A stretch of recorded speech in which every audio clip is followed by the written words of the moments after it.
morning and welcome to Sports4CLE's Draft Night Special Rounds 2 and 3 tonight. Along with Lance Reisland, I'm Dave Bacon. Lance, Browns scheduled to make 3 picks, 1 in the second, 2 in the third. Yeah, they got that second, third round pick from yesterday's trade. Going to be very interesting because you want to see what they're going to do. Is it another receiver? Are they stacking receivers? Are they going to go, I think, you've heard rumors of them trading down. I think it would be the McNeel Warren kid, maybe Eli Stowers. Denzel Boston, we were talking about yesterday. He's a guy everybody thought was going to go in the first round. So I'm interested to see if it's him. If they're trading down, they got a guy they want and a guy that they didn't think was going to be there. And I think that third round pick with what they need at tight end, safety, and corner is going to be a big pick for them. Yeah, they also got another 5th round pick, so they have several 5th round picks. Those are usually throw-ins to move up and down. Yes, in the third round. Barry throw-in right exactly. Here. You get one. Everybody gets a 5th round pick from Barry. All right. Couple of the draft picks from last night, the first round picks, Concepcion and Spencer Fano, in town today and kind of talking to the media. We'll get to that in just a second. Concepcion, the guy they took with the 24th pick, stutters when he speaks.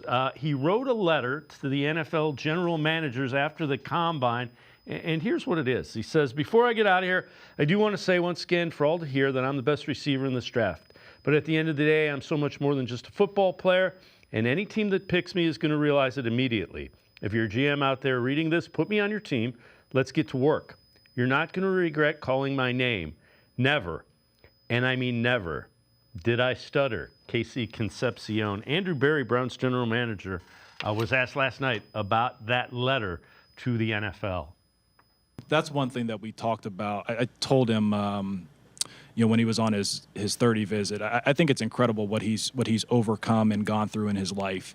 When we got the his agent sent the letter, I'm sure to every GM, but actually when I called him after the letter, I was like, hey, look, I thought that was really awesome, and that was separate from obviously liking him as a prospect, but I'll share one story. When Casey visited, I was like, hey, I hope you're a Brown, but if you're not, I sure hope you're in the NFC because I don't want to face you. And then I told his agent afterwards, I was like, hey, everything that kid's about, everything that he's overcome, if he's not here, he just needs to know he's got a fan. I really love the person. And he's obviously a dynamic football player. And Lance, he meets with the media, he stutters and is working through it. So, I admire the hell out of that. Well, I'll tell you what, being in education for as long as I've been, that's really hard for kids. It's really, and if you think about it, the thing you got to understand about these guys is they're kids. And for him to be that strong, he's inspirational because there's kids who are watching him who have stutter problems that are saying, this guy can do it. This is a guy who's in the limelight. He's going to do a bunch of interviews over the next 10, 15 years of his life. Very inspirational. And that's kind of the vibe you got when you saw him and Fano. Just really good kids. They're good. You've watched a ton of film. We've all watched a ton of film on these guys. But what you really get is they're just guys who like football and generally seem like really good kids. And that's important, especially when things start to go wrong. Yeah, and he admitted, the drop problems. And those are the one thing that you point out. And he's working through it. And like you had said last night, he said they're concentration things. So the way I looked at it is a lot of people have reached out and said, Coach, what is the difference? Why are they saying it's not a big deal? And I agree it's not a big deal. And here's why. You have a concentration issue or you have a talent issue. And talent issue is when you're fighting the football. I suggest if you haven't seen the gauntlet from the combine, go watch the combine. Watch how naturally he catches the ball.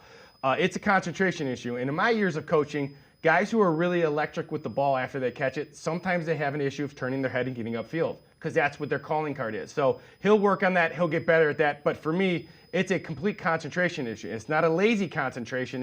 He's trying to get into his running. He'll be absolutely fine. Watch the gauntlet. Go watch his cut-ups. You'll see his hands. He's a hands catcher. I absolutely have no worries about it whatsoever. It is a concern, and he needs to work on it, but it's something that can be fixed. All right. The other guy that was in town was the guy that ended up being picked 9th overall after the Browns traded back 3 spots, Spencer Fano. One of the few knocks on him is arm length. It's about an inch shorter than the NFL usually likes.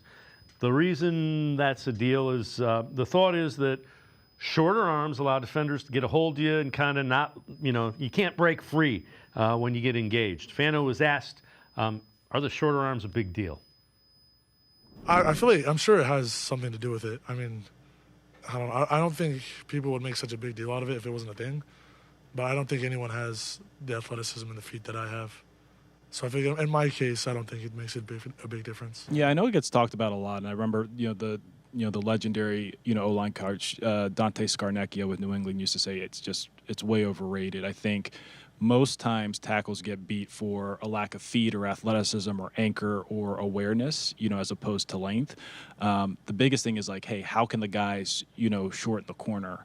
And with elite athletes like Spencer, they do it with their movement skills. Maybe if you have a guy that just is not as quick or not as agile, then length is a little bit more important.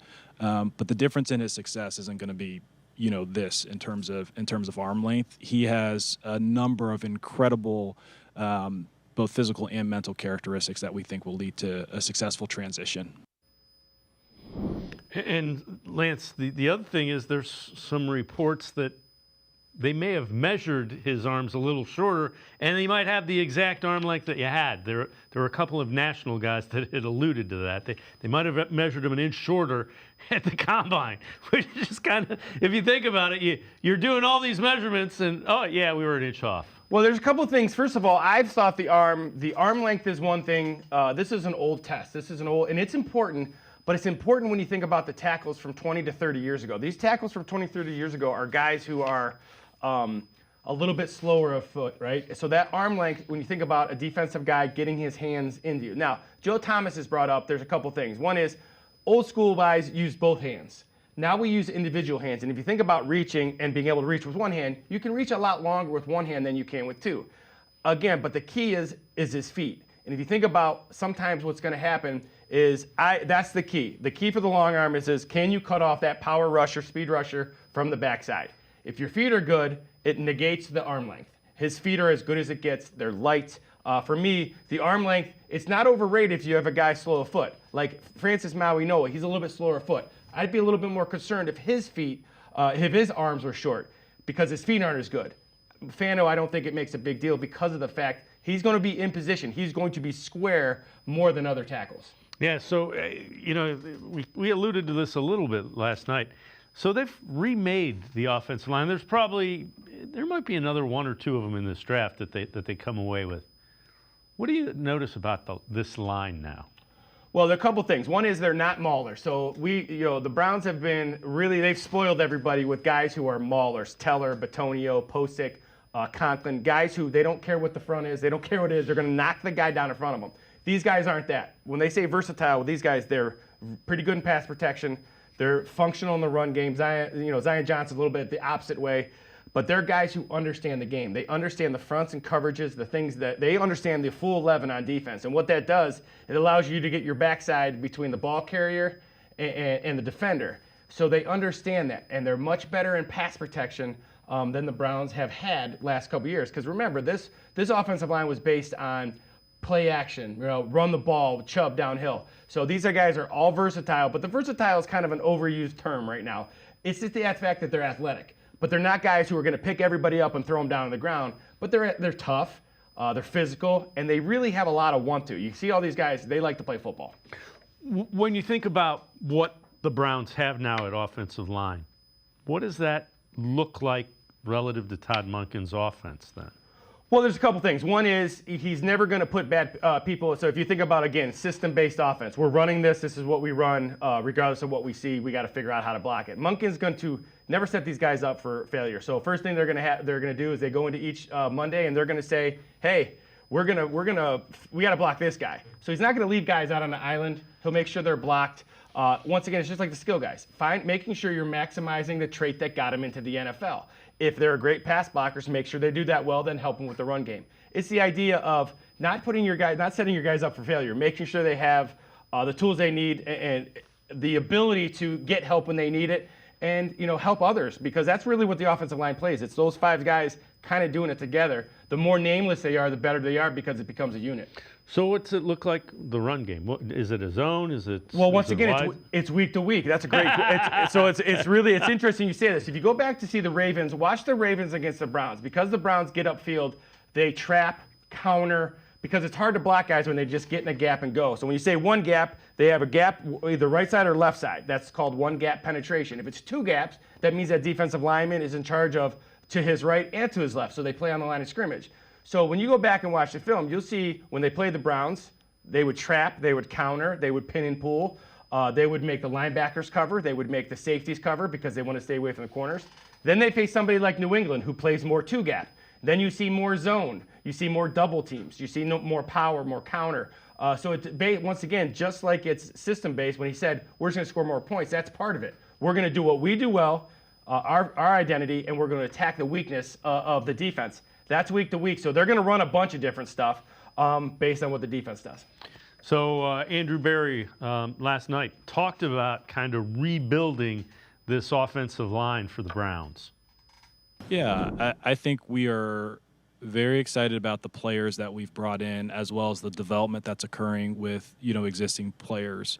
Obviously the vets that we acquired, whether it's via trade or free agency or with the cap cut, we felt like we've brought quality production, as well as experience to that group.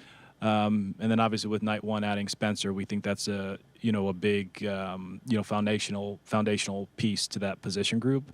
We'll see where we go from here. Look, we still have 9 more picks. We may not be done, with the O-line at that point.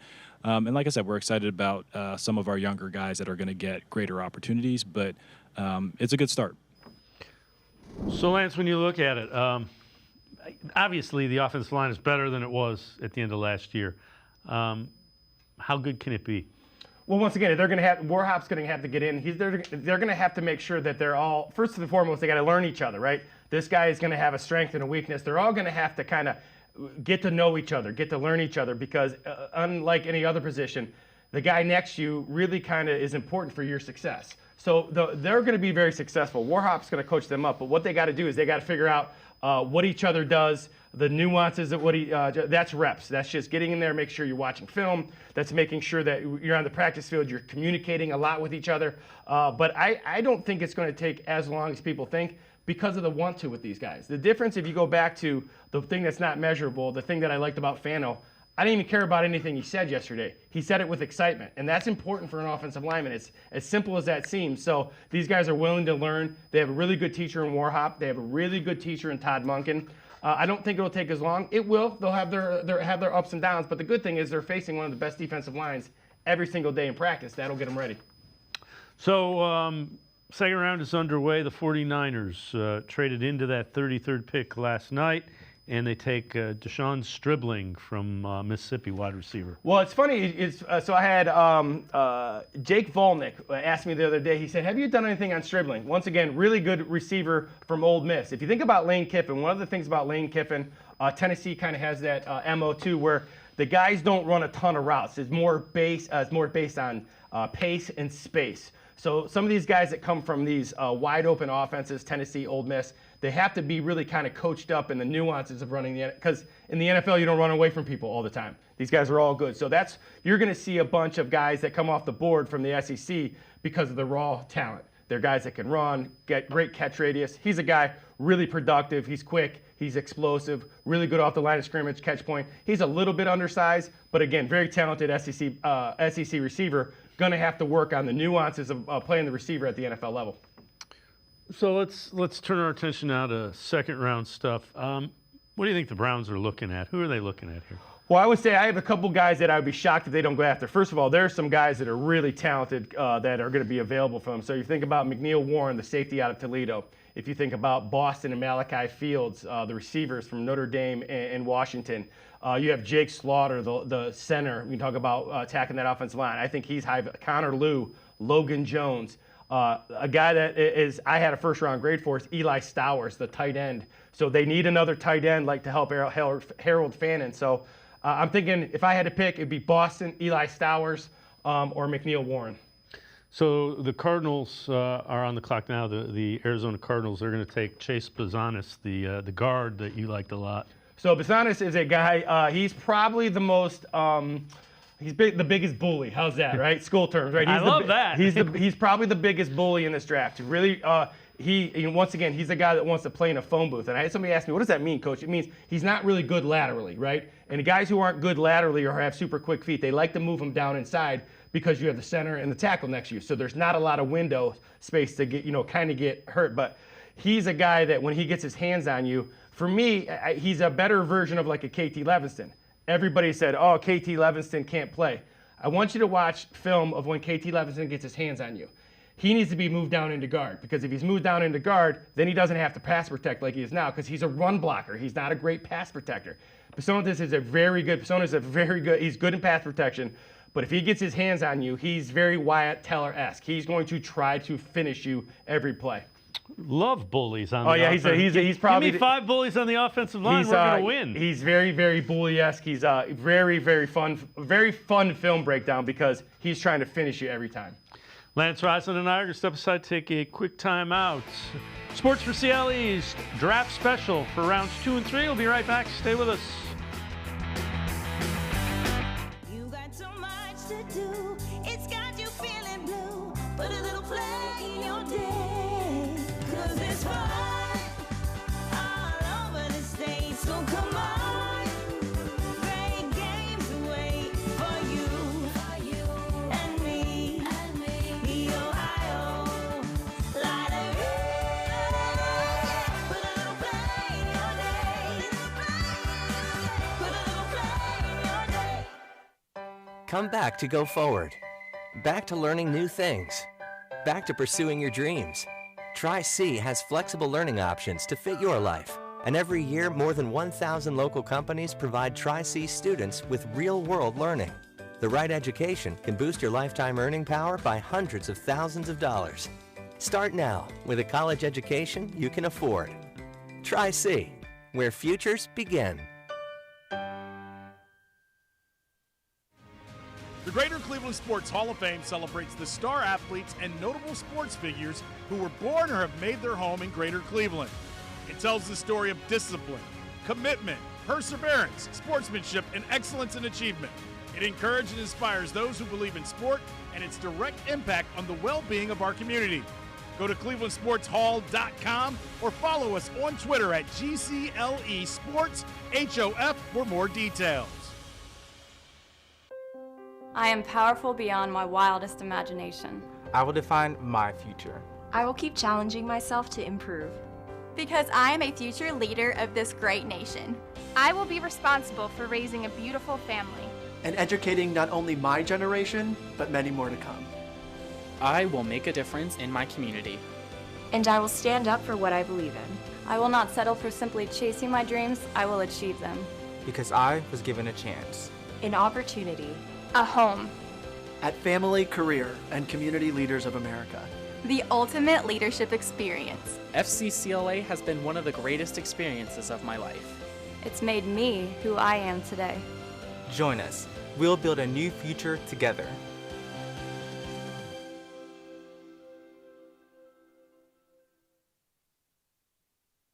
You got so much to do. It's got you feeling blue. Put a little play in your day.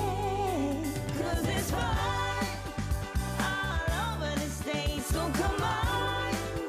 Great games wait for you and me.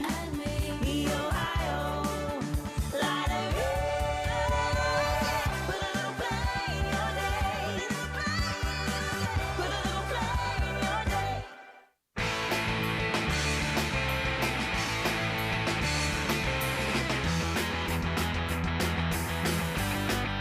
Sports4CLE's Draft Night Special continues rounds 2 and 3 of the NFL Draft. Along with Lance Reisland, I'm Dave Bacon. Lance, the Bills with pick 35 take T.J. Parker, edge rusher from Clemson. Well, yeah, and he kind of fits the mold. He's 6'4", 6'5". He's very long, very athletic. He doesn't have much of a pass rush plan. If you go back to Alex Wright, that's kind of my comp. He's not quite as big as Alex Wright, but you have a guy who has a lot of raw skills. And when you get to the second, third round, now you're going to start seeing these teams that have their guy. And T.J. Parker, when you watch him, there's flashes of brilliance in terms of him coming off the edge. that thing that happens is when he's matched up against a tackle that has similar athletic traits, he doesn't have much of a plan. But again, a coach will teach him things that are, the teachable thing, the teachable aspects. They can't teach his size, his length, things of that nature. So again, a guy with a really bright upside, got to be a little bit more consistent, set the edge a little bit better, but a guy who has a ton of physical traits. Yeah, and so Browns in 3-4 picks are up with their second-round pick. They're 39th overall.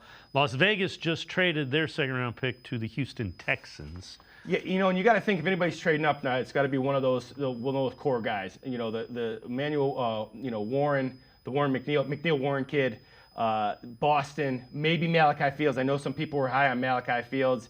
Maybe they're going. Obviously, they don't need a center when they traded for their center for the future. I think they got to go offense here. And if they go offense, I think it's going to be, do they want to go 12 personnel and get somebody with Brock Bowers? I don't know. McNeel Warren's the guy, though, I have a high first-round grade on, so I would assume maybe he's the guy. We'll see. So it's Kaden McDonald is who they're thinking that they were going up to get. Oh, once again, so what McDonald does, he was on my board, and the more I watched him, because you watch all these Ohio State guys on this defense, and you're kind of like, what's going on? You're talking about a guy who's 6'5", 330 pounds on a very light day. He doesn't have much of a pass rush plan. But again, the goal in the NFL is to win on first down. So right now he's a situational guy on first down. He's not a 3-down guy yet. But there's value if you can stop the run. And if you can stop the run and win on second for third down. But you're talking about a guy who is a nose guard by definition. 6'5", 330 pounds, and he's just really physical. Can't move him. He doesn't get much of a pass rush, but he ain't going anywhere either. And the other thing is you just paid a lot of money to your edge rusher so you can let him go in passing situations. Yeah, my name slipped. Linderbaum's the guy they went out and got. So obviously that would be a great matchup each and every day. I'm a big believer in getting better every day against who you go against. So McDonald does not surprise me because, again, everybody's going to have their guys, but this is a kid who's got so many physical gifts. And once again, he moves really well. If you think about Dalvin Tomlinson, I'll throw that name out there. He has better feet than Dalvin Tomlinson, but a guy who is a run stuffer first. The rest of it will come, but yeah, not shocking at all. Again, he was in my top 25 just because of his ability. You don't move him ever. Yeah, and so it'll be interesting to see the Texans trade up. Then it's just 3 more picks and the Browns are up. So you're likely to have either Boston or McNeel Warren. Yeah, McNeel Warren. And I tell you what, if you're looking for, if Monken wants to be in 12 personnel as much as I think he does, I just think in 12 personnel you get to create matchups because you get to dictate what defensive personnel comes in the game.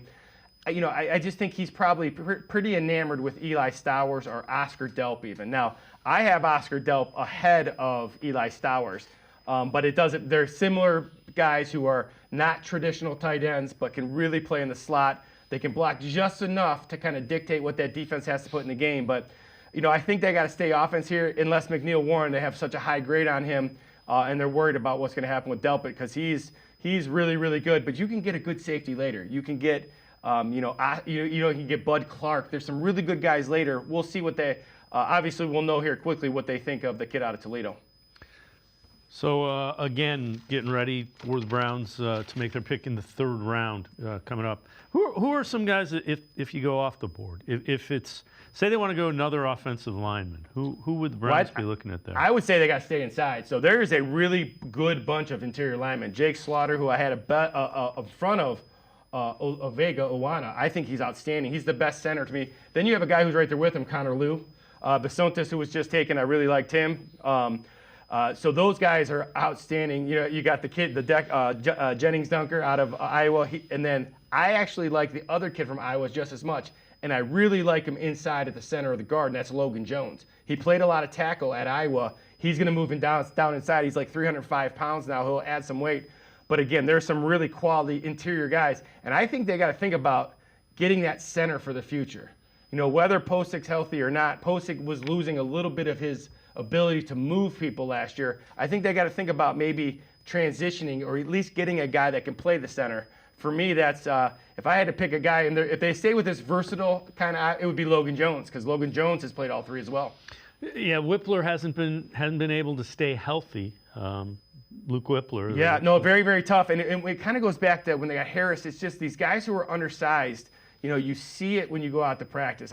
Two things that stand out to me: a guy who is a little bit undersized on the offensive line, defensive line, they struggle, and then guys who can't separate either at receiver or from the backfield. So you know that's and you got a guy Connor Lew, and he's really good as well out of Auburn. But for me, I think Jake Slaughter is a guy that kind of fits this mold, versatile. Logan Jones, as I said, that would be a guy. Pregnon, the kid out of Oregon, is a big physical freak. Doesn't always have the production, but he's got all the measurables that people like. There's a bunch of good linemen they can go out and get. So the pick for the Texans is, in fact, Kaden McDonald. So that report ends up being factual.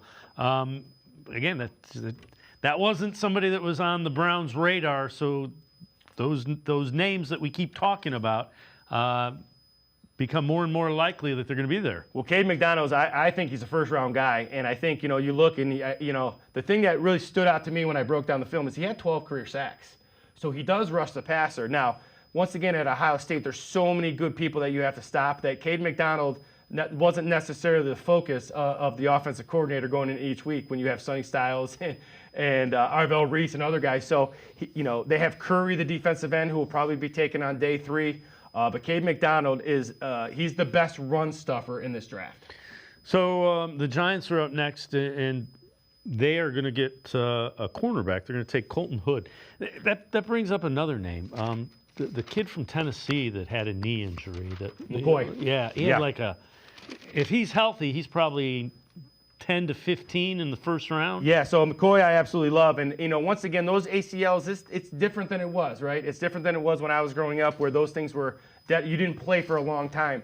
He is so talented. Now, Hood is really good. They're both outstanding in man coverage, but McCoy's a longer guy, right? And you think about what's going to happen with Emerson. You need that long corner, especially if you're going to be in man coverage. You think about what the Browns did when they attacked the Cincinnati Bengals, right?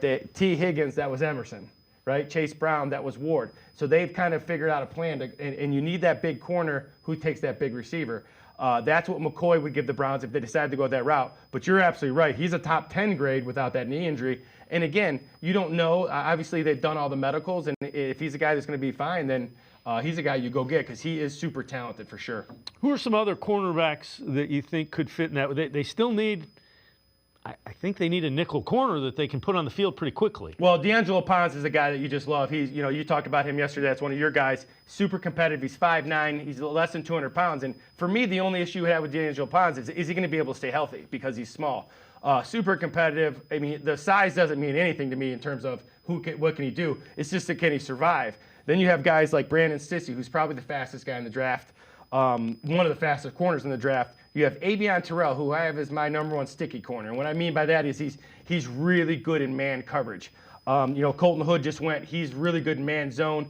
But the Browns are in man. It's a little bit different when you're scouting the Browns defense. You need a man corner. And Avion Terrell out of Clemson, I have as my #1 pure man corner in this draft. Runs really well. Is not really good in zone, but outstanding in man. So we've been talking about defensive backs. Let's take a look. These are the defensive backs currently on the Browns roster. You got Ward and Tyson Campbell, Miles Harden, a young guy, Trey Avery, Dom Jones, Ross. A lot of young guys at the cornerbacks. You got Delpit and Hickman. And then again, a lot of young guys. Well, for me, when I look at what they have at the corner, they need some depth, right? And Miles Harden is in that nickel. Now, last year during camp, Miles struggled during the season. But I tell you what, he had a fantastic camp. He was all over the field. He made a ton of plays. I thought he was going to have a great year. It just didn't quite work out. Now, he's a little bit undersized, kind of like D'Angelo Ponce, but he's a competitive guy. I think they need to get a little bit bigger there, and I also think they need to attack this safety. So, if McNeel Warren is, if he is available, you go get him because he's a big, long kid, can play both the safety. He gives you that flexibility where you don't have to get a box safety and then a one-high hat. He's a guy that can do both. That's what ends up happening with Delpit. Is Delpit really struggles when he's has to play coverage and has to play that deep safety, which you're going to get when teams motion and shift and do those things like they do in the NFL. So yeah, I think they need some safety. Once again, you see how good their first level is. They need some depth, right? And they need some man corners, and they need another safety who can play both. So is McNeel Warren a guy that you'd play as the deep safety then? Yeah, it would be nice because he can. I think Ronnie Hickman's outstanding, and I'm not saying he would necessarily beat Ronnie Hickman out, but what he gives you is now you have when you talk about 53-man roster, now you got a guy that can play both. So you're saving a body, right? You're saving a guy who, if you need that guy who's going to be predominantly in the box, or you need that guy who's going to be the one high hat. And also remember, they're going a lot of 3 safety looks now, and that's kind of in vogue as well. He can do that because if you're playing that 3 safety look, one of those safeties is going to have C and D gap linebacker responsibilities in the run game. So, yeah, really big physical kid. I always love the kids out of the MAC. Those they're like kind of overlooked. They kind of have a chip on their shoulder. He's a guy who's really, really good. Colton Hood is a corner that just went outstanding. Another, we were talking about, there's a guy that would have fit the Browns as well, and his ability to play man coverage. All right, so the Raiders are now on the clock, and we'll see where they go. They took Mendoza. They could use a wide receiver. Yeah, when you talk about receivers for them, now you have to start thinking about those long guys, right? So you have Malachi Fields, Denzel Boston, Chris Brazil, and Ted Hurst are my guys that I really like as those guys who are all 6'3.5" or more.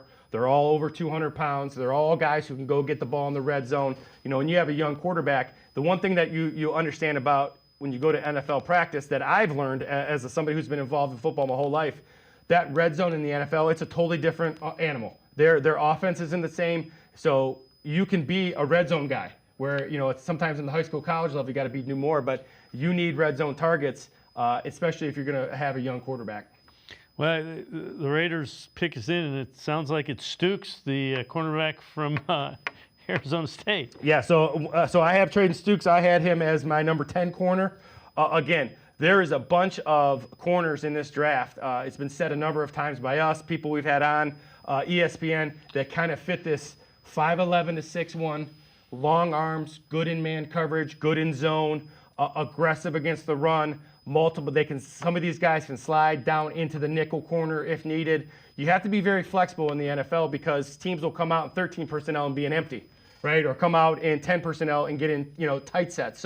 And use these receivers to block. If you think about the Rams, so it's just the idea of getting guys who can be multiple.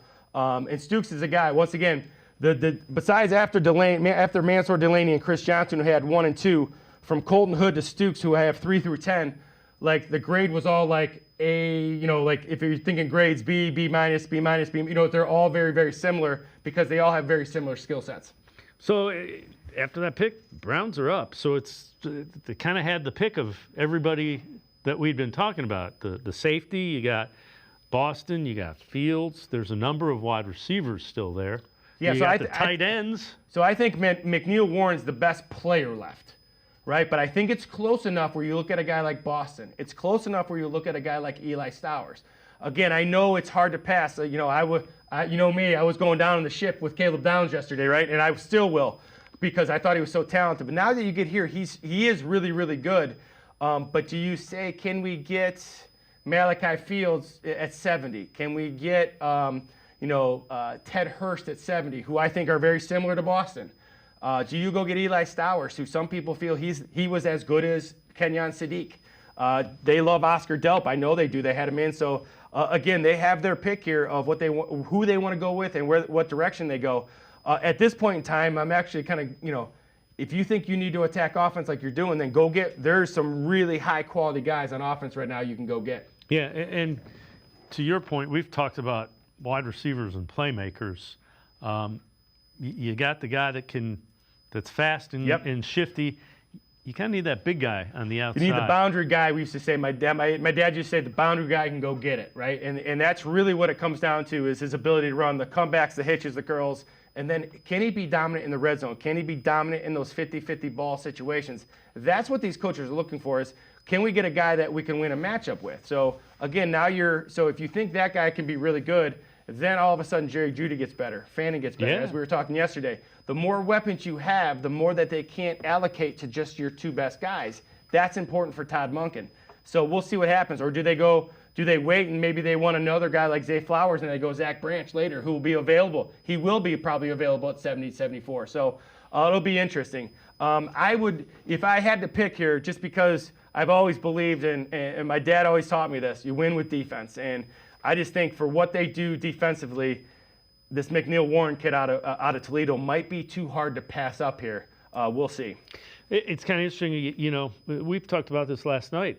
Boston's a guy that was really kind of right up there with those top 3 until the combine, and then he fell down a little bit. You know, and it had to be, you know, it's funny you say that. So I took some notes yesterday, went home and tried to figure some stuff out. His times were okay, not enough to drop them where he's going. So did he have bad interviews? Did he rub people wrong? You never know. Once again, these are kids. Maybe he had a bad 40 on his pro day. You know, you look into these things. Something happened where teams are kind of backing off on him. You know, if he has one thing, you know, I will say this: teams do not like receivers that can't get off press sometimes. And when you're the outside guy, the only way you can get off press is if you're off the line of scrimmage, because then they can put you in motion, and you can't press motion guys. You can't press guys in the bunch.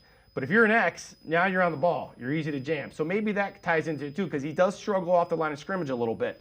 But I think he's a really talented guy. And once again, it's taking what these guys do best, right? The trait, like Munkin says, that got him there. I think he's pretty good. I think he'd be a guy. None of those guys would disappoint me. If you're talking about a guy who I think can be a day 1 starter, it's McNeel Warren, though. It's kind of interesting. And again, I'm get me playmaker. I'm still a get me playmakers guy. You got one.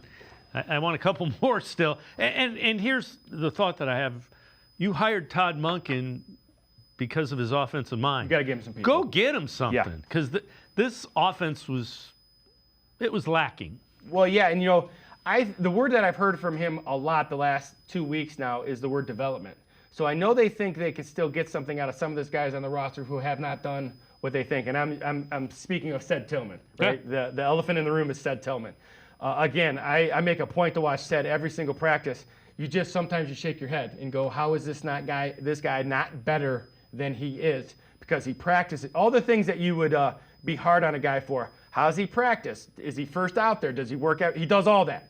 He's there early, he stays late. He just hasn't been able to stay healthy, and he hasn't had the right kind of system. We'll see, but even if they got something out of him, I'm with you. They need more playmakers, and they need more depth at those positions. Let Todd Monken have as many weapons as he possibly can, because he's going to find a way to use them in matchups. Yeah, and that's the thing, too, when you talk about weapons. Everybody's talked about receivers. That was my argument with Jeremiah Love, and I stand by that, because whether you're, so they went out and they got KC Concepcion. If they like a corner matchup, he'll be the outside receiver that week. If they like an inside matchup, you'll see him coming out of the backfield. Monken's going to create touches for these guys in matchups they like. Yeah, and so Brown's getting ready for their pick in the second round, 39 overall. And it'll be interesting. I like the fact that Joe Hayden is making our pick today, which is kind of nice. And it is Denzel Boston. So there's that outside guy. So now what they've done is that they have attacked the inside receiver and they've attacked the outside receiver. So you look at Boston here. Once again, Boston's really, really long. You can see there, even in that route, sometimes he's almost a magnet at times. He's got to get out and make sure he catches the ball with his hands. But you're talking about a deep threat. So you think about what they want out of Ced Tillman, or what you want out of an outside receiver. You want a guy that can run, first and foremost, the vertical, comebacks, outside routes, outside the numbers. And that's what an outside receiver is. So those routes, and then obviously those routes outside the number, and then driving inside on those dig routes. Boston's a big, long kid. And once again, he's a guy that I didn't have as high. I had KC Concepcion 4th. But leading up to all the work, he was right behind Tyson Tate and Lemons. He was right there. So really, he's got good straight line speed. Now, he's kind of the opposite of KC Concepcion. Really good hands. He's not a run after catch guy. This is a at the catch point guy. So now they've addressed their receiver position, and maybe they're going with, we're going to address our receivers, our offensive line. And then if this is the route they're going, they got to go get a tight end now. They got to go get an athletic tight end to go with Fannin, because they have Stoll and Whiteheart as their, the grunt guys with their hand on the ground. Now they got to go get an athletic tight end that can create matchups. It was a really good pick. A lot of value in Denzel Boston, a guy who's done a lot of really good things. I'm interested to see during the interviews why he slid. Because I, you know, watching the film and trying to read on him last night, I don't know why it was. Yeah, a lot of touchdown. I think it's 20 career touchdown receptions. So guy that gets in the end zone, got to score. Got to get in the end zone to score points. And you see there, that play right there, that's just a fade in the end zone. And when you talk about what guys do well, going to get the ball, high pointing it, winning fit. This is a classic 50-50 battle. It's not a great catch, but it's a 50-50 ball. And that's what you want out of guys that are in that 6'3", 6'4" range. They go up and they high point it and they go get it. You see this really good catch against Michigan. You see a lot of these vertical threats. There's the dig inside. So you see these vertical threats followed by coming across the middle. That's kind of what that outside receiver does. Really good pick by the Browns. Long receiver. He's a guy, once again, I had in my top 10. I cannot wait to talk with him and see what happened, but all the physical traits are there. You know, you were talking about weapons. Here's another guy you got for the Browns. This is turning out to be pretty good in terms of, more than anything, this doesn't make your quarterbacks great, but it allows you to evaluate them because they're going to have some people around them now. It should make them better, and he should create space for Fannin and Concepcion and Judkins. Now you got to go nickel. If you're having trouble against the pass, you got to go nickel. You got one less backer in the game. If you go nickel, now you're for sure being covered. You got Fannin in a matchup. He's going to win all the time.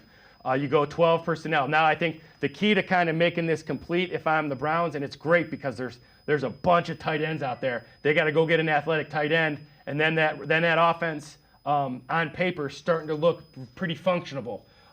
Once again, it's not the idea that they're great. It's the idea that you have needs and you go address them. Again, they've gone more of the need, and then they have top player on the board. Right there, the top player on the board without question was Warren McNeel. But it's close enough where you go, you know what, he's really good, but we have guys there. We don't have guys at receiver. And if it's close, a lot of people believe in going with the need. So our Mason Thomas, the edge, is the next pick for the Kansas City Chiefs. Well, and once again, these edges there you're going to see now, they're very much like the receivers. You're talking about guys who have long arms, play off the edge. There's really good players, twitchy, sudden, all the kind of stuff you get from an SEC guy. Even whether he's an SEC guy or not, that's the body frame they're looking for. So Denzel Boston, the Browns pick at 39 in the second round. Lance Reisland from the Plain Dealer, cleveland.com, and I are going to step aside, take a quick time out. We will be back with more of Sports for CLE's Draft Night Special, rounds 2 and 3. Stay with us. You got so much to do. It's got you feeling blue. Put a little play in your day. 'Cause it's fun. So come on, great games wait for you and me. The Ohio Lottery. Put a little play in your day. Put a little play in your day. Come back to go forward. Back to learning new things. Back to pursuing your dreams. Tri-C has flexible learning options to fit your life. And every year, more than 1,000 local companies provide Tri-C students with real-world learning. The right education can boost your lifetime earning power by hundreds of thousands of dollars. Start now with a college education you can afford. Tri-C, where futures begin. The Greater Cleveland Sports Hall of Fame celebrates the star athletes and notable sports figures who were born or have made their home in Greater Cleveland. It tells the story of discipline, commitment, perseverance, sportsmanship, and excellence in achievement. It encourages and inspires those who believe in sport and its direct impact on the well-being of our community. Go to clevelandsportshall.com or follow us on Twitter at GCLE Sports HOF for more details.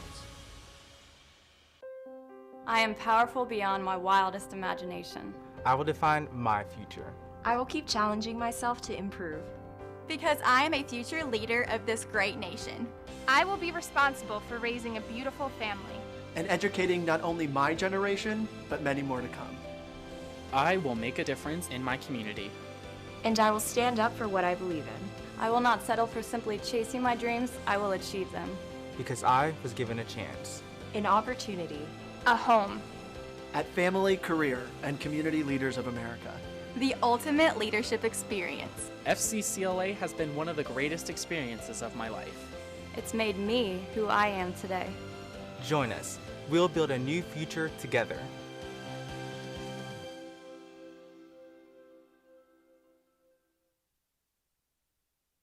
You got so much to do, it's got you feeling blue. Put a little play in your day, 'cause it's fun all over the state. So come on, great games wait for you and me. The Ohio Lottery.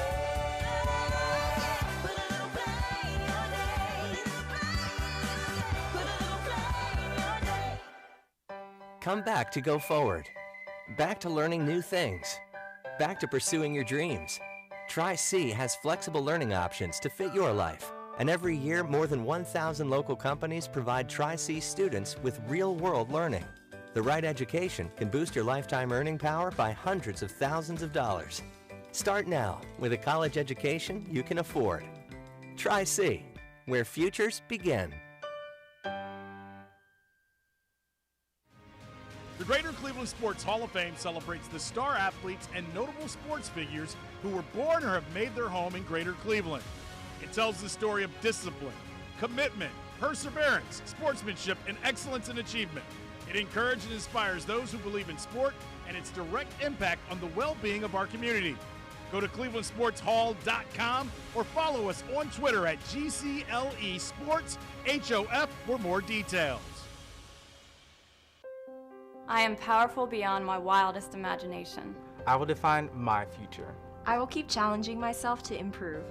Because I am a future leader of this great nation. I will be responsible for raising a beautiful family. And educating not only my generation, but many more to come. I will make a difference in my community. And I will stand up for what I believe in. I will not settle for simply chasing my dreams. I will achieve them. Because I was given a chance. An opportunity. A home. At family, career, and community leaders of America. The ultimate leadership experience. FCCLA has been one of the greatest experiences of my life. It's made me who I am today. Join us. We'll build a new future together.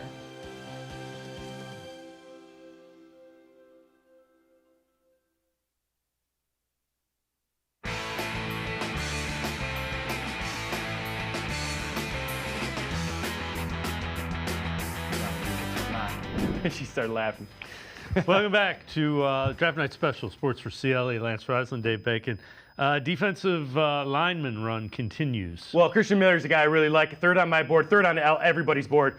Typical SEC lineman out of Georgia. The thing that separates some of these SEC defensive tackles is not only they run stuffers, but they're guys, 11 and a half tackles for a loss and multiple sacks. That's impressive for a guy his size. Again, these guys, Kaden McDonald, he's in that same category. And the thing that kind of separates Kaden McDonald from a lot of these guys for me is just kind of his tenacity. But Christian Miller actually has better pass rush skills right now than just about everybody in that 310 to 330 range. The other thing, the guys that are on the board, there's a lot of pretty good cornerbacks, and McNeel Warren, the safety we were talking about, those are kind of where you're looking at as far as best available at that point in time. Yeah, so I like McNeel Warren. So Bud Clark is a guy that I'm really high on. It seemed to be kind of going up the board. A.J. Hawley. Now that you're getting in some of these safeties as they get a little closer, now you're talking like Michael Taft from Texas. He's more of a one high hat guy, can't play in the box. A.J. Halsey is a guided missile, but he can't play the one high hat. So now you're going to kind of, what McNeel Warren gives you is the guy that flexibility, which saves your roster spots. Lots of really good corners left. And like I said, I think Avion Terrell will be a guy they attack because of his man coverage skills. And being that he's just really good in man, he's going to go to a man team. And there's only a couple teams that play, as much man coverage as Cleveland. That could be really beneficial to getting a guy that really fits your scheme. So the Dolphins are going to take a guy I know you like, Jacob Rodriguez, linebacker. One of my favorites, and every year I have 3 or 4 guys that I always had nothing to do with like where they're going to get drafted or anything like that. Just like it's a guy that you watch and you go, if you like football, you go, this guy is awesome. He's super instinctual, so he has very similar instincts to Carson Schlesinger. And I say that without hesitation. You watch Texas Tech with all those players they have. He's so instinctual. If he reads that double team, he sees what he sees, he pulls the trigger. And that's really important as a linebacker, especially in the run game. Trust what you see and get downhill. Super, super happy for that. Like I said, he was my favorite film breakdown this year because he just loves to play football and made a ton of plays for Texas Tech. So the other guy that's still out there is Jermon McCoy. He was injured in January of 2025, did not play at all last year. Somebody's going to get a heck of a guy here, late second, early third round. Yeah, I had him. So I had him in my top 25 just because you go back and watch the film when he's healthy and you see his physical tools. So you're talking about a guy, a Richard Sherman type guy, lot body type, with a guy who can really run. He's good in both man and zone. Can be very flexible. He's big enough where he can move down into the nickel. Again, he would make a ton of sense because he can cover in man, he can move down and play the nickel. And he's a guy, some of these guys even get caught in the safety spot at times.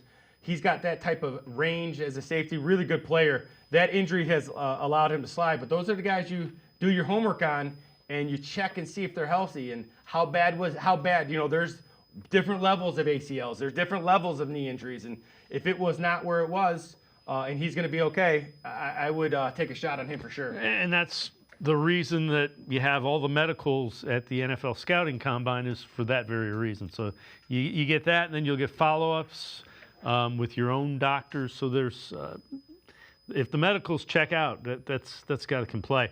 All right, let's turn our attention back to the Browns. There's still the entire back half of the second round, and then some. What are you looking at? 2 picks pretty early in the third at 70 and 74. Well, I'm gonna go with because Jacob Rodriguez. I was gonna say if that guy slides, go there, right? And I got another linebacker, Anthony Hill, who I have in my top 25. I have him as the 22nd best player in the draft. Now there's a guy who's a thumper. I don't know how much linebacker help you need, but if I'm the Browns right now, because of what they're doing offensively, I got to kind of finish this, and I got to go get a tight end. And I'm either gonna get if Eli Stowers, I think will go first. But I know teams are high on Delp too. So you got Eli Stowers, you got Oscar Delp. Those 2 guys you're hoping make it down. You might even want to trade, they have those extra picks now, right? We talked about, Andrew Berry likes to throw those 5th rounders, right? Give a couple, I think a guy like Oscar Delp, I think a guy like Eli Stowers, for what Monken likes to do, makes this offense really kind of complete as they get to camp. Now you have 2 tight ends that can do the grunt work. You have a tight end who's going to be an all-pro guy in space. I think you got to figure out how you're going to get a tight end. If you're not going to go tight end, then I'm going Jake Slaughter or Connor Lew inside, possibly Logan Jones to help that interior lineman. Tight end, when you say that, are these guys that are similar to Fannin in that they're wide receiver type, more receiving threats, or are they the guy, the guy that blocks well? No, the best guy, hand on the ground, my dad used to say, hand in the dirt guy, right? The hand in the dirt tight end. That's Sam Roush out of Stanford. He's not a very twitchy guy. He's not a guy you see and you go, oh, that guy looks like a big receiver. There's one more guy, too, that would be available. Michael Trigg. You got Daquan Wright out of Ole Miss. But if I had to pick 3 guys that I just love to see in this offense for the Browns, Eli Stowers, Oscar Delp. I'll start with Oscar Delp because I have number 2. You have Eli Stowers and then Daquan Wright. If you want the tough tight end, obviously you're thinking Sam Roush from Stanford. But then you got Max Clare, the kid out of Ohio State, who's a great receiving tight end. Joe Royer, who's 6'5", 250. What I like about Joe Royer, he runs 4.6, really good player. Michael Trigg, as I said, Jack Andrews out of Texas is a really good player. So, yeah, a lot of really good tight ends, and they need to go get one of those athletic guys. So the Lions traded with the Jets to get the pick at 44. They take another edge rusher, Derek Moore, from Michigan. So not an area I think the Browns were looking at that point.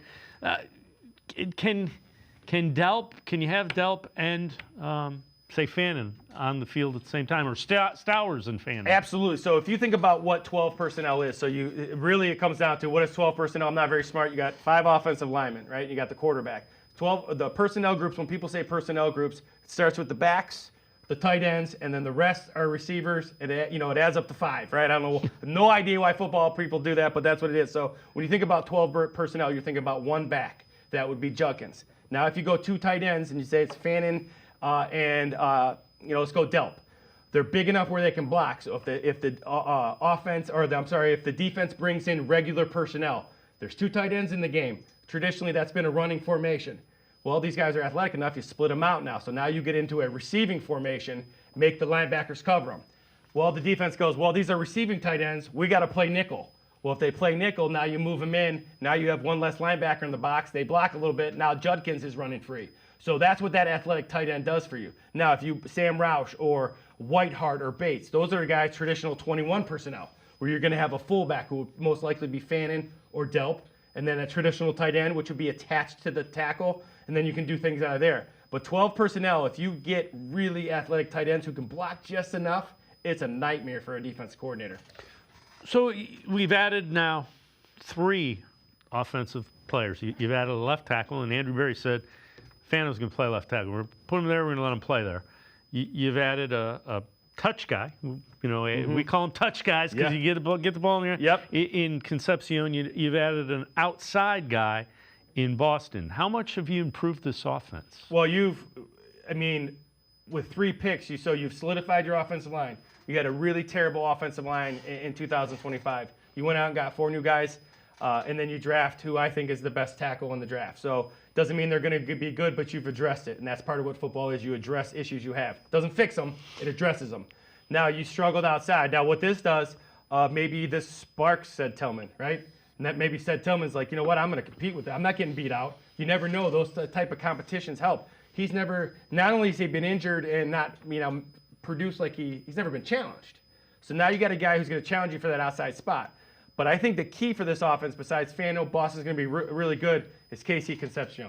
He's the guy that makes this offense go because he's the guy that loosens the box. He's the guy that forces matchups for Fannin. He's the guy that forces nickel that makes the run game go. He's the guy that maybe you have to put your best corner on him, which then makes Jerry Jeudy the number 2. So there's so many things when you have not an outside receiver, but when you have an ultimate alpha weapon, now everybody else gets better around you.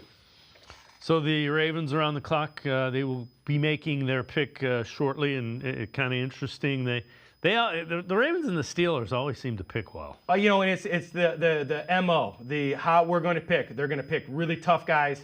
They're going to pick football players that come from football universities. It doesn't always mean it's going to be a big school. It just means they like physical guys. They like nasty players. They like big offensive linemen. They like, the guys who are versatile in what they do. They play that odd front, so they want guys like Hayward that are 330 that just hold everything up and then let, Patrick, Queen, these guys run behind and make tackles. Peyton Wilson. So, yeah, Peyton Wilson a couple years ago, one of my favorite players I've ever scouted. I wanted the Browns to take him so bad. I know I talked about it with you. Why? Because he reminded me of a Steeler guy. He had some injury problem, but he was just so dynamic and ran to the football. These Ivan Pace, some of these guys are just football players. That's what I would say. If you had to say, Lance, describe what the Ravens in Pittsburgh do. They look at the numbers. You have to. They find football players, guys who are the best on Saturdays. There's something to be said about taking guys who dominate on Saturdays. So they're going to take an edge rusher, Zion Young from Missouri. Not shocking at all. Zion Young out of Missouri, big, long kid. He is in the same breath with all these other guys. He is a typical, now I've said that a bunch today, but in terms of body type, arm length, pass rush, skill set, can play on 2 feet, can put his hand on the ground, can slide into the 3 technique. Zion Young is really outstanding. He had an outstanding, postseason, I like to call it, with all-star games and senior bowls and things like that. Not shocking at all. Again, you want to talk about a guy who fits the mold. Tough, nasty. Zion Young from Missouri is that guy. Let's welcome in Dalton Wasserman, NFL analyst, also co-host of the College Football Preferred Walk-On Show. Dalton, appreciate the time, man. What do you think? Denzel Boston to go along with Casey Concepcion, Spencer Fano. What do you think the Browns have done with this offense? Love it so far. I mean, we talked so much over the last few months about how after taking no offensive linemen and no wide receivers in last year's draft, that they need to attack these positions and heavy. I even mentioned to you that I think multiple players could have gone at either or both positions. They still could take another offensive lineman, maybe even tonight, to try to supplement it. But we know defense isn't the problem with the Browns. They've got 3 really, really good football players, all 3 of them that were first-round caliber. To get Boston early in the second round here, absolutely a steal. You've revamped the whole receiving core. You still have guys like Jerry Jeudy Jeudy and Isaiah Bond and Harold Fannin that can help you out. I'll tell you what, if the Browns were trying to rebuild this offense, they've now done a really good job of it so far this offseason, and they still have 2 third-round picks to work with. Let me ask you a question. So obviously we're going to get, I've been talking about the tight ends, right? And I think the Browns with re-signing Whitehart, they got Jesse Bates, they got guys who can put their hand on the ground. I think they need to go out and get one of these athletic tight ends. I've been really high on Oscar Delp. Obviously Eli Stowers has been really good. I love Michael Trigg out of Baylor. Who's a guy you think would fit that athletic mold and what Monken wants to do?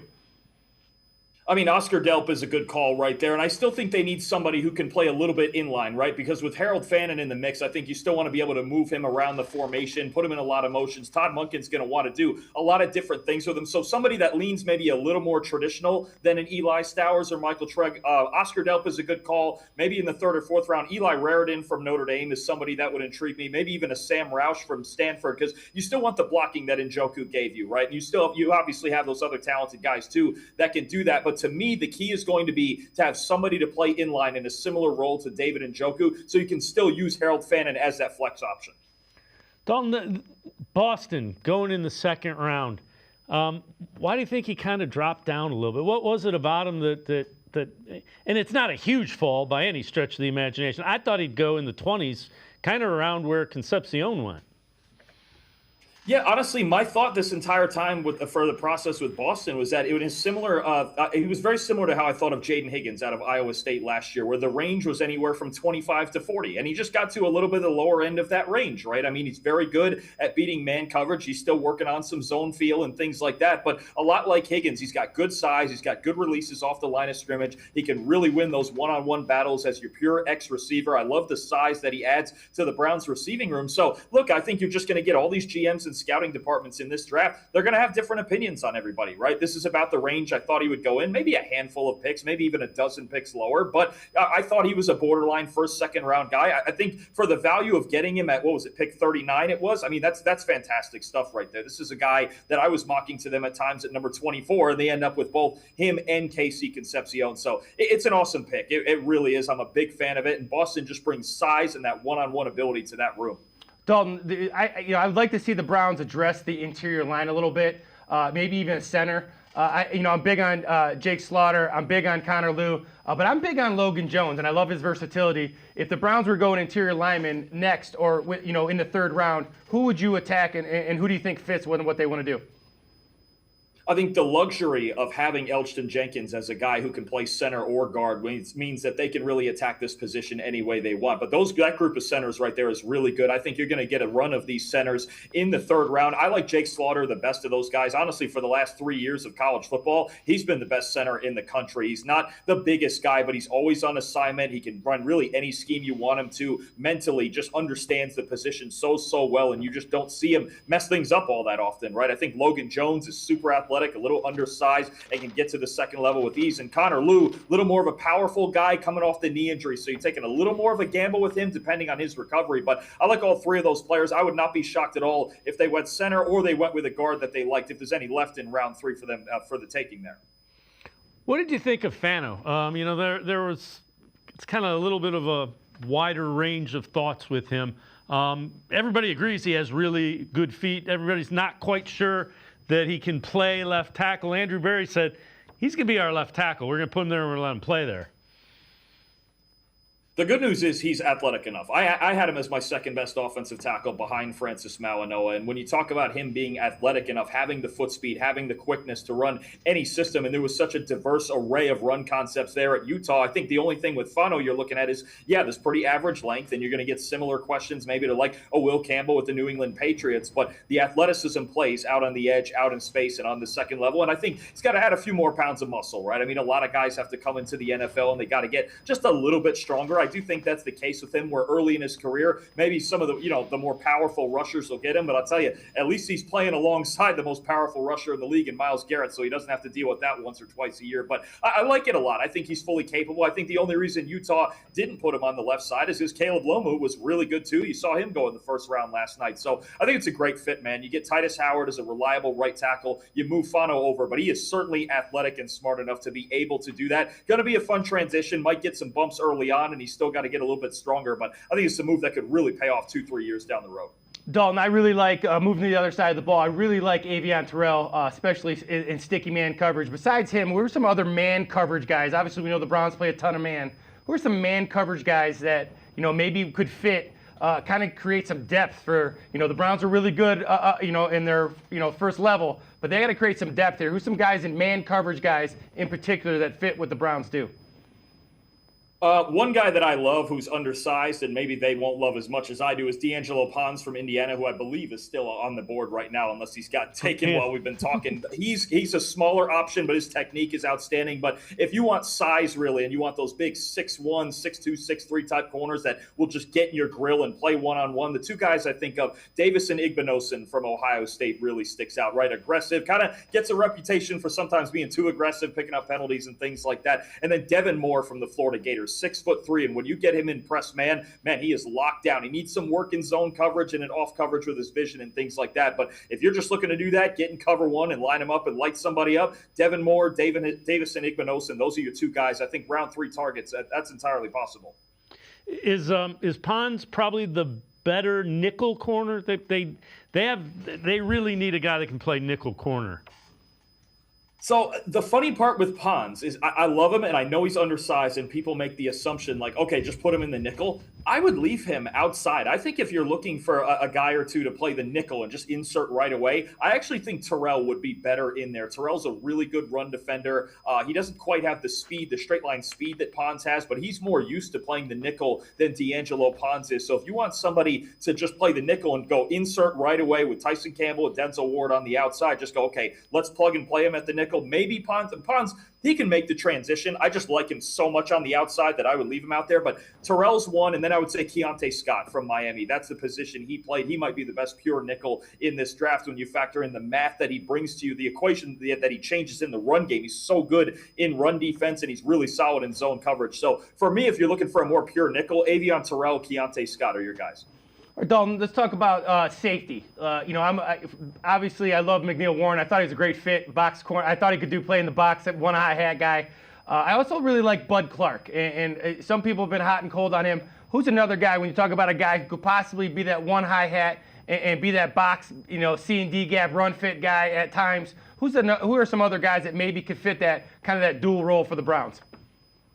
If you're looking for a guy who's going to lean more in the box and play in that 8 to 12 yard range, kind of be that tweener, I think it's Zachy Wheatley from Penn State. Really good tackler. He's kind of like the second round. I believe it was a second round pick, or maybe it went third. Kevin Winston, his former teammate from Penn State, who's on the Tennessee Titans now. Kind of a lighter version of that. I think Winston was a little bit better. I saw him as a top 50 guy, but Wheatley's a really aggressive player, really good down near the line of scrimmage, a really, really good tackler who got a lot better in his final season at Penn State. Still cleaning up some things when it comes to playing back deep and getting more versatile, say if you need him to play free. But you talk about one of the better run defenders, especially at that position in this class, and a guy who just loves to sniff around again in that 10 to 12 yard range, I would say Zachy Wheatley from Penn State.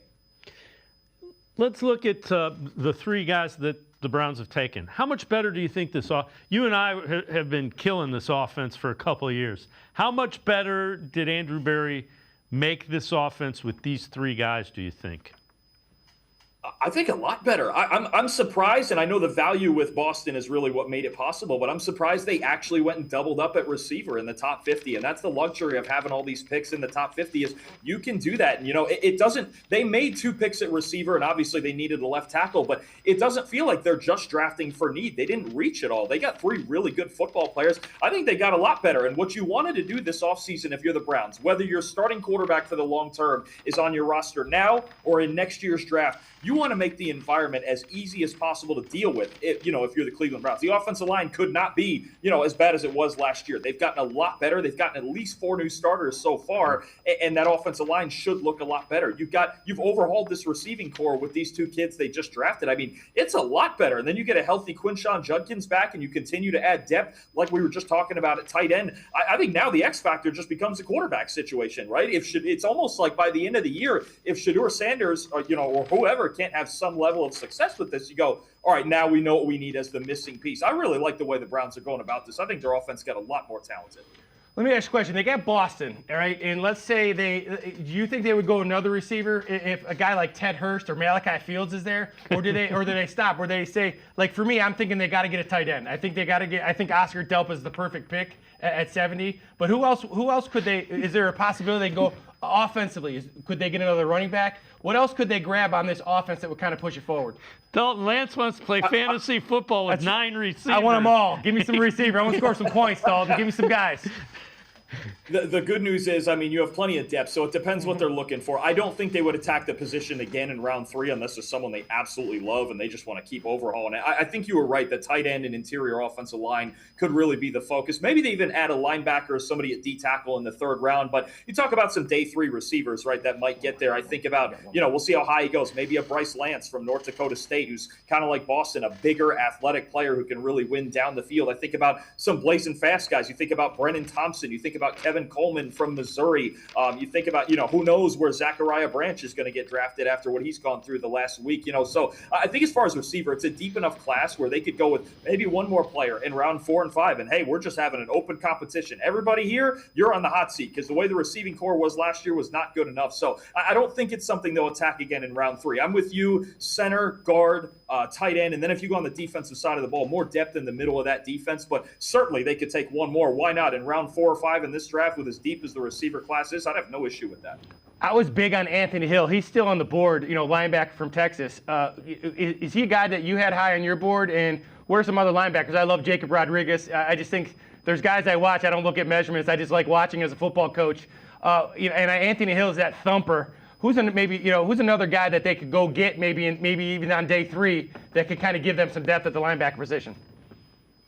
I think there's a little bit of a drop-off after, say, maybe the top 8 or 9 guys. I think there are some guys in day 3, say, like Caleb Elarm-Zor from TCU or Keyshawn Elliott from Arizona State, who could be productive guys. But I think, this could be a 3rd-round possibility as well. Anthony Hill, I see as more of a 3rd-round guy. He's really, really athletic, but he's got to work on some of his field vision and instincts up there, especially in the run game. But if you get him in the 3rd round, I'm all in on that. I mean, you take a chance on an athlete like that. And then Kyle Lewis, like you mentioned, that's somebody who can be a chess piece for you. You want to be really good in coverage in the middle of the field. I think Lewis can help you a lot with that. One guy that I don't believe has been taken yet, unless I didn't see it here off to the side, Cincinnati's Jake Golday. That's somebody that if he were to drop to pick 70, I would really think about that. I have him in my top 50. I like the athleticism. He's relatively new to the position and he's still learning, but what he did for the Cincinnati Bearcats the last couple of years after moving off of being a defensive end at Central Arkansas, that might be the best one remaining for me. I love him. I think if you got him in the middle of round 3, that'd be a great addition to your defense. Dalton, thanks so much for making some time with us. Appreciate it very much. Thanks, Dalton. Absolutely. Appreciate you as always, Dave. All right, Dalton Wasserman. Make sure you check out the Preferred Walk-On College Football Show. NFL analysts, always really good and insightful stuff.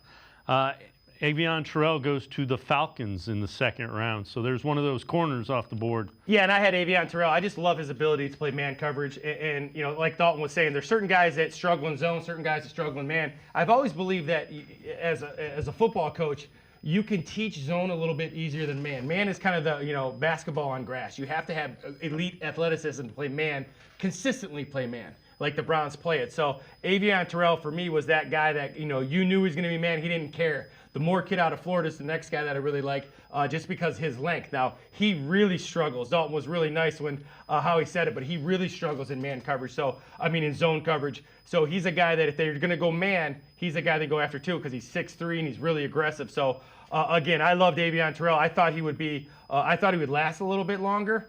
But other teams see that, his ability to be in man, he's so incredibly sticky without being handsy. Think about Martin Emerson, Igman Nosen, who he's talking about. When he's talking about those penalties, he's talking about being handsy, especially at the top of routes.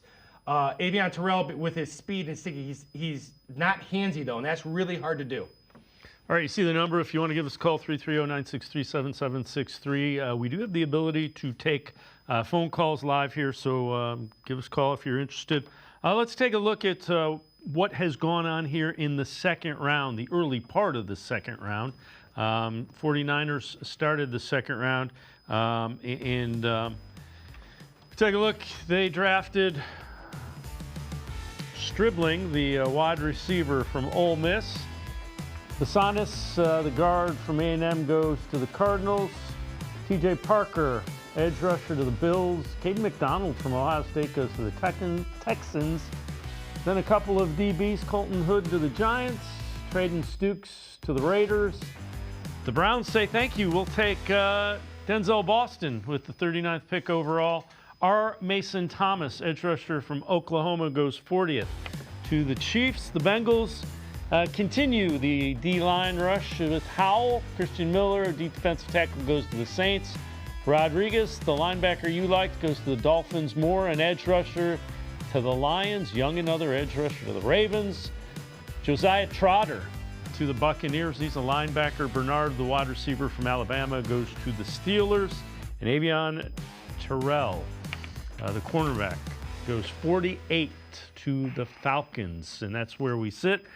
Browns draft at 70, and I think it's 73. That's the second one was the pick they acquired from the Chiefs last night to drop back 3 spots. So 2 more picks in the 3rd round for the Browns. Tight end or offensive line? I'm with you. Yeah, I really think they had to address. I think they've done a great job of addressing this offensive line and finishing with Fano. I think that obviously they got to think in their mind. We got to get DeJuan Jones in shape. And if you think about that, it's really a draft pick. And people, what are you talking about? He didn't play last year very much. You get him in shape, you get him ready to go. Now he's a guy that can play for you. I think that they have to really address this tight end formation in this personnel because of the fact of what Monken can do with 12 personnel. If you're talking about a team that doesn't have elite talent, you got to kind of trick them, and you got to kind of get in formations and find matchups for your guys. That's a lot easier doing 12 personnel because it dictates what the defense does. I'd be shocked if they don't go tight end here. I wouldn't even be shocked if they kind of package some picks here to kind of come up and get one of these guys. Dalton was talking about Eli Stowers being a hand on the ground guy. That would be Sam Roush for me. But I really think Bates can do that, and I think Whitehart's going to do that. And I might be wrong, but I think that's kind of why they brought Whitehart back, so they can go get this guy that he can put his hand on the ground a little bit, but they need another playmaker at the tight end spot. All right, let's welcome Phil from St. Clairsville to the show. Phil, appreciate the call. What do you think, buddy? We got a couple of wide receivers since we talked to you. Yeah, I got to say, I'm ecstatic. I think our offense just got a lot better. We're going to be able to throw the ball like we haven't since Bernie was in there, let's face it. But I do want to point out something. AB's picked 3 straight juniors. Does that sound a little familiar? He likes those young guys. Yeah, he does. The other thing, though, that it continued a trend that started last year with guys that were productive.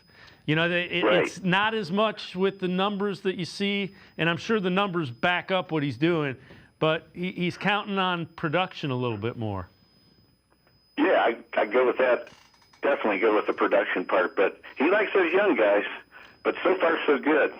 Phil, let me ask you for round 3. Phil, let me ask you a question. As the Browns get to round 3 here, what would you like to see him do? Go offense, go defense, find some depth, best player? What if you were a GM? Put your GM hat on. Who are you taking? I think it's time for a center, and if I'm picking a junior, Connor Lew. Very good center. I have Connor Lew as my second center. I think Jake Slaughter is the best center in the draft.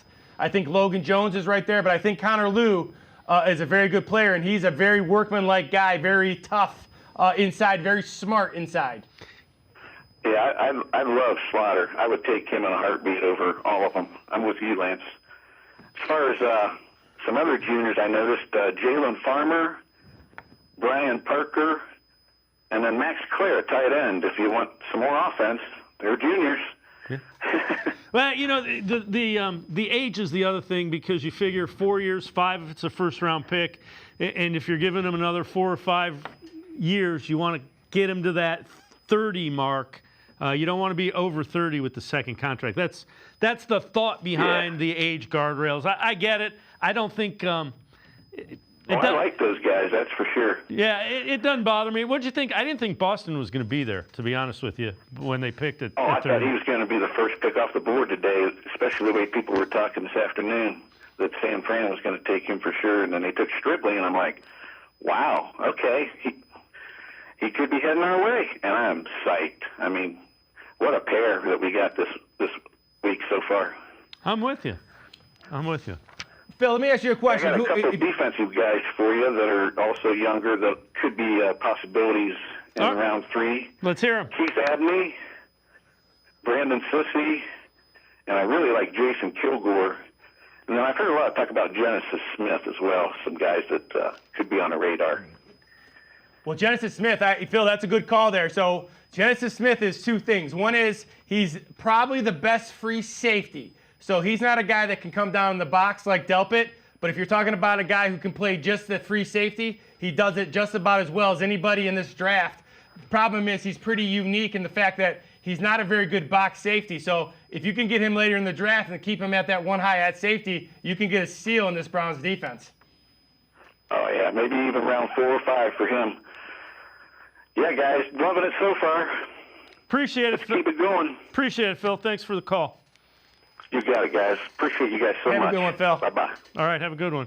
There you have it. And D'Angelo Pons goes off the board to the New York Football Jets.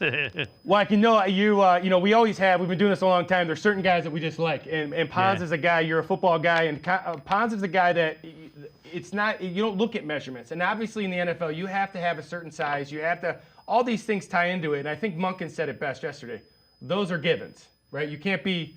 But there's some guys that I just don't care how big and fast they are. I don't care when you watch the film. He's playing Ohio State. He's playing Michigan. He's playing the best that the college has to offer, and he's dominating. And he's just a football player, and he competes. You can put him right down there in the nickel, and we've said it for 2 days now. His biggest issue is his biggest strength. He's absolutely fearless. And agreeing with Dalton, and somebody mentioned this too, the Jets might say, we're keeping you outside. And that keeps you away from that contact a little bit. You have to protect those guys from themselves. So he might be a guy that stays outside, maybe plays the nickel when they see 11 personnel where he's covering another receiver. So Dalton's a Jets fan, so he'll love D'Angelo Pons to Absolutely. the Jets. All right, Browns assistant GM Glenn Cook talking about the pick of Denzel Boston. I think he stated we would pretty heavily invest on this side of the football. So I think between some of our acquisitions in the offseason and then, these first 3 picks, which, not necessarily how we thought it would play out, it sort of just matches that theme. And I think what's beautiful about it is all 3 of these guys, it's not something that we felt like we reached for. We made the trade back in with our first pick and showed a lot of patience with the next 2 and still got 2 really, really good players. So excited about the group. Still have a lot of work to do with 2 picks today as it sits right now. And, ready to go. So with that, I'll take questions. It's kind of unusual to go back-to-back wide receiver. You guys had all night to think about this pick. Was he prominent all night? Yeah, I think it's just, like I said, as we took a step back, as all teams do, when the first round ends and look at your board, it sort of just, stuck out to us. Like I said, we didn't necessarily plan to take 2 receivers back-to-back, but we also couldn't ignore value. And, again, wanted to make sure that we invested on offense, gave Todd and the offensive coaches the resources they need to work with. And I mean, the 2 players not only fit that bill, but they complement each other really, really well. Almost like stealing, getting Denzel Boston at that point. I mean, I wouldn't say that, but we definitely are excited. Like I said, we had to show patience because you just get antsy when you see a guy that you think has a ton of ability. He's big, he has great hands, very subtle, sneaky speed, and just really, really complements things that we have in that room right now. And you just have to exude some patience and allow it to come to you. And so we're excited that we didn't necessarily have to give up any resources to get a player of his caliber. What do these 2 picks say, Glenn, about the way you guys assessed the wide receiver room after 2025? Yeah, I think it doesn't necessarily only speak to the room, but also just speaks to the 2 players. Casey's really explosive. He's really talented. We love what he can do with the football. And then Denzel, almost 6'4", 215, very physical, competitive, and has great hands. So I think it's just as much about what we're adding, and we're always talking about this is a team building exercise, not a player acquisition exercise, and we're happy with the 2 skill sets that we added. In terms of, go ahead. Okay. Like you mentioned with his size and the 50-50 ball ability that he has, like how much are you guys hoping that he can be an immediate sort of red zone threat as a rookie? Look, all these guys,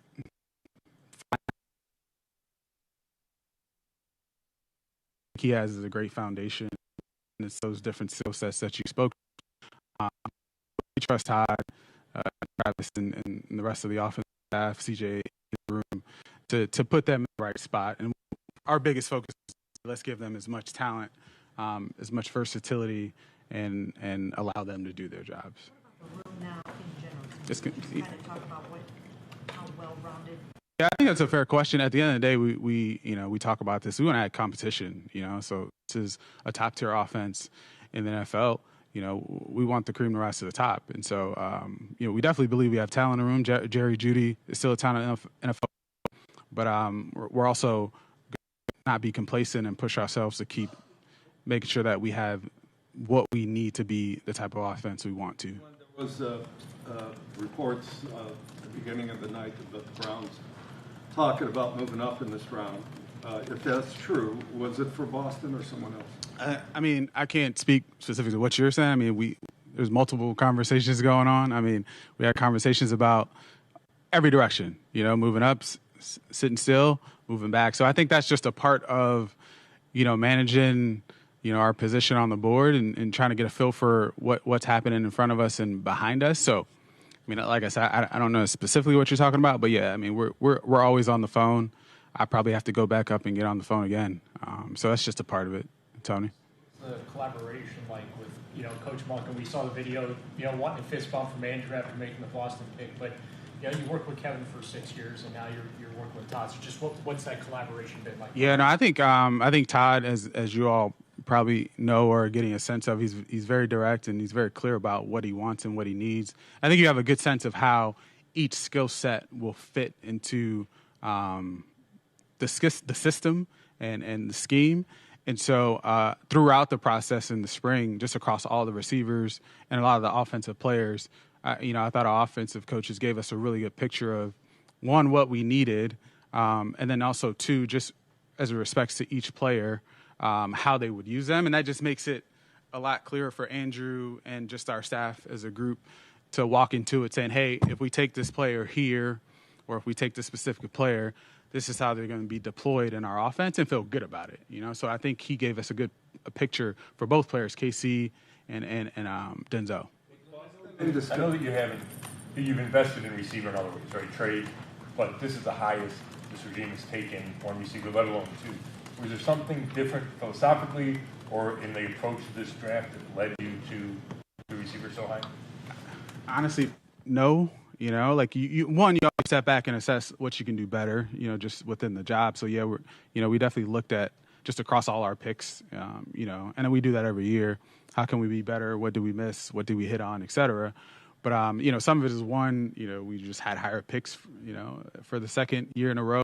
And then it's also just the quality of the players that we were sitting and looking at this spot. So I wouldn't say there was a wholesale change to how we approached it, but you definitely have to step back and assess yourself. So Was Boston at all in discussion at 24?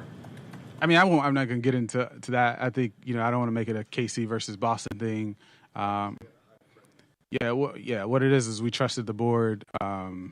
We think a lot about Denzel's talent and his ability. I think a lot of teams probably had him with the first round grade or really high up. So, we're just excited that we had the chance to still get him where we're sitting at. Going through everything in the simulations of your board, you can try to predict as best you can following your data and everything, but how surprised were you that Denzel fell to you guys right there and you get your two big wide receivers that are rated high back-to-back? To your point, you can simulate it as much as you can, and we do. We probably spent 4+ hours going through a number of iterations, and you still don't get through all of them, right? You still can't 100% pinpoint how it's going to play out. There's probably a few picks in the first round that, even with those number of iterations that we went through, sort of caught us off guard. So we try to get as close as possible, and I think what it does help us do is have good answers to the tests when they come. And so, hey, if we do get a scenario that's within this this ballpark, this is how we would play it out. And I think this is close to maybe one or two of them that we worked through. Just glad we got them, you know. Being in a situation where you have Casey and Denzel? Did we ever envision it? Sure, yeah. I think we did envision it, you know. To tell you that we were very certain that it would happen, I don't know that we could tell you that, but it's definitely something you think about just in terms of how you build a team, how you build a roster. You know, when you get to pick 39, is this something you would do where you take two receivers back to back? He was here for visit. What did you kind of deem from that and getting a chance to talk to him, see his reaction to meeting? So it was pretty interesting because both he and KC were together, you know, and so you know, you had. Now that I look back, both guys are sitting at dinner and you're getting to know the two different personalities and getting to understand who they are as humans and young men and so much about their life. And I mean, Denzel's academic All Big Ten, you know, an exceptional kid, you know, loves the game and has a lot ahead in his future. Same thing with KC, just hilarious, funny, a lot of energy, but also very competitive. And just when you spoke to football things, he definitely, you know, flips a switch, and you love to see that about him. So looking back, like I said, to the question that was just asked, couldn't have envisioned that both players, as we sit there at dinner, will be on our roster, but it's also a thing that I'm not mad about. Where was that dinner? It's just our 30 visits, yeah. So when we take them out to eat. I've been talking about KC's ability on punt returns, but Denzel can also. Yeah, he did. I mean, just how much, you know, did that kind of add value to him? It's in the back of our minds. We know it, right? Like it just adds. It's an added luxury to have players who can, you know, with the constraints of the 53-man roster and the guys you can have active, to have someone, especially with his dimensions and build, to go back and fill punts. Like you know, we're definitely fortunate that he also can do that. Our focus is on his ability as a receiver. Same thing with KC, but again, it is an added bonus. I should have mentioned that earlier, but that's a good point. Everyone assumed that offensive line, wide receiver in the first round were the top priorities, and obviously that's the direction you went. Now, Andrew Berry mentioned yesterday, he expects this to be a volume draft for you guys, wants to bring in a pretty good size rookie class. Or do you feel like now you guys are in a spot where you can kind of start stacking the roster? You don't necessarily have to maybe zero in on needs as much maybe as you might have in the first round? Yeah, I hope so. And also, I mean, I wouldn't say we you know, we're cornered into zero in on needs as well with the first couple. You know, like, again, we end up taking two receivers. But we have 8 picks, I believe, and we have 2 more tonight at minimum. And I think it is an opportunity to just continue to add guys who will come in and compete in different roles on different sides of the football, on both sides of the football. So, yeah, it was important for us not to move too many picks because we want the volume, and we felt like we needed it. So we definitely are excited about the position that we're in after having 3 picks in the first, you know, in the top 50 and still more to go. It's pretty exciting. When you guys hired Todd, when he first got here, and he kind of talked to you about what his sort of vision was for the offense. Not that you could predict exactly what's going to happen on draft night, like you mentioned, but is this like pretty close to, in terms of the resources you guys have used, what that kind of vision, what you guys thought that vision could be in terms of addressing the offensive line, addressing wide receiver? Sure, but I also think like the number one thing, and I think you guys may have heard him say this, is nothing getting in the way of winning, and I think he approaches coaching and calling the game that way. He will have 2 tight ends on the field, 3 tight ends on the field, 4 receivers, different packages. Run the quarterback, feed the guy who's having a great game. I think Todd is so diverse in his approach and so open-minded when it comes to how to move the football down the field and score points. Because at the end of the day, that's what we're trying to do. From a 30,000-foot view, it just opened up our opportunity across all the players in the draft, because you just know you're not necessarily pigeonholed into it has to be X skill set, X makeup. It's really like, hey, have a good idea of how we want to use this guy, and Todd will take it from there. So it was more so probably from that lens as opposed to the specific like skill sets, receiver or running back or tight end or O-line, if that answers. Appreciate you. All right, that was Glenn Cook, assistant general manager. Last part of that was kind of interesting, and it's kind of like we have a vision of what we think we can do, and Todd will figure out how to use the skill sets. Well, yeah, and that, for me, that's a great line because it tells you that they're focused on finding pieces, and it's not really, that's the positionless thing I tell people, and people are like, we got to have receivers and the running backs, and I agree with that. But in terms of what they're saying with 3 tight ends and 2 tight ends and 4 receivers, it's all about week to week, and our team's weak in the secondary. Are they weak against the run? Do they not set the edge? Do their linebackers struggle in coverage? All these things we do as coaches, that's what Todd Monken's going to do. And when you're going to do that as a coach, you go, all right, this week these linebackers don't cover very well. We're going to go in 12 personnel because we're going to get our tight ends lined up on their linebackers. And that, that's just a very generic way to look at it, but that's kind of, obviously, but if you're going to do those things, you need to have receivers. You need to have weapons, so whatever you see, you can attack. And that's what they're getting at, which I think is fantastic. All right, let's welcome in Ted from Greenville, South Carolina. So, Ted, appreciate the call. Thanks for calling us. What's on your mind tonight, Ted? Gentlemen, I got to tell you, the only team better than you guys right now is Andrew Berry and his team. They are killing it right now. I agree with you. I agree with you. I'm really happy about it. And Coach Riz, I'm thinking we're going center next. You think we're going center? Who do you like at the center? Which route? If you were GM today, what center are you taking? I'm just going to stick with the position at this point. All right, so I'll give you 2 names. You got Jake Slaughter out of Florida, and you got Connor Liu. Both kind of guys are tough, really, really smart. They'll make the calls. They'll make that job very easy for the quarterback, and I think that's what the Browns need. Well, Slaughter was the guy I was thinking of, but my only thing was he's from Florida, and he's been kind of a gamecock killer, that kind of stuff from down here. So, we want to be careful of any kind of rivalry with Florida.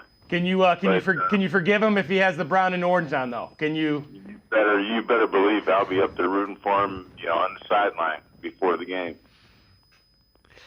What did you think of Boston? I was surprised Boston was still there. Not going to lie. Me too. I was thrilled. I was hoping we were going to get him last minute at 24, and when we didn't get him, and we got Concepcion, I was happy with that, but not thrilled though when he was there tonight. That was incredible. Do you think that it's anything to do with the fact that they lost one management member during the year in the front office? And there's the analytics team is changing a little bit. There's been some stuff there's an article in The Athletic that talked about they kind of pushed him to the back pretty quickly. I got to believe them. They never got to implement what DePodesta wanted to. Okay. So, I'm not going to question why. It seems like they're focusing more, to me, last 2 drafts have focused more on production than these numbers that I struggle to see translate onto the football field. Is that a nice way Absolutely. to say that? Ted, let me ask you a question. Ted, what did you think of Fano? Did you like him as a tackle, or did you want Maui Noah or Freeling? No, or I wanted Fano. We had a Greenville Browns backers party last night, and when Fano was picked, all of us went up and cheered. Did you want to? So that was a unanimous, boisterous yell for positivity on that one. Did you want him, or did you want maybe the best player available, like Caleb Downs at that point, or did you want the center? Did you want the tackle? No, wanted the tackle and wanted the receiver last night. I'm with you. You know what? The thing I like about Fano is he plays nasty, they say, and give me 5 offensive linemen that he said today. There's nothing quite like moving a man from point A to point B against his will. Give me 4 more guys like that, and I think you got a pretty good offensive line. Yeah, that's right. That's right. Ted, you guys are doing great. I appreciate the call. Ted. Thanks for the call, Ted. Appreciate it. Have fun tonight. All right, you too. All right. Ted enjoying himself. Absolutely. It's funny on the Fano. Some people are I won't say they didn't understand the pick, but in the end, you think about going into the draft, you needed a tackle, you needed a receiver.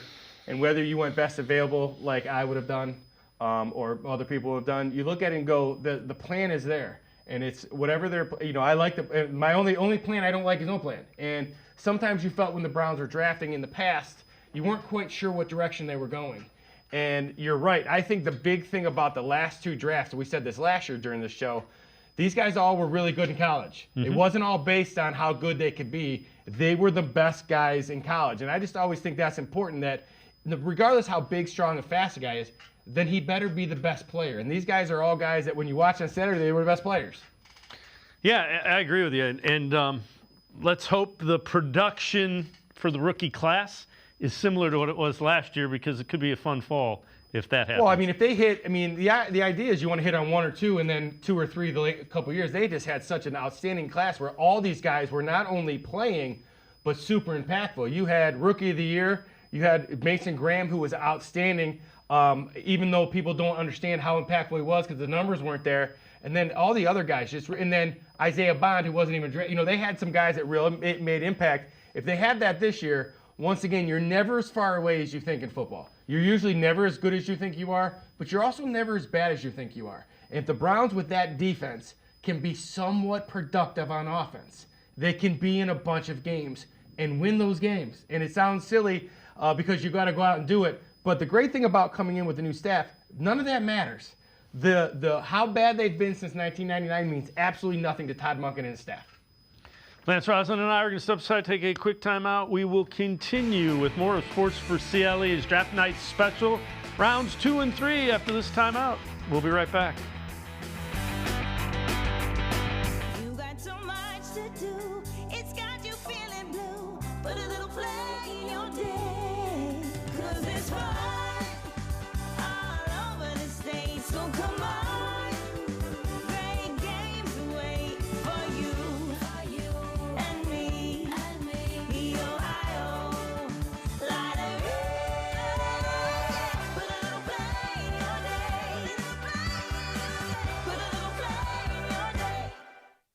Come back to go forward. Back to learning new things. Back to pursuing your dreams. Tri-C has flexible learning options to fit your life. And every year, more than 1,000 local companies provide Tri-C students with real-world learning. The right education can boost your lifetime earning power by hundreds of thousands of dollars. Start now with a college education you can afford. Tri-C, where futures begin. The Greater Cleveland Sports Hall of Fame celebrates the star athletes and notable sports figures who were born or have made their home in Greater Cleveland.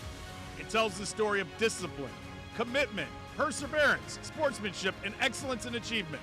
It encourages and inspires those who believe in sport and its direct impact on the well-being of our community. Go to clevelandsportshall.com or follow us on Twitter at GCLE Sports HOF for more details. I am powerful beyond my wildest imagination.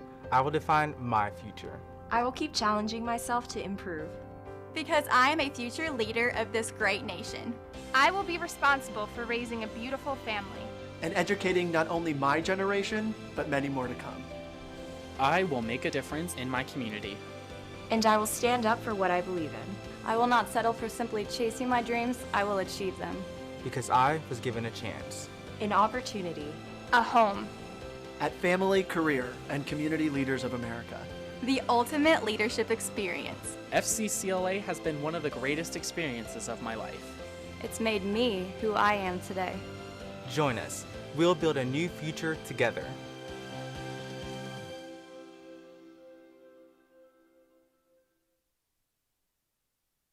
You got so much to do, it's got you feeling blue. Put a little play in your day, 'cause it's fun all over the state, so come on. Great games wait for you and me, Ohio. Light it up. Put a little play in your day. Put a little play in your day.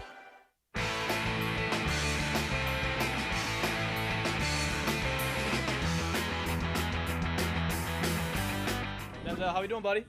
I'm doing good. How you doing? I'm doing all right. Hey, look. Hey, I know the wait was a little longer than you wanted, but good things come to those who wait, and we're really excited to have you here in Cleveland. We're excited to make you proud. I'm excited. I'm excited to join there. And here, this is what I want you to know. Were you pissed off after last night? Yeah, I was hot. Good. So listen. I want you to keep that same energy when on your field because I need you to be a bully, right? You're 6'4", 215. You're strong. You've got great hands. I need you to bring some bully ball to Cleveland on the perimeter, all right? Yes, sir. For sure. We're excited to make you a Brown here. I'm going to give you to Coach Monk, all right? All right, cool. Congrats, What's big boy. going on? Thank you. Fired up to get you. I'm fired up to be a part of the Browns, Coach. Well, congrats. I'm going to pass it down the road here, okay? All right. Hey, Denzel, J.W. Johnson, good to see you again, man. It's good to see you again, too. Hey, man, congratulations. We're fired up to get you here, okay? Thank you. I'm fired up to get over there. All right, let's go get them, all right? All right, let's go get them. All right, congratulations, bro. That's Denzel Boston getting the call from Andrew Berry and the Browns. Love it. Bully ball. Let's let that.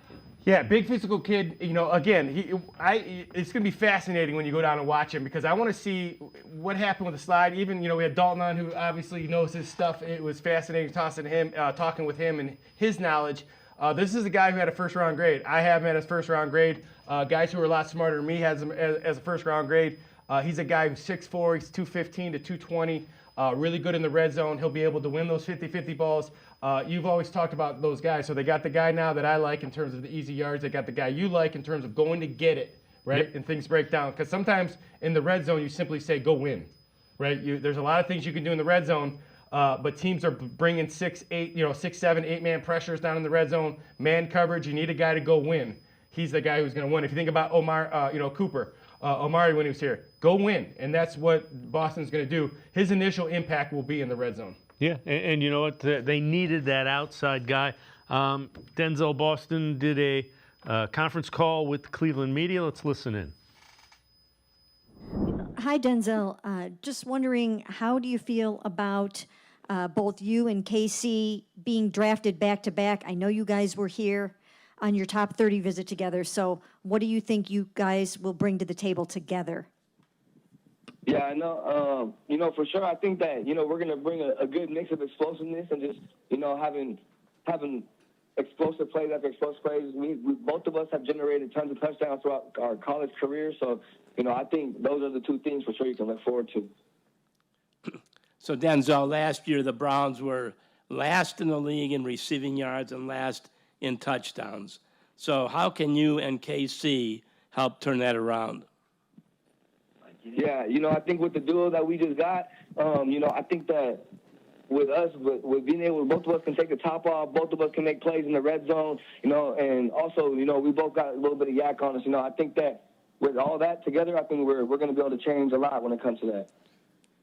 Hey, Denzel, everyone seems to be praising the way that you can win 50-50 balls and use your size. Just how have you developed that and being able to use your size to make some of those competitive plays?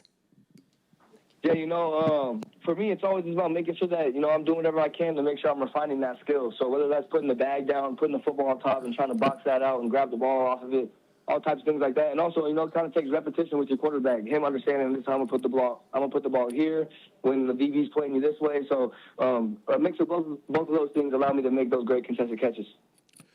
Hey, Denzel, just wanted to ask you about, obviously, going into the draft, there was some talk of first round potential. What was the wait like, and how did you kind of get through it, and who were some of the people that kind of helped you get through it? Yeah, my parents, my brother for sure, and also the rest of my team as well. When I didn't end up getting picked in the first round, they were there rallying behind me, saying, "Hey, we're going to be here tomorrow, and we'll wait until that name does get called." It was definitely frustrating, but it just gave me a chip on my shoulder to make sure that I got to go do what I got to do. Hey, Denzel, did you know KC before you guys were here together? Yeah, we met on a couple of visits and stuff like that. Love KC. Awesome guy. Can't wait to be with him in the future. Did you ever picture that you guys would wind up here, let alone on the same team somewhere when you were together? Definitely didn't, but I'm glad that we are, because that's my boy. Spending time at the visit, spending time through the airport and stuff. So I'm very excited to work with him. Hi, Denzel. It's early on, but have you heard anything from Casey yet? Have you guys spoken to each other? We haven't yet. You know, I know I like I like some of his Instagram stuff going on and stuff like that. So, you know, I'm gonna make sure I reach out to him after these calls, though. I'm like, hey, what's up, bro? It's time to go to work. You know what I mean?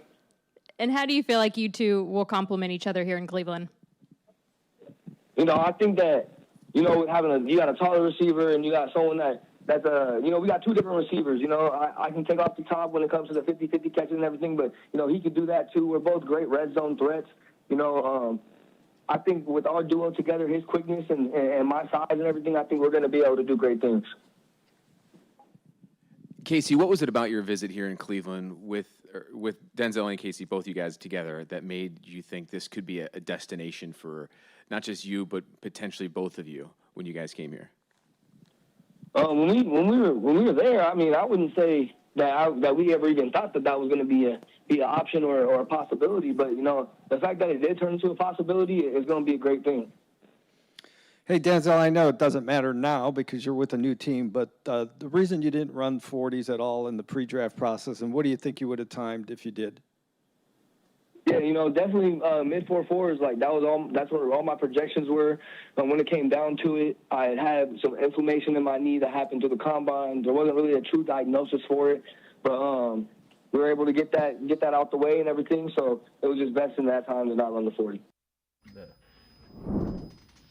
All right, Denzel Boston, happy to be a Brown. You know what? I love it. Let's welcome in Spencer German from 92.3 The Fan, Locked On Browns podcast. Spencer, a couple of wide receivers, an offensive tackle. How much better do you think this offense is? Yeah, I think there's a lot to like so far, right? You know, I don't love doing like grades, but I think if fans came into this hoping the Browns were going to focus on especially the offensive side of things and trying to fix that side of the football, they should feel pretty happy about what's kind of transpired these last couple nights.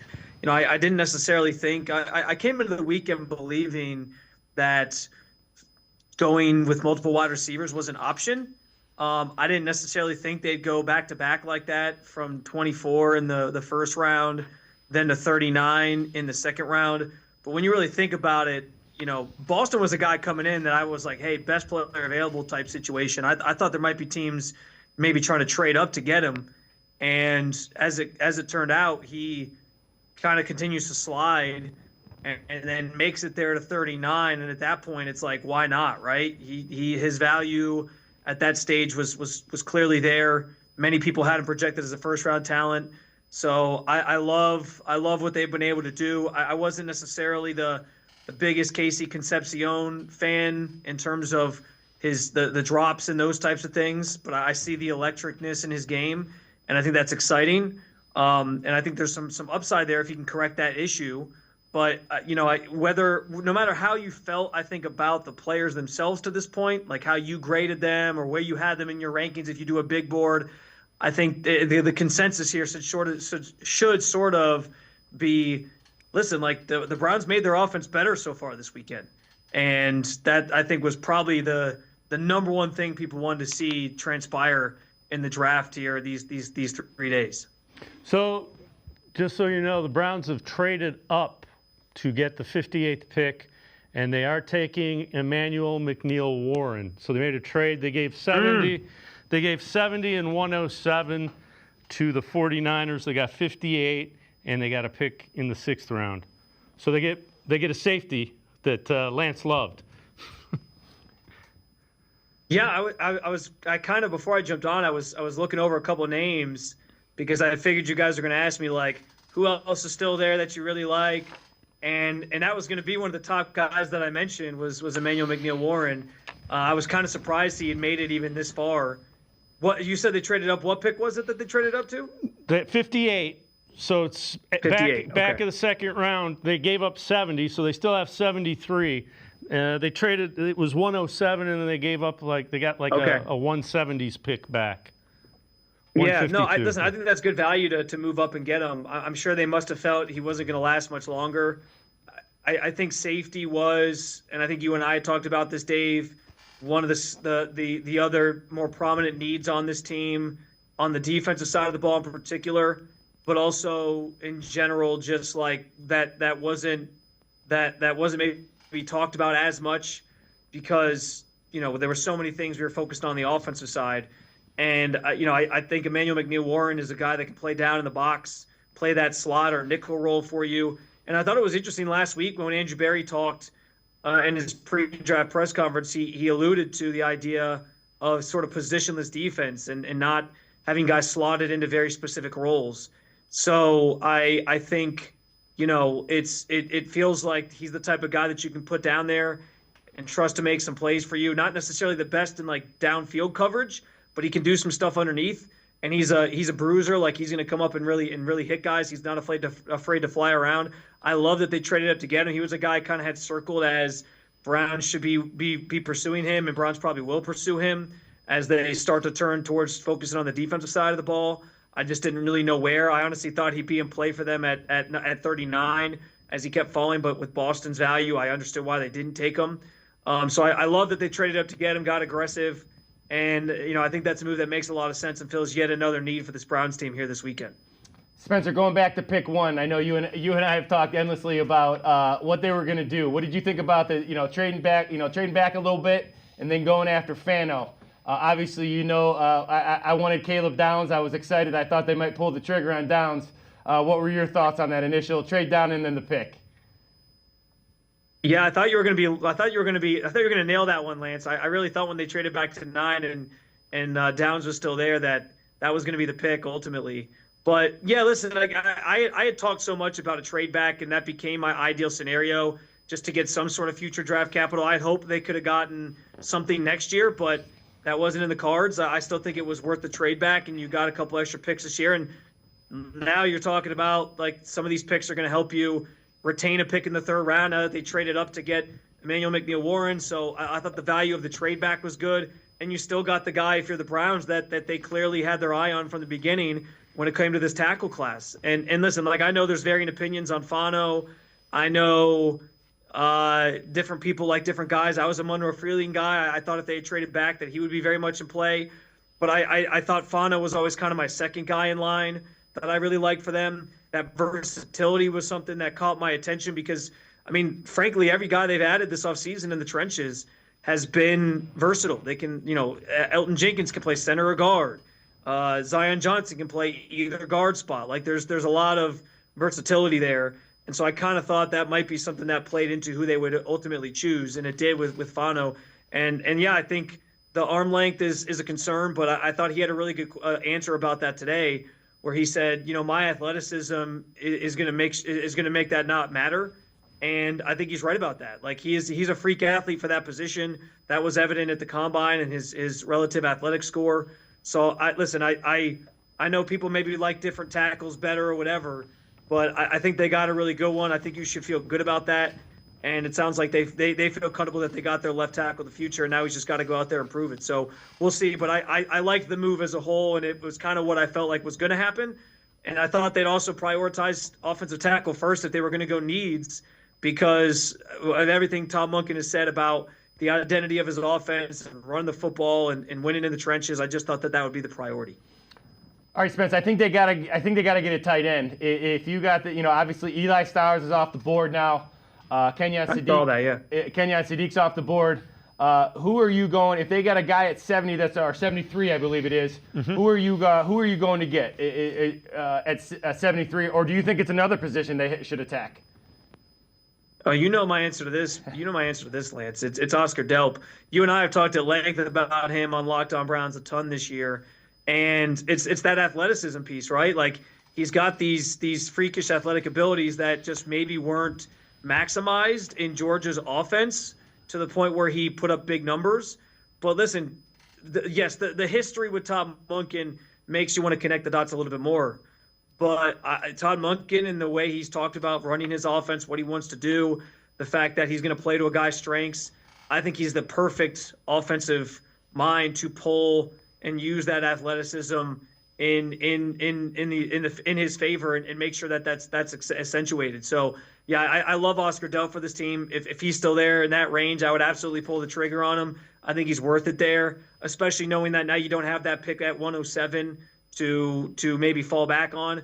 I think it makes a lot of sense if Delp's there to take that position. And I do think that's kind of the next big position that they need to continue to look at in terms of needs, because as Glenn Cook told us here tonight already, Todd runs a lot of 2 tight end sets. He runs a lot of multi-running back sets. Like, he does different things. I think you need another playmaker at that position outside of just Harold Fenton Jr., who's obviously fantastic. Spencer German, as always, great stuff, man. I appreciate you joining us. We'll let you get back to covering them out in Berea. Thanks very much, Spencer. Of course, guys. Appreciate you as always, and we'll talk soon. Sounds good. Spencer German, Locked On Browns podcast. He's also from 92.3 The Fan. Your guy. So what did you like about for those that weren't watching in the first hour when we talked about the safety, Emanuel McNeel Warren? Well, I got to tell you, the first time I'm not, usually on live TV, and it was trying to interview someone and then seeing a guy you picked over here. It was really interesting. So, I can't say enough about McNeel Warren. I wanted him at 39. I thought he was a pick at 39. Then they get Boston, who they thought was going to be a first rounder. Once again, as critical as you are of Andrew Berry and his staff, which I have been in the past, you have to be incredibly impressed with what they did last year and what they've done through these first 4 picks. They've gotten really good players. They've addressed holes on their staff. On their roster. They got the tackle. They got the inside receiver. They got the touch guy. They got the outside guy. Then they got a safety that is not only elite in any scheme, but in this scheme especially, he can play the one hi-hat because he's rangy and long. He can also be a box player. So now when you talk about stacking talent, well, can he beat Hickman out at the free? Or next year, maybe they can't pay Delpit. Well, this is what it means when you stack talent. Delpit's been a heck of a player. You'd hate to lose him. Maybe you can't pay him $25 million or whatever he would want. Now you bring the next guy in. That's what good football programs do at every level. That's what you're able to do. I think it's a fantastic move. They've made some great picks today. This pick right here, going back to get this kid from Toledo, is my favorite without question. The other thing I would say is the debate went on, should you take a wide receiver early? Should you take a tackle early? Should you take the wide receiver late? Well, they read the board correctly because they were able to get the tackle they liked. They were able to get 2 of probably the top 6 to 8 wide receivers, and then they come back and they get a safety as well. So he read the board well. Most people had McNeel Warren. They had him at the number 2 safety on the board. I had him at 3. I like Bud Clark. I love Bud Clark out of TCU. But when you talk about Bud Clark, he goes in that Jacob Rodriguez, just a great football player. Not only is McNeel Warren a great football player, but he has all the traits too. This is a long kid, really good foot speed, rangy, like I said, position flexible. When I saw that pop up, that's the type of stuff that gets you excited as a football coach, because now you're starting to see a team come together. Remember, this Browns team had a chance to win a bunch of football games last year. They lost because special teams and their offense was so poor. This is a team that has an elite defense, and people say, well, they had some things. Remember, it's a complementary football game. If you have an offense that does their part enough, and special team that's a wash, all of a sudden watch how good that defense becomes. This has got to be very exciting. If you're a Browns fan and you're always looking to, if you're a positive person like I am, this is very exciting. They're attacking this in the right way, in my opinion. So the Rams select a tight end, Max Clare from Ohio State. A lot of heat questioning why they took Ty Simpson at 13. They come back and get a weapon for Matthew Stafford. Well, Max Clare is interesting. So he was at Purdue, went to Ohio State. When he was at Purdue, did not have the production this year at Ohio State that people thought he would. Well, he's also on an offense that has some pretty good players. The 4th pick in the draft, it was the 2nd best receiver on his college team. So that tells you the amount of talent that Ohio State has in that receiving room. So Max Clare comes over from Purdue, where he's getting a ton of touches, a volume touches. He does not block very well, which is in line with hand on the ground. But the good thing about Ty, he's the most unorthodox offense coordinator in the league. So he's going to do, once again, maximize what Max Clare does well. Tyler Higbee type of stuff, where he'll play some inline, he'll play in the slot, he'll block down, he'll do some different things. But the one thing he can do, with Matt Stafford. He can catch the football. He's really good. He's a top 5 in this draft receiving tight end. Let's welcome in Tim Bielek from the Plain Dealer, cleveland.com. Tim, appreciate you joining us. I just got done, and I don't know if you were in when we were talking about it. I wanted a wide receiver early. Andrew Berry read the board perfectly. He trades back, gets some additional capital, takes a tackle he likes, gets 2 wide receivers that are probably in the top 8, top 6, top 8, top 10, then is able to trade back and get a pretty good safety. Yeah, and this is coming to me to cleveland.com later tonight. Essentially, what Andrew Berry just did, he essentially got four first-round picks in this draft, if you look at it, because we obviously, the 2 first-round picks, Spencer Fano and Casey Concepcion last night. Then you look at today, Denzel Boston, a lot of people had mocked as a late first-round guy who I've had my own concerns about because he's struggled against zone coverage, but I see the appeal with him because he got size and outstanding hands, can win in contested catch situations, and then turn right around in all the way to number 58, trade up for Emanuel McNeel Warren, who had his own case for being the second best safety in this class. A guy that could have also easily been a first-round pick. A guy a lot of people, I think, had, as a potential first-rounder. I mean, my goodness, that is tremendous work right there for Andrew Berry. Obviously, these guys have to play. They have to perform. They have to pan out. We're not going to know this for a couple of years, but based on value and everything, it feels like Andrew Berry's done a really nice job. All right, Timmy, we talked about tight ends, and obviously I know what you look for in tight ends. For me, this is kind of the last piece now as they attack this draft. If they attack the rest of the draft, they're building at positions and they're stacking talent, which I love. But I still think they need to go get a tight end who can make plays in space. Whitehart, Bates, guys put their hand on the ground. Obviously, we know Harold Fannin. Who is the guy? Obviously, Oscar Delp, we all know. But who are another guy? I know you love your tight ends. Give me some guys that can make some plays and be that athletic tight end along with Harold Fannin. Well, Oscar Delp is certainly one that stands out. I feel like Todd Monken would know him well from, a brief interaction at Georgia before he went to become the offensive coordinator in Baltimore. He's a guy that stands out. Kind of a sleeper for me is Eli Raritan from Notre Dame, a guy that didn't play a lot, was a guy that had torn ACL in his final year of high school, and then tore it again. Going into his first year at Notre Dame in 2022, really didn't get on the field until 2025, but had solid production. I feel like he's very balanced as a tight end, can catch the ball, can block, does a lot of the kind of things I think you would look for ideally in a tight end too. So I think obviously the Browns don't have pick 107 anymore. That got traded. I think if he can fall to the 5th round to them with one of their 5th round picks, I think this is a guy that suddenly becomes very intriguing. Those are 2 guys that really stand out to me as far as a tight end position that I think is going to get really busy as we get into the beginning of day number 3 tomorrow. All right, let's assume for a minute they don't go tight end. Let's say they go offensive line. If this offensive lineman is sitting there at 73 now, who are you calling if you're looking for a lineman? I feel like it's Connor Lew from Auburn. I feel like that's the most natural fit. He's one of the best true centers in the draft. He fits the Andrew Berry age guardrails. I think he's under 21 years old. Yeah, he's coming off a torn ACL, but I think, this is a guy that, moves very well and young, plenty of starting experience at Auburn. When I'm looking at the Browns right now, you can have Elton Jenkins start day 1 at center and eventually groom this guy, as he continues to recover from injury. But a lot of people really like him, and certainly he's a guy that stands out to me as center. Also, Sam Heck from Kansas State, Jake Slaughter from Florida. I know Lance is a big Jake Slaughter guy. Slaughter might be those first 2 guys might be out of reach because of the age guardrails I just mentioned. So I think that's the only thing that's really missing is a center out of this draft, at least as far as the offense is concerned. And then you could slide Elton Jenkins over to right guard and let Tevin Jenkins be your 6th offensive lineman. It could give you a lot of versatility, but that's kind of where I'm looking for the offensive line.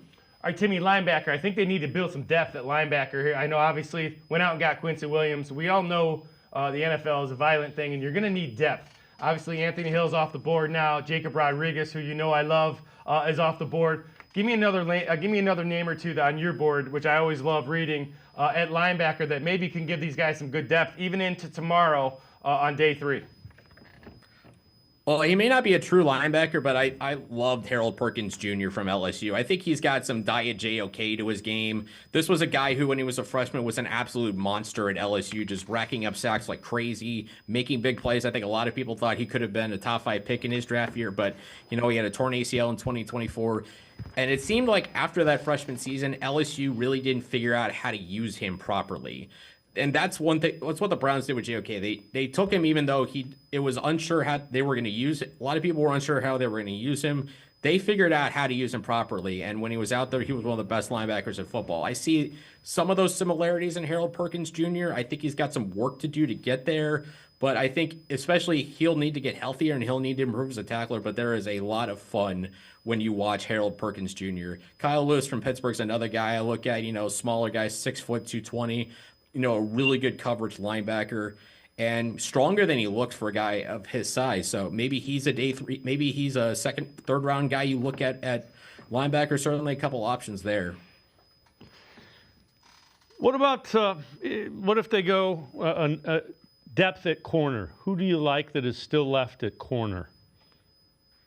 Well, I was looking at corner earlier today. I mean, if somehow Jermon McCoy is still there at, later in the third round, I think you would have to look at it. This was a guy who looked like a first round pick to me. I had written he could have been, as far as we found, the first ever player to have been a first round pick despite not having played his entire previous season with the torn ACL. So he tore it in January 2025, missed the entire season. But he was really, really good in 24. Like, he was one of the key components of that Tennessee team that made the college football playoff. Yeah, they lost to Ohio State, but Ohio State was that was a really good Ohio State team, obviously, that finished the season. But McCoy's got size, 6'1", 188, length, just a lot of good things that you want to see out of him. Obviously, you have concerns about how a guy's recovering from injury. There's some Will Johnson vibes we saw. He was a former really high pick. He fell obviously because of his injuries and may not be the same guy, but he would be, if he's there at 74 or if the Browns decide to move up again, I would think he'd be another option to keep an eye on. Certainly, the thing that helped him was he, by all accounts, had a really good pro day. Like, his pro day looked like he was, according to reports, he was moving very well. Didn't look more like the guy that he was prior to his ACL tear. I can understand why he's still on the board. I'm sure the league's still kind of nervous about his health situation. But if somehow Jermon McCoy is on the board, when the Browns go back on the clock again, I feel like that'd be kind of the icing on the cake of what right now looks like a really, really, really good day number 2 for the Browns. All right, Tim, I'll put you on the spot here. Day 3, Browns decided they're going to go quarterback. All right, who are they taking? I think it kind of goes one of two different ways. If you're looking for a guy that you'd want to develop, I mean, I'd go with Drew Aller, I guess. I don't think he would last that long, but I think he's a guy that at least one team is going to look at, maybe as early as tonight, that sees Drew Aller, sees his incredible physical tools, and thinks that they can develop that. And he pretty much has to rebuild his game. So he's a guy, and I talked about with you, and I think I talked about with you and Dan on the podcast, that if the Browns took Drew Aller, or if somebody takes Drew Aller, you have to put as many barriers between him and the field for his rookie season as possible. You have to do everything in your power to keep him off the field for his rookie season, because he's got a lot of work to do to rebuild his game. But there's incredible physical tools. The hometown connection, being a Medina kid, is interesting. He has the things you can't teach, but what he needs to fix are things that are teachable. If you want to go kind of more fun gimmick guy, I like Taylor Green from Arkansas. This is just an absolute dynamo of an athlete, 6'6", 227. This is a guy who, he's just kind of as raw as, he's one of the more raw quarterbacks in this class. I don't know if he's a pure quarterback, but what I think he is, he's kind of a weapon. And I think if you're Todd Monken, if you're looking for as many ways to get as much out of this Browns offense as possible, maybe you draft him and you give him a wildcat package of a couple snaps a game. And I say that because imagine a combination of Taylor Green and Quinshon Judkins and a situation where you could just run jet sweeps, with Casey Concepcion. All of a sudden, you have an interesting package that defensive coordinators have to account for. And Lance, as you know, any amount of time that a defensive coordinator has to spend on things that aren't base package, that aren't base personnel, are things that make your base personnel better, because they're not getting focused on as much. They're not getting practiced against as much, because you do have to worry about the occasional time when the the other team could throw a gimmick play out there. We saw the Browns bring back the Wildcat last year with Quinshon Judkins. So maybe it wouldn't, if they took Jalen Green, I wouldn't be surprised at all. It could just be kind of a reinvention of the Wildcat. Tim, how well do you think Boston and KC Concepcion complement each other? I mean, their skills really do complement each other, because Boston is kind of the typical possession receiver, a guy who's going to want a lot of jump balls, and I think he fits well with a guy like Shedeur Sanders, who we've seen, at times can be really good with those fade routes on those throws at the end zone. He, of course, had the one that Harold Fannin against the Titans. I think he had one that was almost caught by, I believe it was Gage Larvadan against the Ravens when he came in that second half. So he has really nice touch. And I think you give him a guy like Denzel Boston, who can be good in those contested catch situations. I think he could be better because he has the size and has the height, the size, and the quality hands for it, just something I think he needs to continue to work on. But he certainly has the potential to be that. With KC Concepcion, I mean, this guy is just dynamite. You're talking about excitement, burst, acceleration, speed, breaks tackles.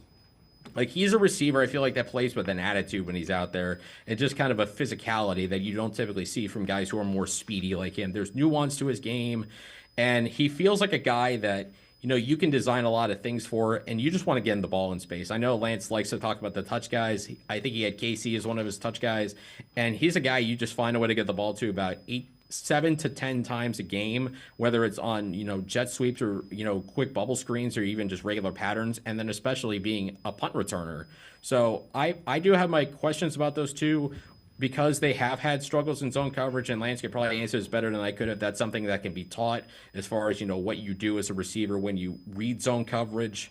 But I think if they can figure those, if that's a thing that can be figured out and they can get there, I think they have a chance to really become pretty good receivers in the NFL.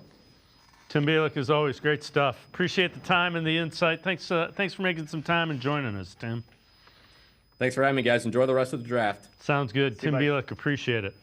He's talking about the zone coverage, and it's interesting because he brings up when we meet, we do our draft pods, Tim and Dan Lobby together, and he has this yards per catch against zone and how it really mirrors guys who have success. And you kind of look at it and what it means when you watch the film. And we were talking about, he said, what does that mean when you watch the film? What it means for me, if you're playing me, man, I got to beat you. It's me versus you. The brain has to now activate versus zone. What coverage are they in? Who is where? Who is the underneath coverage? Where is the hole? Right?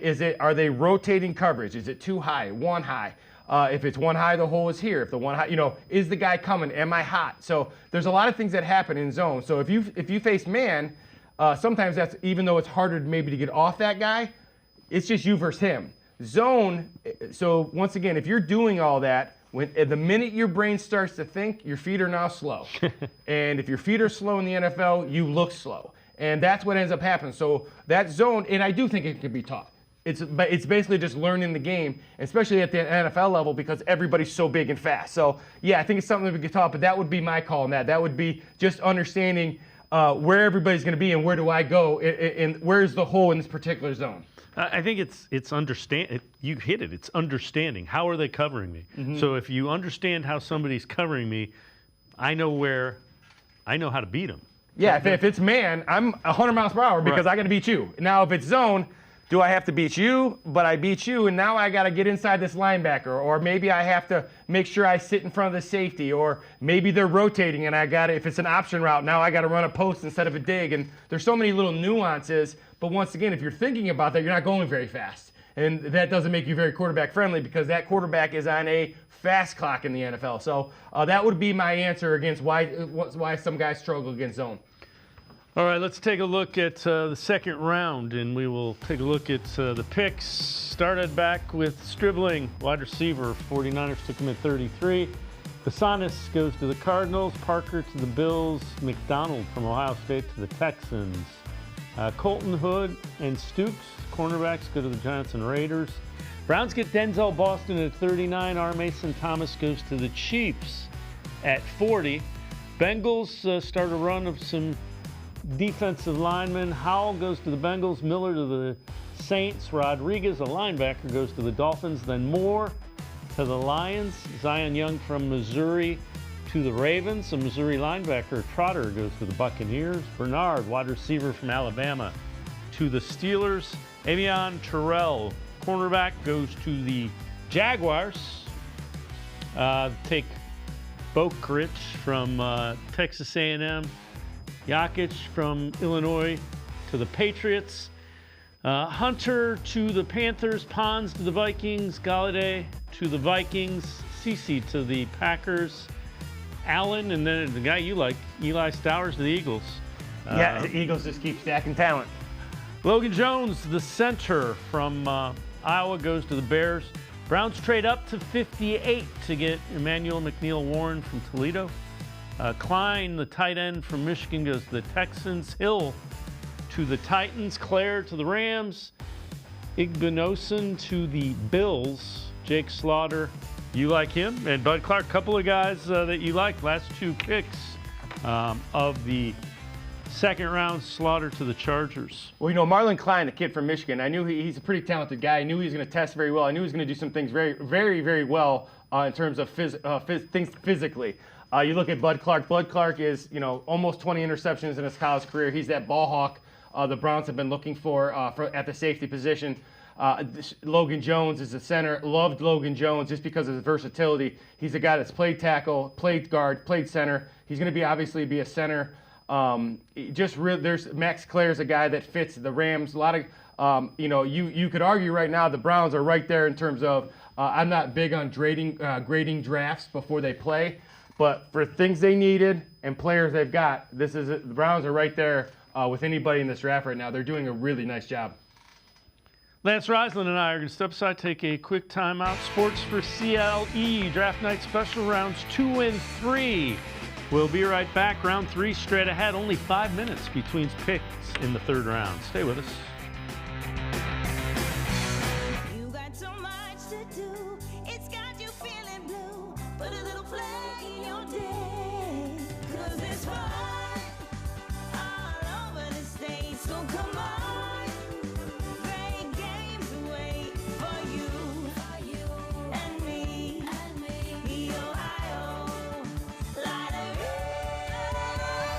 Put a little play in your day. Put a little play in your day. Come back to go forward. Back to learning new things. Back to pursuing your dreams.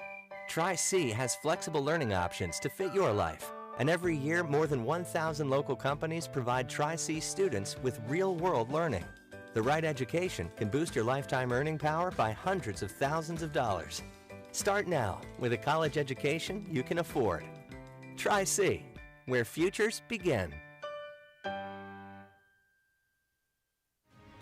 The Greater Cleveland Sports Hall of Fame celebrates the star athletes and notable sports figures who were born or have made their home in Greater Cleveland.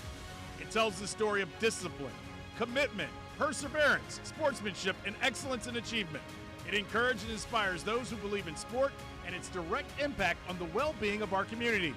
Go to clevelandsportshall.com or follow us on Twitter at GCLE Sports HOF for more details. I am powerful beyond my wildest imagination. I will define my future. I will keep challenging myself to improve. Because I am a future leader of this great nation. I will be responsible for raising a beautiful family. And educating not only my generation, but many more to come. I will make a difference in my community. And I will stand up for what I believe in.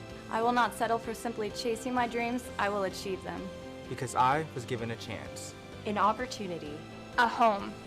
At Family, Career, and Community Leaders of America. The ultimate leadership experience. FCCLA has been one of the greatest experiences of my life. It's made me who I am today. Join us. We'll build a new future together.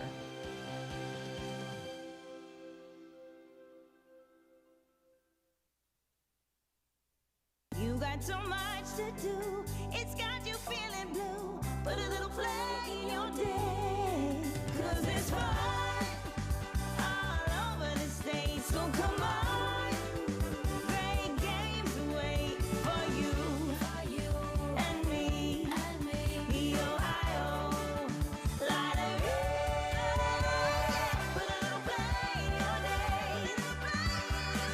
Put a little play in your day. Come back to go forward. Back to learning new things. back to pursuing your dreams.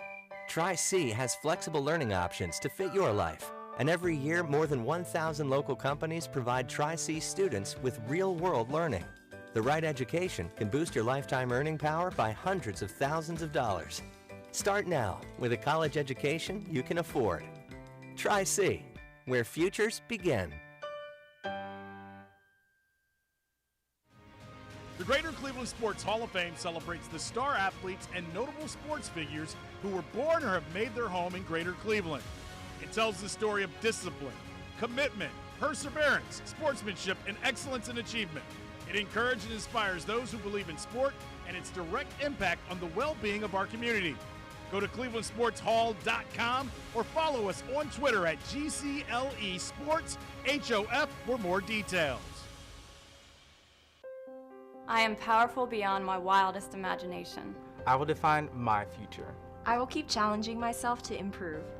Because I am a future leader of this great nation. I will be responsible for raising a beautiful family. And educating not only my generation, but many more to come. I will make a difference in my community. And I will stand up for what I believe in. I will not settle for simply chasing my dreams. I will achieve them. Because I was given a chance. An opportunity. A home. At Family, Career, and Community Leaders of America. The ultimate leadership experience. FCCLA has been one of the greatest experiences of my life. It's made me who I am today. Join us. We'll build a new future together.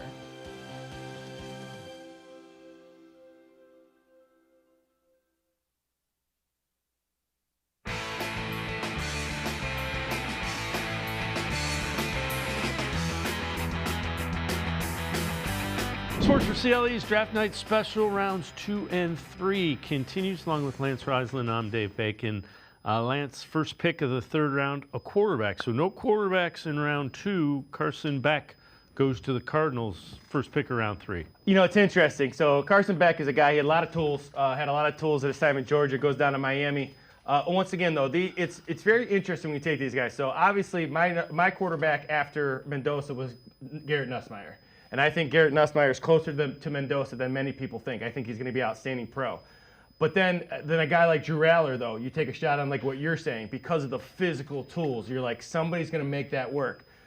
Beck is just a guy who's kind of, he never kind of played to his potential. He wasn't the best player on the field. He's had some kind of character issues in terms of like how he carries himself. And, you know, it doesn't mean he's not a great guy. It's just the perception he gives. I don't know. I'm not, you know, sometimes those teams that struggle, they're rolling the dice. A guy that could be outstanding or maybe not make the team. And that's quite a gamble when you're, you know, just early in this draft, still in the third round. All right. So you had asked Tim this question. I'm curious as to your response. Would you draft a young quarterback, developmental quarterback, day 3, so tomorrow? I would say no. And the reason why, if I did take one, if you're not going to take Garrett Nussmeier to compete for the job, which I don't know if he could, I don't know that. But if you're going to take a guy who is going to come in and be a project, it's Drew Aller because he has the physical tools, and I trust Todd Monken with a guy like that. But I will say this. Watching Deshaun Watson throw the other day, and people are like, oh, he's going to be great, and he's always great in practice. The point what I was making is coming off multiple Achilles injuries, coming off multiple shoulder injuries, all those things he's had, he just looked healthy. So with his health, he's the veteran, right? Mm-hmm. Whether he's a starter or not, you have a veteran. You're paying him, he's staying great. Then Shador looked really good. And once again, Dillon only played 6-7 games. Maybe Monken can maximize his skill set as a backup or whatever it may be. Sometimes those backups, guys who are really intelligent, they can be a good backup, whatever that may be. But in all reality, you have 2 projects and a veteran. And with this roster, if you're talking about building talent, there's still so many guys on the board. I'm not wasting any picks in the first 5 rounds on guys that I don't think can help my football team with the holes I have. If a guy like Ted Hurst slides to the 5th round, I'm taking him because he's got real talent. So I would say no. What I saw the other day with Watson's health and the progression that I'm seeing in Shador, I would say no and let this guys ride it out with who you have. The one thing I would think is I think you got to find out, is there a guy Todd Monken really likes? Because Deshaun Watson's not Todd Monken's guy. Shedeur Sanders isn't Todd Monken's guy, and Dylan Gabriel isn't Todd Monken's guy. Again, I think you hired Todd Monken to put in an offense and an offensive system and a style. Give him everything, including a quarterback that he thinks he can develop. Well, and that would be the case. So if there's a guy, and I agree with that. It's like when a GM is hired, when a new coach comes in, when you get hired as a head high school coach, you're bringing in your guys. It doesn't mean the guys that were there aren't good. It just means I'm comfortable with my OC. I'm comfortable with my, whatever it may be. And that's really fair to say in the game of football. If you're an offensive-minded guy, maybe you want your guy. Maybe you say, I think Drew Aller is going to be, in 2 years from now when I work with him, he is going to be an all-pro. Yeah. You might say that. Or Green, Taylor Green. Yeah. He looks at Taylor Green and says, man, I think this guy's like, I can make him into Lamar Jackson Light. Yeah, look what I did with, I had Stenson Bennett at Georgia, and then I had Lamar. Look what I had, I made it work with different guys, and now you got a guy with great feet. Maybe you think you can do those things. That's a very fair assessment, because you want him to be, you've hired him. Right. And if you've hired the guy, you've given him the keys, then give him some pieces to work with. Well, he can't complain with so he's got a left tackle and a couple of wide receivers.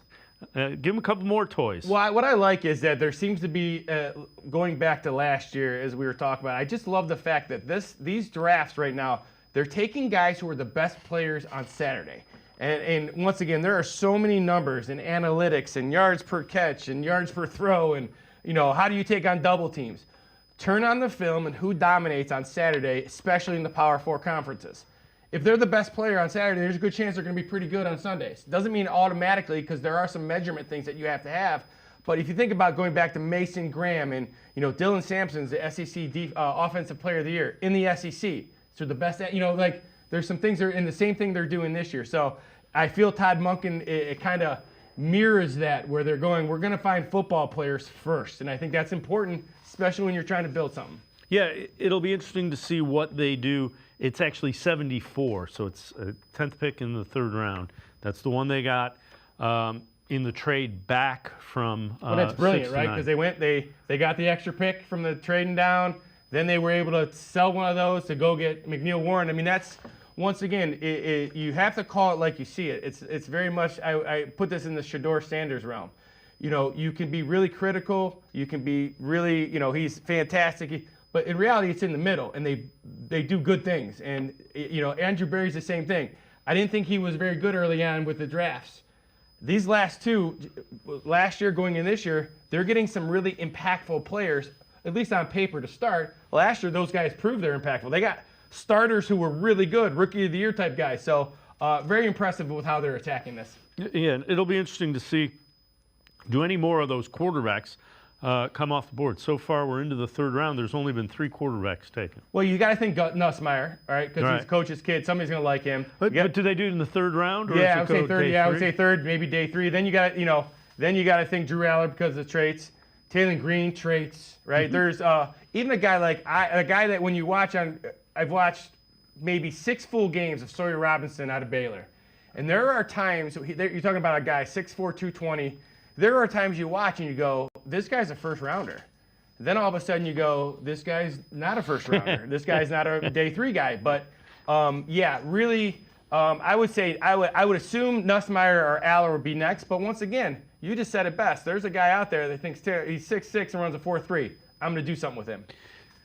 So the Eagles pick Markel Bell, offensive tackle from Miami. Yeah, mountain of a man, 6'9", about 360. I will say this about Markel Bell. There's 2 things that always worry me about offensive linemen. One is your want-to, right? Obviously, feet, I'm saying I already assume you have really light feet because that's the number one thing.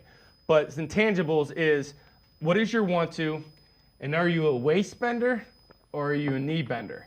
And if you're a waist bender, you're in trouble, right? You've got to be a knee bender. Now, what makes it hard for a guy like that is the same thing that makes it hard for Juwan Jones. He's 6'9", he's 370 pounds.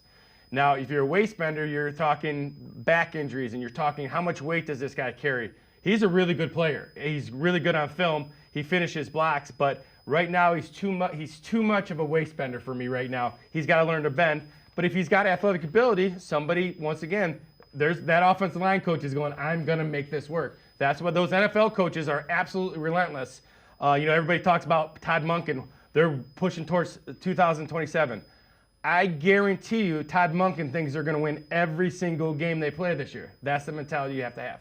Well, reality is if Todd Monken doesn't win enough, they're going to find somebody who will. And it's the same thing with Andrew Berry. By all accounts, last year's draft was great. Looks like this one could be pretty good. You got to keep doing that job. Yeah, and you have to, when you're trying to build a team, that you have to. Winning doesn't. Everybody says you can't win every game, but what you can do, if you plan to win every game, that drives your preparation. That drives your mentality. That drives your sense of urgency at practice. Your enthusiasm. Like we got to do this right. If you assume you're going to win 8 games, then you've already said before start I've lost 9. Now you're going to lose some games, but that mentality of I'm winning every game is what drives the whole process. That's culture, and that's what that's what Monken feels like to me. He doesn't really care what everybody else says. He's running it his way. He's an older coach. He's waiting for this. He's going to go in swinging, and I like that. So the Bears take a tight end, Sam Roush from Stanford. That's traditional guy. Yeah, I'm an old school guy. You'll see him here, hand in the dirt. If you watch him on film, you're going to see hand in the dirt, a guy who can run over the middle, much more of a traditional old school tight end. He can run and catch and do those things, but he's a guy who's going to attach himself to a tight end on each tackle on either side, and he's a guy who's really physical, 6'5", 6'6", about 260, 265. He can motion, he can do things, do different things. Stanford always does a really nice job with their tight ends, no matter who their coach has been. So I like Sam Roush. Once again, this is my number one, hand in the dirt tight end who can do other things.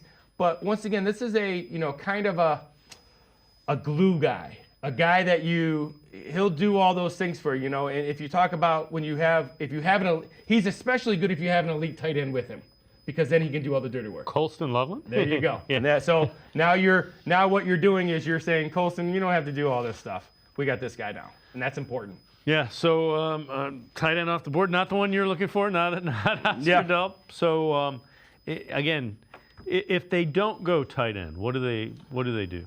Well, I think then you start going depth, right? Slaughter's off the board. Connor Lewis still there. Logan Jones is off the board. Maybe Sam Hike, the center from Kansas State. Once again, he's just a football player. He tested terribly. One of those guys, I don't care how he tests. And sometimes those interior linemen, I don't care how they test, right? Because they're in a phone booth. And I don't care what a center or guard's 40 time is. I care about when you turn the film on in that phone booth, are you willing to fight in a phone booth? And a guard center, for me, guard and center is the one thing. If the tape is good, those are the positions for me where the measurements mean the least. And what I mean by that is like short area burst, lateral movement. Now, obviously, you got to be 6'5", because everybody is, and you have to be 300-plus pounds. Once again, Monken said it best. Those are givens. But if you're going to be not good athletically, per se, center guards the spot, and you better be super tough and smart. And Sam Hite out of Kansas State is one of those guys. Lance Reisland and I are going to step aside, take a quick timeout as we narrow in. We get closer and closer to the Browns' pick in the third round at 74. Sports4CLE's Draft Night Special, second and third rounds. Be right back. Stay with us.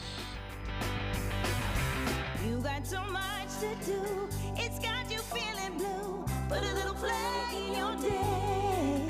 'Cause it's fun all over the state. So come on.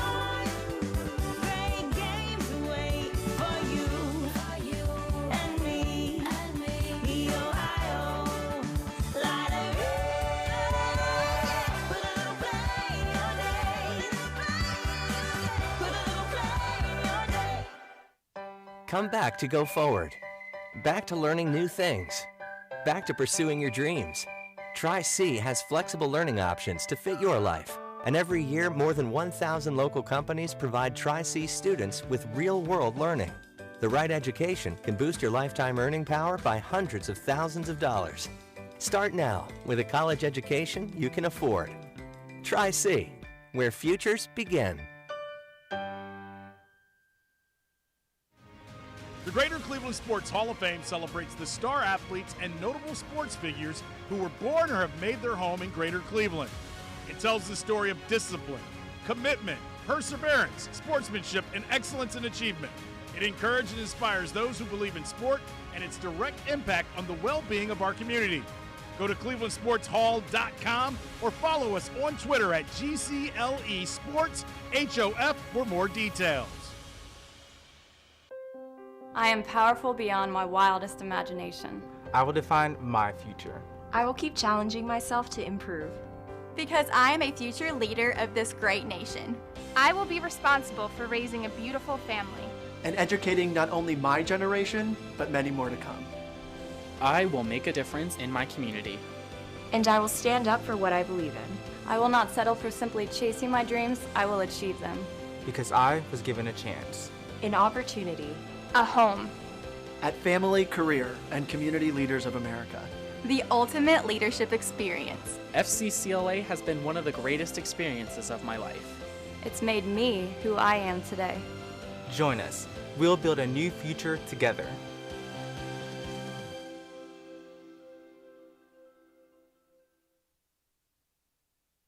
You got so much to do, it's got you feeling blue. Put a little play in your day, 'cause it's fun all over the state. So come on, great games wait for you and me. The Ohio Lottery. Put a little play in your day. Put a little play in your day.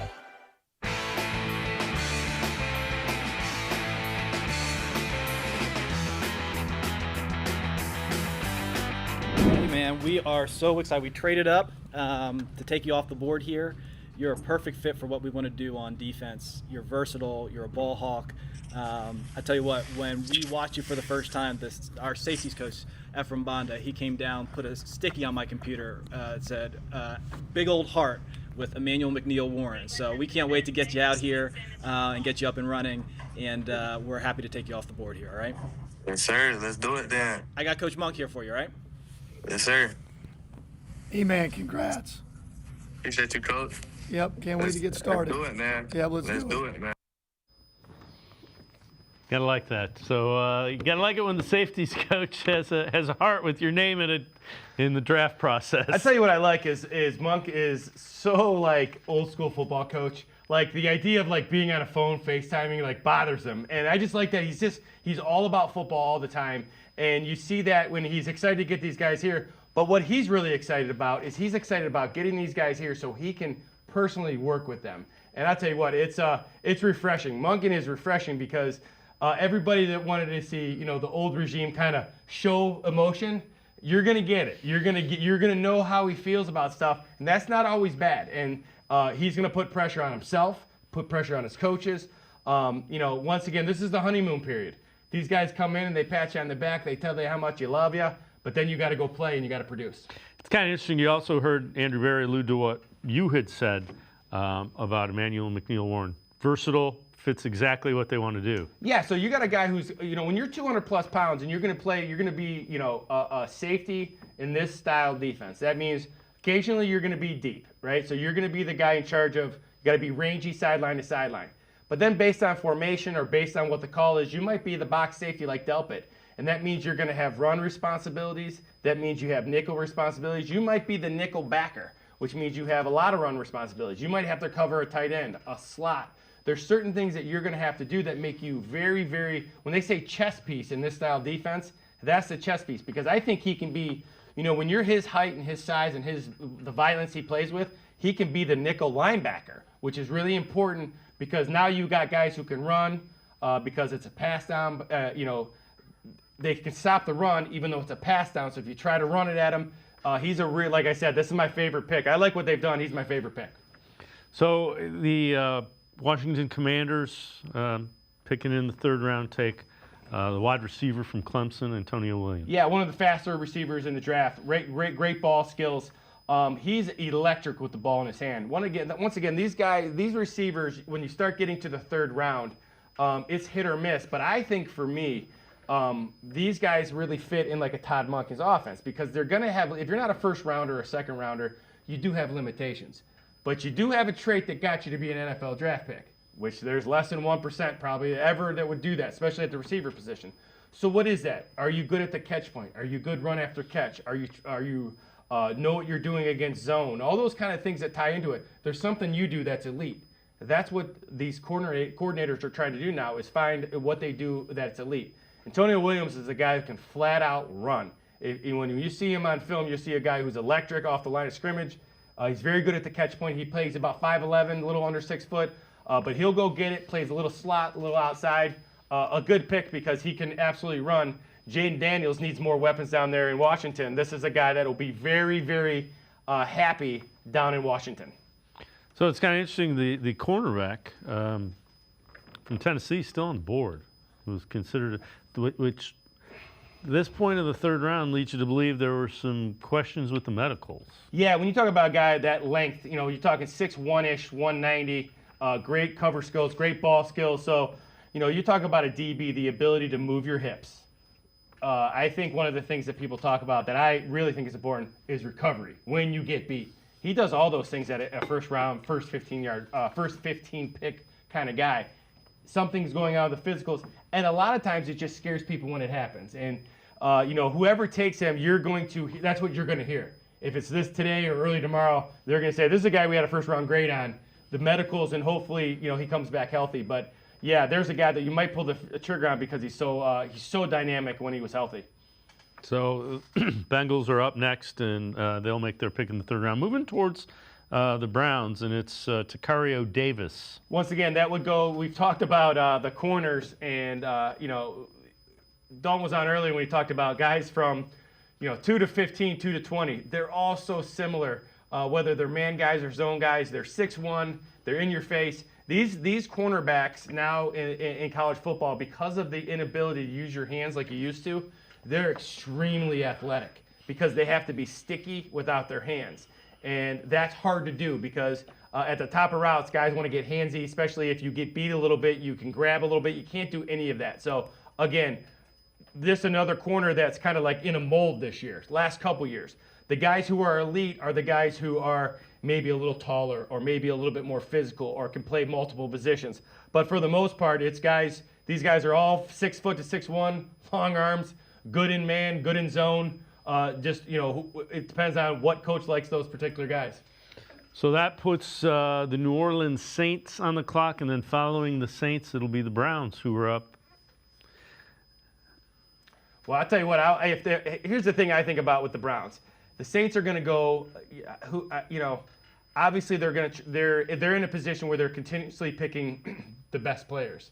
So you think McCoy would be on the board for him here? For me. If Oscar Delp is there next, I'd be very happy. If Oscar Delp is there next... Now, the Browns traded back, but the Saints are going to take your guy, Oscar Delp. Yeah. Browns traded back with the Giants. Okay. But Oscar Delp is going off the board. Yeah, so what is there in there? So Tyler Shucks got his comfort. And what I always think about when they say a quarterback, what does it mean to be quarterback friendly? Well, as a receiver, that means you're where you're supposed to be in zone and man. But for a tight end, it's just the idea of the distance of the throw within the hashes against linebackers and safeties. It's a lot easier to throw against linebackers and safety. Oscar Delp, I love. He'll be a great player very quickly with the Saints. Great skill set. There's other tight ends on the board for the Browns. I still think they need to address that position. The other guys, Michael Trigg now is a guy that I'm very high on. Michael Trigg is a guy they might pull the trigger on because he's super athletic, not real good in line. But you talk about a matchup nightmare, or Jack Andrews, the kid out of Texas. He can give you more. He can put his hand on the ground a little bit more than Trigg, but he's still a guy that can motion play a little bit more fullback. That motion move kind of like almost an H-back. So there's some guys out there still super high on Oscar Delp. I thought he was a perfect fit. The idea of Delp and Fano would have been dynamic, but didn't happen. Now it's time to find the next guy that can do that. So the Giants traded up to get Malachi Fields from Notre Dame. Absolutely love Malachi Fields. Malachi Fields, first and foremost, I take a lot of stock, not all, but when you go to the Senior Bowl in some of these All-Star games, especially the Senior Bowl, not the game, but the week of work. And I always listen to those NFL coaches and those NFL corners who are going to be the top corners off the board. And they consistently said this year that Malachi Fields was the hardest cover. Talking about a guy 6'4" in that 220 range. Now, if you think about what offenses do now, they like to move those receivers in those condensed formations. And when you're in those condensed formations, now those guys are blocking linebackers and safeties. The ultimate goal for all of us offensive coordinators is you can't block all 11, but the guys you want to leave are the corners. The corners are the guys who don't want to tackle. And so that's what they're doing with the receivers. They're using these. McVay has kind of been innovative with that to get these big receivers to be matchup problems, but also use them in the run game. Absolutely love Malachi Fields. He's a guy that will be very productive, both in the run game as a lead blocker and as a receiver. Hugely, he was in the same boat. I would have taken him. I would have felt the same way about Malachi Fields that I feel about Denzel Boston for the Browns. A big physical guy, so they do trade back, and they're going to get a couple of picks and a pick next year as well. So they get 105, 145, and a fourth-round pick next season. So next year. Well, it tells you, so here's the thing. They're going to have to, or they feel really good about Bates, or they feel really good about maybe they're not going to be as much 12 personnel. Once again, when you talk about a flexible offensive coordinator, and you talk about a guy who's calling plays, part of that flexibility is, all right, you can't always get all the chess pieces, and that's the reality of it. So I would say right now, I think Bates is really good. Whitehart, they're limited in what they do, but they can move and do some different things. So they're going to be the glue guys and trying to disguise stuff so Harold Fano can get open. So if you have one hole on this offense right now, for me, it's that next tight end who can make plays down the field. Yeah, the other thing you're probably looking at is interior offensive linemen. Yeah, you got to get younger. You signed some guys that are late 20s, going into the 30. So you need young guys to develop. Yeah, and at this point in time, when you get to especially moving in close to day 3, now you can, because they've addressed this offensive line, now you can go after guys who have traits. Now you can go, you know what, this guy's a guard. He's 6'5", he moves like a tackle, he's a dominant run blocker. Let's go get him. He may not be ready early on, he's not great in pass protection. That's okay, we don't need him to play right away. That's what you can do now. They've addressed these things. Now you don't have to say, boy, we got to get a guy who can help us on day 3. No, but you can get an Alex Wright who in 2 years has turned into what Alex Wright has turned into. So that's what you get. And again, because when the Browns had Okoronkwo and these guys, Alex Wright didn't have to be the guy. He could develop, and that's what's happened with Alex Wright. When you stack talent and those guys aren't forced to play, but they have the skill set to play, they can learn it without getting beat down. That's why Ty Simpson's going to be good in my opinion. He goes to a place where he has to start, he struggles. He goes to a place, doesn't have to touch the field for a year or two, learns, he could be a really good pro. Lance Reisland and I are going to step aside, take a quick timeout. We'll be back with more of Sports4CLE's Draft Night Special. Stay with us.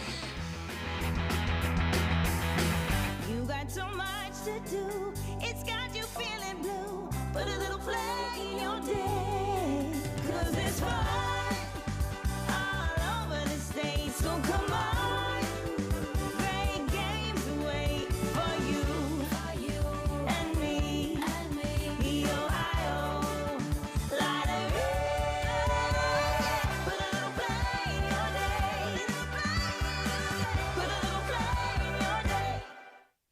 Come back to go forward.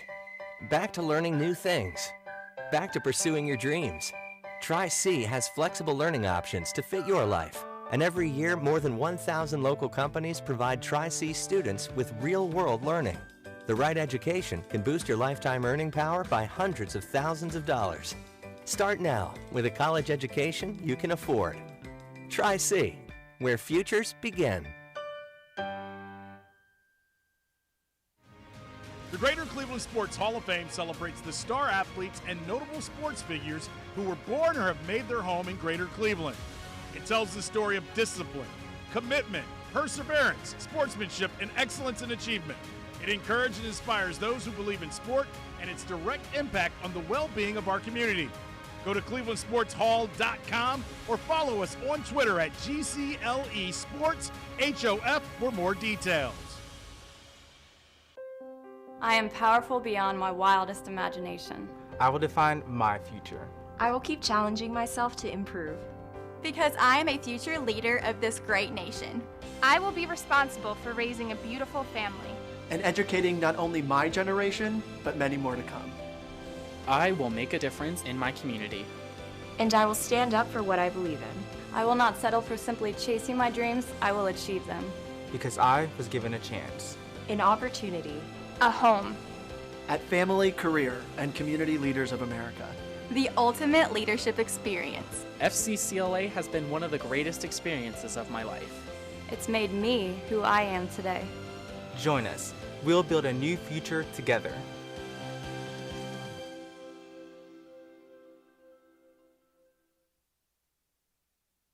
You got so much to do, it's got you feeling blue. Put a little play in your day, 'cause it's fun all over the state. So come on, great games wait for you and me.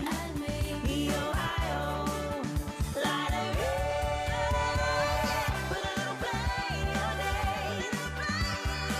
Put a little play in your day. Come back to go forward. Back to learning new things. Back to pursuing your dreams.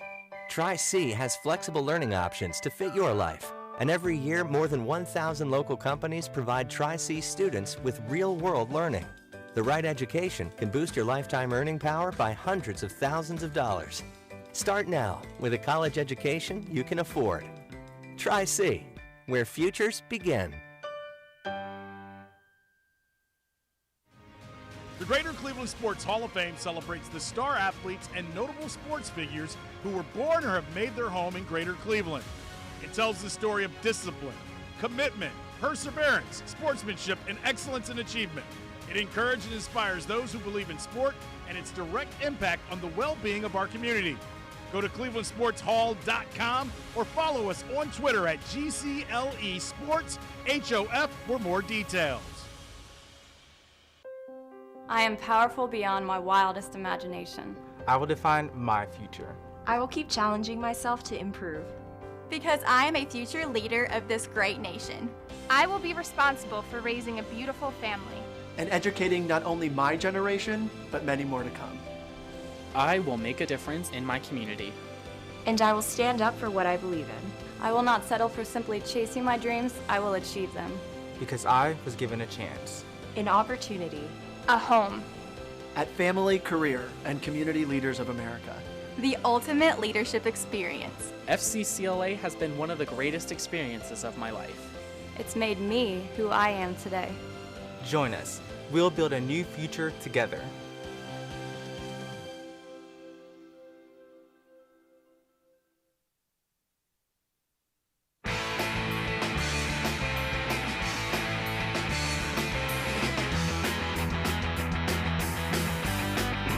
Sports4CLE's Draft Night Special continues along with Lance Reisland. I'm Dave Bacon. Let's welcome in Casey Kinnaman from the All Eyes on Cleveland podcast, Barking Browns podcast.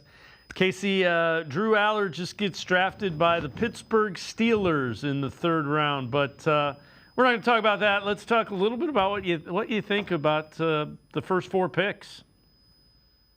I mean, yesterday, obviously, I think you kept it on the fairway. You took care of the needs we talked about. You shore up the offensive line. There's some discrepancy in whether people think that Fano is going to be a starting left tackle or, but the Browns feel he's going to be he's a tremendous athlete. He has the requisite footwork that you need. I know some people worried about the length. I liked his answer in the presser today that he's never had 35-inch arms and it's never been a problem. So I hope he keeps that attitude. Obviously, Casey Concepcion, and me and you spoke about this. We even did a mock draft in which we took Concepcion at 24. He's explosive. He creates separation. You needed a bucket getter. You need someone that could be that easy button, and he gives you that. So and also the return stuff. And it's, finally, when Stefanski's gone, they finally get a guy who can run the jet sweep. That's not lost on me. So you got to like that. But then today, like if you had told me before round two started that they were going to get Denzel Boston and Emanuel McNeel Warren, I would not have believed you. It's some inexplicable things have happened today in the second round to land those two players. This has been a home run draft for me so far. I mean, obviously you just had to trade back, and we'll see if they jump back up because they have about 5,000 fifth-round picks now. Although we know how Barry feels about those fifth-round picks, but yeah, it's I wouldn't have believed it if you'd have told me this was the haul they were going to have after four players. This is outstanding work. Yeah, everybody gets a 5th-round pick. Everybody gets one. Casey, how you doing tonight, bud? Hope everything's well. Question for you. I think the two areas that I'm looking at now, it's kind of nice for one, there's not a glaring hole anywhere on this team. I think one of the things that I see is they need another athletic tight end. And, Yes. obviously I look at a guy like Michael Trigg being one of the most athletic tight ends, especially left on the board. What are some other tight ends you like that kind of fit? I've said that I like Whitehart and Bates because they're the grunt guys, put their hand on the ground. Who are some tight ends that you like that could kind of be athletic, get in space, be multi-personnel groups, formation flexible, etc.?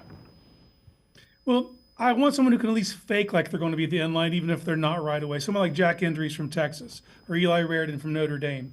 I like their skill sets, but they still give you that passing ability and someone who can stretch and really threaten the seams. And when you look what the way this is built now with Fano, with Concepcion, with Boston, these different body types, I think that they need someone to allow Fano to be Fano. So someone who can even be anchored as the inline guy, but still give you that extra dimension. It's just if you see what Monken was able to do with Andrews, and the way they attack with 12 personnel, even 13 personnel at times. And they got the guys that can do the grunt work. I want someone who can at least fake like he can. And my guy was Sam Roush for that. Obviously, he's off the board now, so you have to pivot. And you could tell that they had Delp kind of targeted, and that's when they got out of Dodge after he went. So I would say Endries is a good guy for me. I think that he kind of gives you some stuff that you could look at, like Zach Ertz, that type of athlete. And I think Raridan would be a good one late. And I know he's had 2 ACLs on the same leg earlier in his career. He looked like he bounced back from that last year. And if you're going to take like a 5th, 6th round flyer on him, I would see no problem with it. How much do you think Andrew Berry has improved this offense? Immensely. I mean, we talked about the lack of playmakers and just what you've done just in that wide receiver room. And that was my task for Andrew Berry is going into this. Is last year, yes, he hit on some draft picks, but they weren't the positions of value. You look at, obviously left tackle, you look at wide receiver, and he really hasn't done that. And we talked about the draft philosophy because we saw this with defensive tackle years ago when they were taking stabs in the 3rd, 4th, 5th round at that, and it really wasn't getting done. He shifted his focus and went after it earlier in the draft, and it seems like he shored that up. We've done that with receiver now. We start taking the mid-round stuff, and you put the priority up front, and you walk away with someone like Concepcion, who's, like I said, he's a bucket getter. He's just an easy button. And then you go get the big frame guy, the ball winner down the field, and Denzel Boston. You've really assembled something, and you've changed the face and the direction of this wide receiver room, which needed to happen. Obviously, you got Fano last year. Hopefully, Judkins can make a full return. But you see this young nucleus that they're building. This is how you move forward from the Deshaun Watson contract, is you get cheaper and you get younger. And you surround your quarterback, whoever it may be. If it's Shedeur Sanders, great. And if it's not, the cupboard's not bare for whoever comes in next. So I feel just the direction of this offense, how explosive they could be, the way they could put points on the board, and just really play different types of football. They have it set up now to where they're not pigeonholed into any one style with the different styles of pass catchers that they have. So I'm excited what they've done today. All right, I'm going to go to the other side of the ball, Casey. I'm going to talk about the linebackers. And, obviously, once again, it's nice to talk when you especially talk about the defense side of the ball. Now you can kind of stack talent. And as we all know, when you get free agency and injuries and people move on and, will you play the Delpit, it's nice to be able to move people in. I got a guy like Jayshawn Barnum out of Michigan. He's kind of a positionless kind of guy in this pressure front where he can play off the ball. In nickel, he can move to the 5-tech. Where are some guys that you like possibly that could play maybe a little linebacker? They could just be a thumper, tackle-to-tackle guy. Obviously, there's Hills off the board, Rodriguez. What are some guys? Who's a guy or two that you like at a linebacker? Could create some depth, but has like high traits. I got one who's positionless, but it's in a different way, and that's Kyle Lewis. Kyle Lewis out of Pittsburgh. I just believe that he's the answer to the league's perplex. Everyone's going 12, 13 personnel. He can be one of those erasers where he's more of a linebacker safety hybrid, but he's all over the field. He closes amazing. And he can really blanket tight ends off the line of scrimmage. His coverage ability is insane. He has a knack for the ball. And if you want to find him on tape, you just find the ball and you found Kyle Lewis. He was all over the field for Pittsburgh. And he's just someone but if you draft someone like Kyle Lewis, you have to have a plan. You can't just put him in a box and say he's just a linebacker, or he's just a safety, or just an overhang nickel guy. But in this league that's evolving, for years, The offenses were spreading everyone out, so defenses got lighter, and now everybody's condensing in, and you're seeing a lot more of just slobber knock football. And how do you combat that? How do you combat two double tight end sets? 13 personnel, 12 personnel. For me, that's someone like Kyle Lewis who could be that X factor. So that'd be a linebacker I'd be very intrigued with, and it would just mix and match skill sets. And in the absence of JOK, you don't have that type of coverage linebacker without Devin Bush either. So that'd be someone that I'd be pumped if they would get. But I also recognize that it takes a special mind to come up with a plan for a linebacker with that skill set. What do you think they do with Emanuel McNeel Warren? How do they utilize him? Well, if you see what Rudy was able to do in Atlanta, he was mirroring his safety, so they were like interchangeable. They had the same amount of snaps basically in the box and in the deep third and the overhang and slot. So you have another safety that can match what Delpa's athleticism gives for you, so you don't become so predictable. So you keep offenses off kilter. And honestly, this is Delpa's last year of money on his deal, so you kind of you just might have drafted his replacement. But at the same time, this gives you can be multiple on the back end with your safeties and not just get stuck into always having one in the post and then one in the box. You can kind of mix and match and really create some havoc. And man, he's a hitter. We're just watching the tape. He will dislodge the ball. Like 9 forced fumbles in his career. It's not an accident. He comes to separate the ball from the defender, and he gives you another enforcer back there. So this makes this defense formidable on the back end, and someone that if you want to just try to run on the Browns, it's going to be tough sledding. I'm going to ask you the question, the infamous question everybody kind of wants to know. Browns take a quarterback day 3. Who are you taking? If you have to take one, who are you taking? Well, if you force me just to one, I'm going to say Cole Payton, North Dakota State. That's a guy I just like. I love his traits. I watch a lot of Bryce Lance, and that's what got me to this conclusion. Is just, if you obviously it's a lower division school, so the level of competition is not up to snuff to where you can apples to apples say that a guy could work at the next level. I just like his traits, and if I look at what he's able to do, I think that's the perfect type of quarterback that you could give Todd Monken just to put in the back of the room, let him absorb stuff, get him a year or two, and then maybe you have something. At bare minimum, it's a lottery ticket. But that's what you're looking for if you're taking a quarterback day 3. Give me guys with traits. Give me a Taylon Green from Arkansas. Someone that he can do some special things, and you can let the rest of the game come to him so that if he does get that opportunity, you can see what you have. But I'm also at this point, I'm not going to be, if they don't take a quarterback, I'm not going to be that mad about it. They've cleaned up everywhere else. And if everything holds suit, if you give Shador the year, or even if it's Watson, you have a lot more weapons to judge them on now. And if they're not the guy, you pivot in 27. So that's where I'm at with the quarterback position. Would you take one? I had this conversation with Lance. You've given Monken, you hired Monken to be an offensive guy. You've given him some pieces, parts to kind of operate his offense. If there's a guy he likes, tell me who you like, because we'll give you a young quarterback that you see. It might not be there yet, but I can get him there in a year. Yeah, 100%. Don't do what Les Snead did to Sean McVay last night and get him a guy he didn't ask for. Dear Lord. But yeah, that's exactly it. If Monken signals and he's like, hey, like we said, you got 5,000 fifth-round picks. Like if you want to burn one of those on a quarterback that Monken's into, I'm 100% behind it, because you did give him the keys to this, and he's supposed to unlock this offense. And if he sees a signal caller that he could mold, let him have it. And it doesn't need to be somebody that I agree with to make that happen. Casey, who's some guys, obviously my favorite day, I'm sure you too, day 3 of the draft. Where are some guys day 3 of the draft that you would go get, maybe people don't understand or maybe haven't heard of, that you like, and maybe as a guy who could be a special teamer that can, once again, we're talking obviously day 3, you're talking traits, guys who have a trait that can get him to play on Sunday. Give me a name or two that you like for that people may not know about. VJ Payne from Kansas State.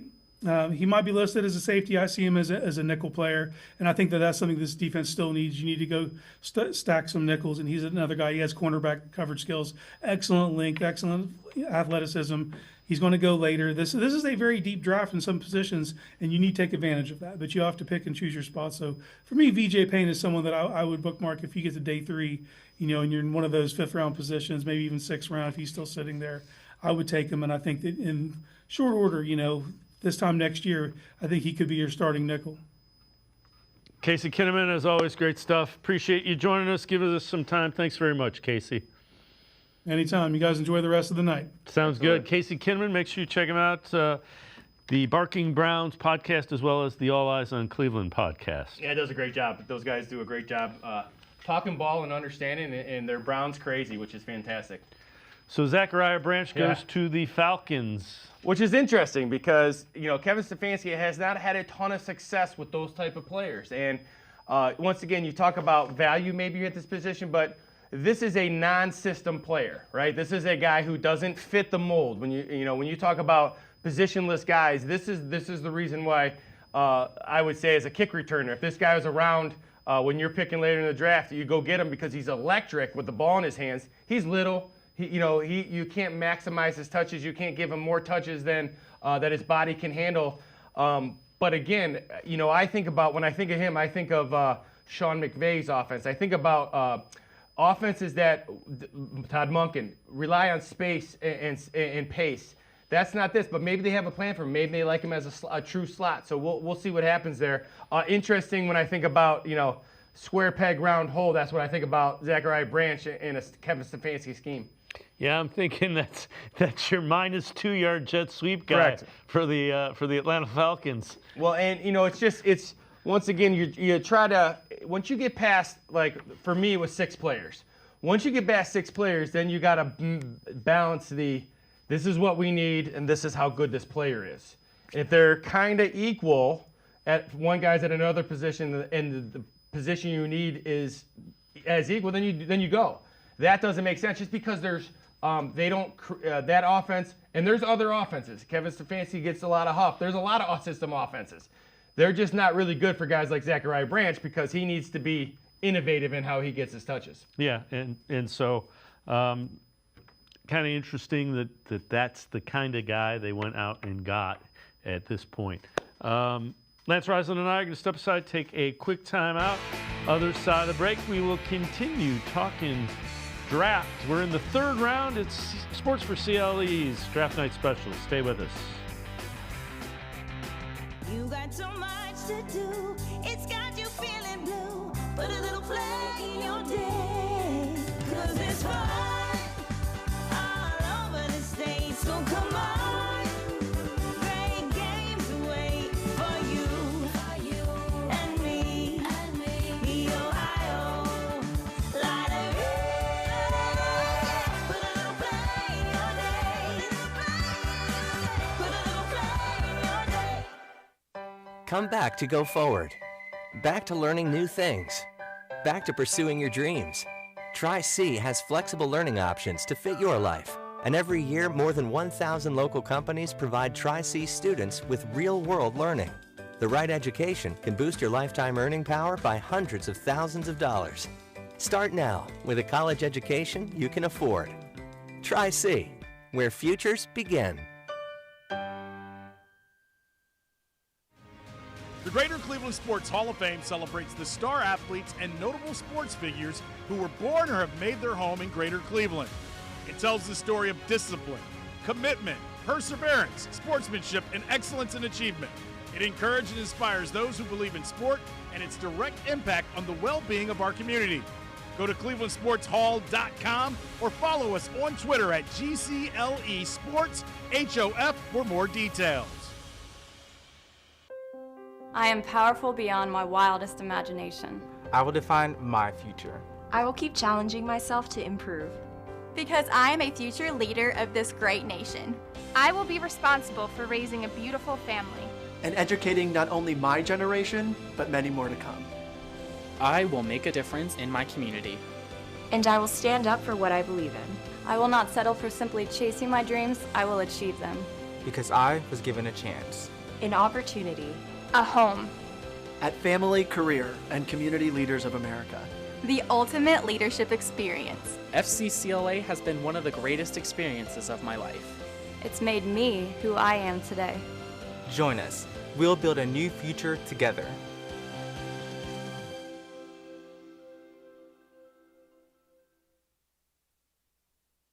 You got so much to do. It's got you feeling blue. Put a little flag in your day. 'Cause it's fun So come on, great games wait for you and me. The Ohio Lottery. Put a little play in your day.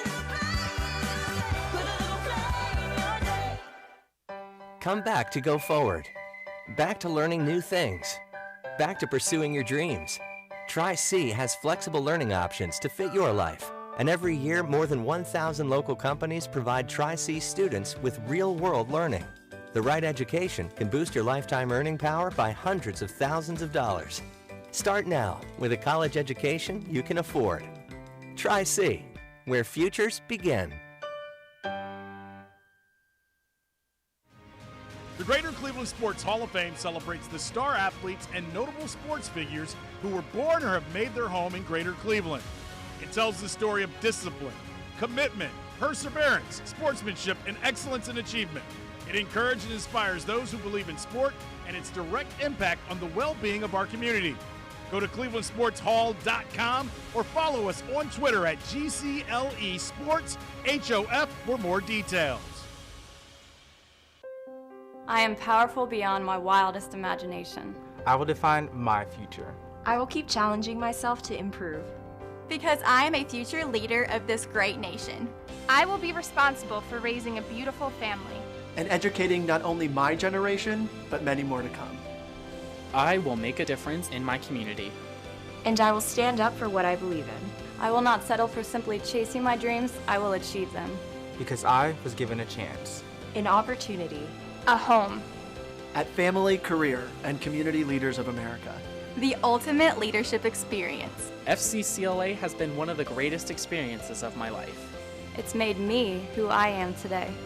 Join us. We'll build a new future together.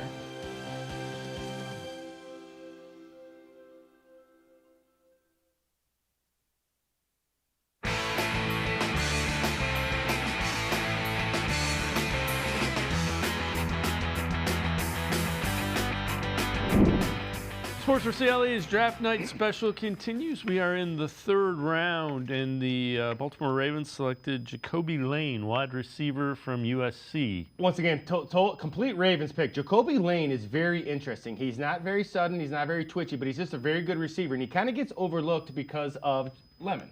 And, you know, he did really good. He's very good at the catch point. He's very good at high pointing balls. He's okay at releases. He's not a big rack guy, but you're talking about like a guy who's just going to be a good pro receiver. Again, classic Ravens pick for my, it's a guy, he's a football player. When you turn on the thing, he's not making star plays like Mekhi Lemon, but he makes a big catch on third down. He's always where he should be. I'd be willing to talk to Tim Bielek, and I would like to know his routes versus zone, because he's a guy who's always in the right spot. And guys like that find a spot in the NFL. If you know where you're going on every route and where the hole is going to be in zone, you got a chance to play. Now, he won't beat you very much in man coverage because he's not super athletic. Very good pick by the Ravens, though. He'll be a good pro. All right, so the Browns traded up late into the second round, selected Emanuel McNeel Warren. He met with the Cleveland media via conference call. And here is Emanuel McNeel Warren. Hey, Emanuel, congratulations. Just wanted to ask, how early in the pre-draft process could you really tell the Browns were interested in you? And over the course of this evening, when did they kind of hint that hey, hang in there, we're looking to come up for you? Ever since the beginning of the combine, I feel like the Browns, they love me. They've been supporting me. They've been just telling me how good a player I am as a person too. So I had a feeling it'll be somewhere with the Cleveland Browns. So I feel like going up there on a visit to it, it felt like home, feel like family. All the coaches cool, everything. So I feel like it was just a blessing for us just to be on the same team back in Ohio with them. Hey, Emanuel, watching the broadcast when you were selected, I mean, it seemed like you obviously got pretty emotional. Just what was that moment like, especially after that wait? You know, just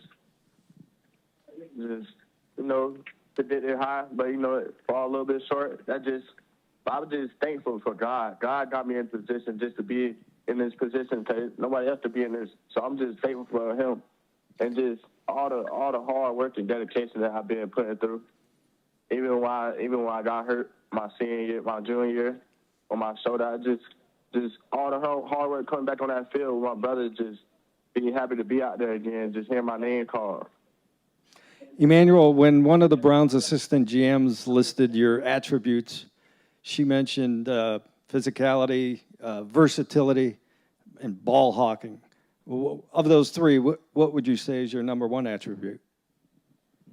I say I'm all three. So I say anyway, I'm a playmaker. So just being all three me, I'm a playmaker. I'm going to just go to that ball. Wherever I see the ball at, I'm going to go to that ball. So being able to do that at the Cleveland Browns, just help us win. So. Congratulations, Emanuel. I guess off of that, given your skill set, where do you think you maybe fit or can have the most success in the Browns defense based on what you kind of know in terms of what like role you could play? I feel like coming up, impacting the game anywhere. If it's on defense, best team, anywhere on the field. The deep end, in the box. I feel like anywhere just to help the team out, just to get turnovers and make plays for the offense. Hey, Emanuel, the Browns assistant GM talked about how she was impressed with your loyalty to Toledo. Why was it so important for you to finish your career there when I'm sure you had other options? Toledo, they stayed true to me. They developed me as a player ever since other schools, they fell off of me. They're in high school. Toledo, they stayed right there for me. So I feel like, why switch up with them? They never switch up with me. So, and I built a brotherhood and a bond there. And the coaches, that was like family with me. So I just wanted to build a legacy, seeing one of my ex-players come out of Toledo. So I feel like I could do the same thing. So, Emanuel, did you have offers from like Power 4 conference schools? Yes, sir. Coming in, I had after Toledo, my first offer. I started getting like Miami, Indiana, Maryland, stuff like that. But during like my late high school career, I got hurt, and they started texting me. But Toledo, they stayed true to me. They never gave up on me. So I feel like I own it to Toledo. Emanuel, the Browns normally don't trade up to get a player. So what does it mean to you? What does it say to you that they actually climbed up to get you? Man, it means everything. Like, I'm going to give all I got. Ever since I stepped on that facility again, I feel like that's my home. So we're going to put in that work and try to win, get that Super Bowl. I appreciate them for giving me a chance and not giving up on me. Emanuel, what's it going to be like playing with some studs on the defensive side of the ball, and Myles Garrett and Denzel Ward? Man, it'll be good. Playing against Bill Grant, Delvin, all them boys, just learning from them boys and just try to get better and grow. Man, it'll be a blessing, man. A lot of heads to the ball. That's what I'm going to say. A lot of heads on fire to the ball, most definitely. Hey, what were your matchups like with Harold Fano Jr., and did you get to see what kind of impact he had last year as a rookie? We can step outside real quick. Man, that matchup, man, I love that matchup. I'm going to have to talk to him when we get back in, when I get back down. I just practice going against him, knowing he's a great tight end, great player. That's how you grow and get better. That's great, just a great. So being down there with him, going against him again, it'll be a blessing. Hey, Emanuel, you mentioned Grant Delpit, but just what do you like about his game, and how do you think you guys can complement one another? Man, he's a playmaker. I feel like I've been watching him ever since he was an LSU freshman year. So just watching him now being next to him, playing against him, it'll be a dream come true. And I got to show him I can do it too. We're gonna be able to turn heads. He goes, I'm gonna need you. Emanuel McNeel Warren. Gotta like what you hear. Well, here's the thing. Once again, all these guys. So scheme, technique, size, speed. As a football coach, you look at these guys. They have all said the right things in terms of they like to play football. And football at that level, at any level, especially Northeast Ohio, you can even say high school level, it can't be a job. It cannot be. It's got to be a passion. And all these guys that have talked about wanting to be in Cleveland. Loving to play football, loving to be a good teammate. When you talk about, I was just mentioning you during that interview, I couldn't imagine in this day of NIL what that young man was offered. Yeah. Because it's ruthless right now. I have friends at that level, and the amount of money that's being thrown around to a young man like that in the Mid-American Conference, that shows loyalty, and that's a big thing. And I'm sure that played into not only his physical skill set, but that kind of, when you talk about character, That takes a lot for a young man to say, no, I don't want all that money because I'm going to make it in the pros, and I'm going to stay right here at Toledo. That developed me. That's a big thing for me. That's impressive because I know for a fact people probably reached out to him and offered him big money. Seems like a great kid and very happy to be here in Cleveland. Did you like the hats to the ball and hats on fire, right? Once again, I always reference my dad, but my dad would always say, arrive at the ball and arrive angry, and that's what he's going to be. I think he got that message. Yeah, and he's when you look that piece that he brings. So you talk about when you talk about literal fits in a defense, there is not a better fit for what this team needs in a nickel. Of nickel backer, off the edge nickel, half safety. If they go half on he can play the half if they're in passing downs. Because Rutenberg's going to be a little bit different in terms of pre-snap. This is an outstanding pick. I said it when they made it. It kind of opened my eyes. We were in an interview. Stunning pick. Really, really impressive to go back up and get this kid who, again, for me, had a late first round, early second round grade. And you heard Andrew Berry said he's the perfect fit for what they want to do, and it's kind of what you just alluded to. The other thing that is going to be interesting, and we talked about this way back when Rutenberg was first hired, what will likely be different is the secondary and how he disguises some coverages. Yeah, so what you're going to get, so if you think about the front four, they're going to continue to rush the passer. They're going to get after one gap, hair on fire. The linebackers are going to clean it up. There's going to be a little bit more five-man pressures probably. But what you're going to get is you're going to get some more pressures because they're going to start off in a two-safety look. But for the most part, it's going to be a one-safety look. What they're trying to do is they're trying to dictate where the robber is going to be, if they're going to rob coverage, or are they going to move it down to cover zero. So they're going to end up in what they normally run, like they did with Schwartz. But what I loved about Schwartz was like, we're doing this, beat us. Rutenberg's kind of that way too. The other day at practice, I mean, you talk about a defensive coordinator if you looked up in a book. He's running around, limping, sweating. He was everything you love as a coach, and his hair is on fire, and that's how a defense will play. And that's really when people say Schwartz was a player's coach. Schwartz was a player's coach because he got the most out of that defense. If Rutenberg does that, they're going to love him too. All right, so the Browns have traded back up into the third round. They get pick 86 from the Chargers for picks 105, 145, and 206. Well, there's your fourth. A couple of those fifth-round picks. Well, we were laughing because I've had some people reach out and say, Coach, I'm going to need your help on some of these fifth-round picks. They got like 15 of them, and I was reading them off to you. But that's what it does, that when you start getting that draft capital. So there's probably a guy they're thinking, is it a tight end? Obviously, a lot of people have talked about tight ends, and we've had some guests on. Everybody's kind of talked about a different tight end. I still think Michael Trigg's the guy because I think that guy who puts his hand on the ground, I really think that's Whiteheart. He has not been involved, but I liked him last year in practice. I'd love them to go get Michael Trigg. I think he's and Andrews, Casey was talking about the kid from Texas. Andrews is a really good tight end who can do multiple things. I'm still curious if the McCoy. Yeah, I mean, that would be so Andrew Berry to go up and get a guy that's sitting there waiting that has a potential top 10 grade, but some questionable. Is he going to be able to come back fully by training camp? And those are the things that you're weighing. Yeah. Well, at this point in time, that's fine. Well, and it's funny you say that because of all the criticism you've given, even the drafts that weren't very good, they evaluate DBs very well. Right. Emerson, Hickman, these guys, they do a good job. They know what they want. So if they go after a guy like McCoy, you can probably anticipate he's going to be a steal because they do that well. All right, so Ted Hurst went off the board. Now the Steelers are on the clock. So Hurst, the guy, I was intrigued by him. Georgia State.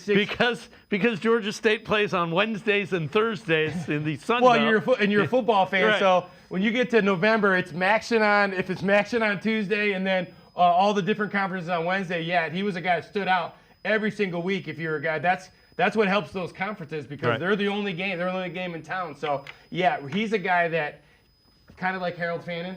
The question is, can he do it against the big-time talent? I don't think there's any question that he can do it against big-time talent.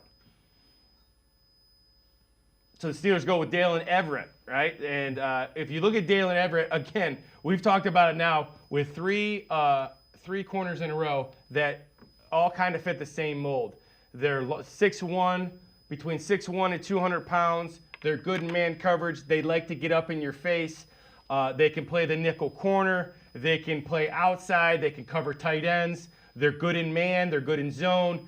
They're aggressive. The thing that, once again, if you get a guy coming out of Georgia, doesn't mean he's going to be great, but he knows how to play football and he's been well coached at a high level. All right, so waiting for the Browns now to make the pick that they acquired. If it's offensive line, who are some of the offensive linemen? Well, you got to go. I don't know if Connor Lew went off the board, but you got some guys. You got like an Emil Wagner out of Notre Dame, big tackle. He gives you like those tremendous traits: long, athletic, really good in pass protection. Has a lot of work to do with how he gets in the run game, getting into people, learning how to bend at that weight. Sam Hecht, if he's a guy on the board, I'm not sure if he's off the board yet, but he's a guy that, did not test well at all. Do not care, because he's a guy, when you turn on the film, he's extremely explosive. So, pick is going to be an offensive tackle, Austin Barber from Florida. Again, massive human. So I don't, once again, this is a guy that I have very little, and when I watched Austin Barber, I watched the defensive tackle from Florida more than I watched Austin Barber. But again, this is a guy, he's 6'6", he's about 320 pounds, he's got long arms. This would be a trait guy. So when people say, what is a trait guy? He's got very quick feet, he's good in pass protection, he struggles occasionally with pad level. And when you struggle with pad level, that sometimes means you're a waist bender, which means you have trouble bending at your knees and lowering your pad level. But again, he's a guy he plays out of a 2-point stance most of the time. He's good. If you think about what the Browns are doing with their offensive line, this is not a guy who's going to get off the line of scrimmage and knock you down. This is a guy who's going to go, this is where the ball's going. I'm going to be physical, but I'm also going to make sure my backside is between the ball carrier and the defender. That's kind of where this is where Warhop and the Browns are going. These guys who are aggressive, but they're not, once again, Browns were spoiled for a number of years with guys who knocked everybody down. These are good offensive linemen, but their foundation is pass protection, and they're wallers, not maulers in the run game. But doesn't mean they're not going to get after you. Fano's going to get after you, but Fano's 310 pounds. He's not going to knock down a 330-pound defensive tackle. He's going to try, though, and that's important. But make sure your hips are in the right spot. Make sure your backside's in the right spot. Make sure you understand where the linebacker's coming from. That's where they're going. Versatile, smart, and athletic.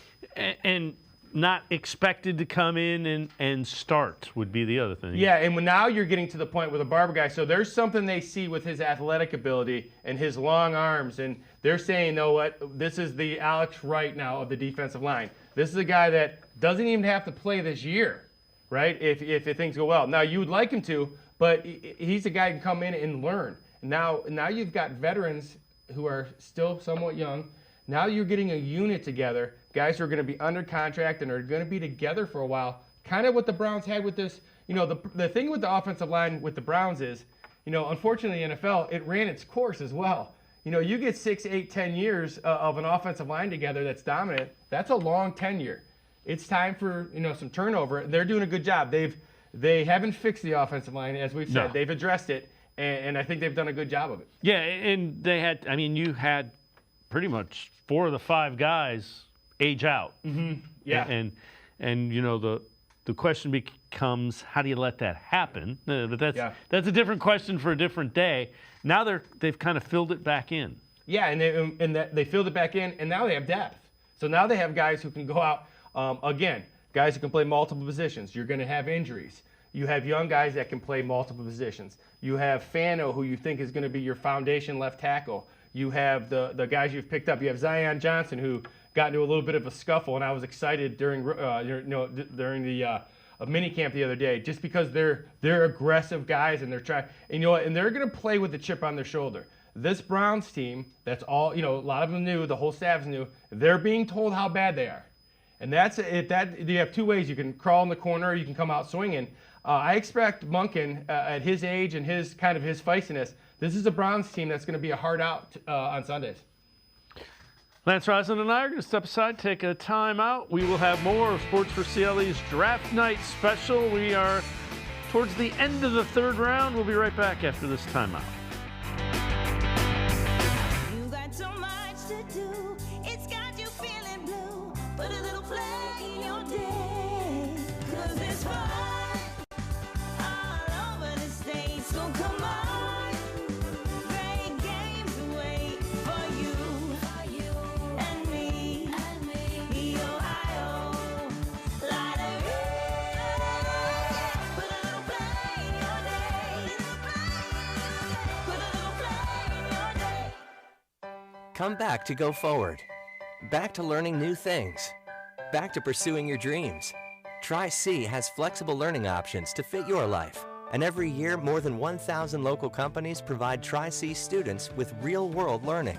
The right education can boost your lifetime earning power by hundreds of thousands of dollars. Start now with a college education you can afford. Tri-C, where futures begin. The Greater Cleveland Sports Hall of Fame celebrates the star athletes and notable sports figures who were born or have made their home in Greater Cleveland. It tells the story of discipline, commitment, perseverance, sportsmanship, and excellence in achievement. It encourages and inspires those who believe in sport and its direct impact on the well-being of our community. Go to clevelandsportshall.com or follow us on Twitter at GCLE Sports HOF for more details. I am powerful beyond my wildest imagination. I will define my future. I will keep challenging myself to improve. Because I am a future leader of this great nation. I will be responsible for raising a beautiful family. And educating not only my generation, but many more to come. I will make a difference in my community. And I will stand up for what I believe in. I will not settle for simply chasing my dreams. I will achieve them. Because I was given a chance. An opportunity. A home. At Family, Career, and Community Leaders of America. The ultimate leadership experience. FCCLA has been one of the greatest experiences of my life. It's made me who I am today. Join us. We'll build a new future together.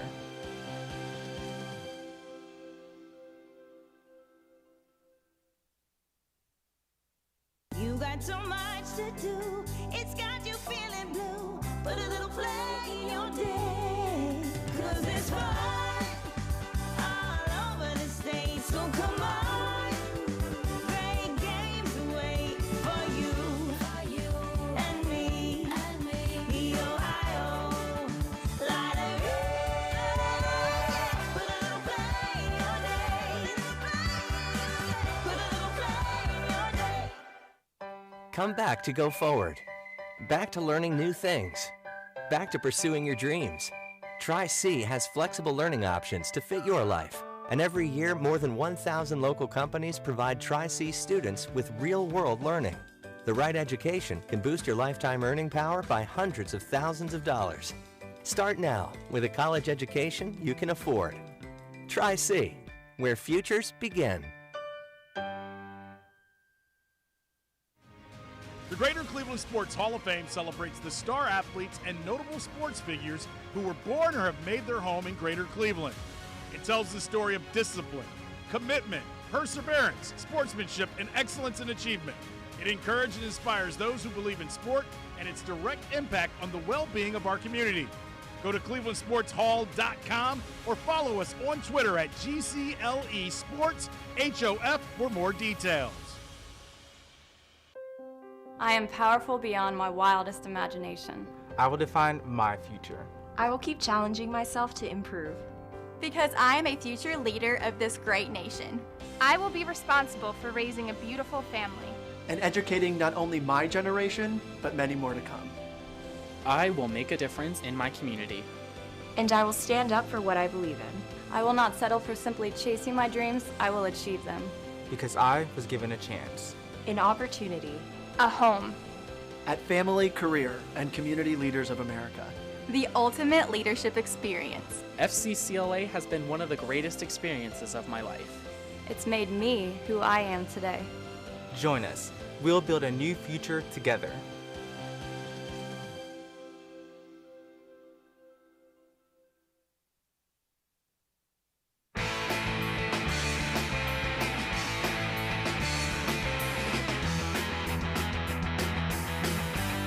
Sports4CLE Draft Night Special continues along with Lance Reisland. I'm Dave Bacon. Lance, you look forward. Who are some of the day 3 guys that you like? Well, if you look at, Jennings Dunker's still available. Yeah. You got a big tackle. Emil Wagner is a Notre Dame big tackle, 6'6", 296, so he's got a lot of strength that he still needs to kind of build. But I really like him. You got DJ Campbell, big physical guard out of Texas, 6'3", 321 pounds. I like him. You got all these quarterbacks on the board. If you're a team that you have a veteran, and maybe you go out and you take a Garrett Nussmeier because you have a guy that you have that you love. So there's a bunch. For me, I didn't think Jennings Dunker was going to be around this long. So I would say he'll be one of the really quick guys. You got Trigg, the tight end out of Baylor that I've talked about. I think he is dynamic with the ball in his hands. Once again, the reason he's on day 3 is because he's not much of a blocker.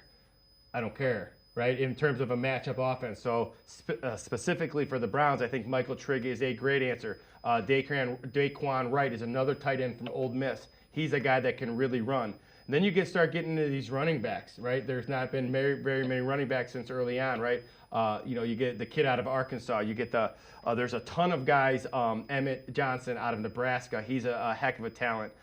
So there's a lot of guys out there that are kind of. I was just going to say Keelan Black, who just got selected by the 49ers. So a lot of these guys now, you're going to get high value for these running backs. Now the thing is with these running backs, are they a dot-the-I downhill tailback like Black out of Indiana, or are they more of a skill set guy where they can do multiple things like Jeremiah Love? So still a lot of talent. You still got Elijah Sherratt from Indiana, a receiver. There's a lot of really good receivers still left. So it'll be interesting. My favorite day, because you go home tonight, you reshuffle your board, and those guys who were 14th, 15th on your board are now number 1 going into day 3. So it'll be very interesting.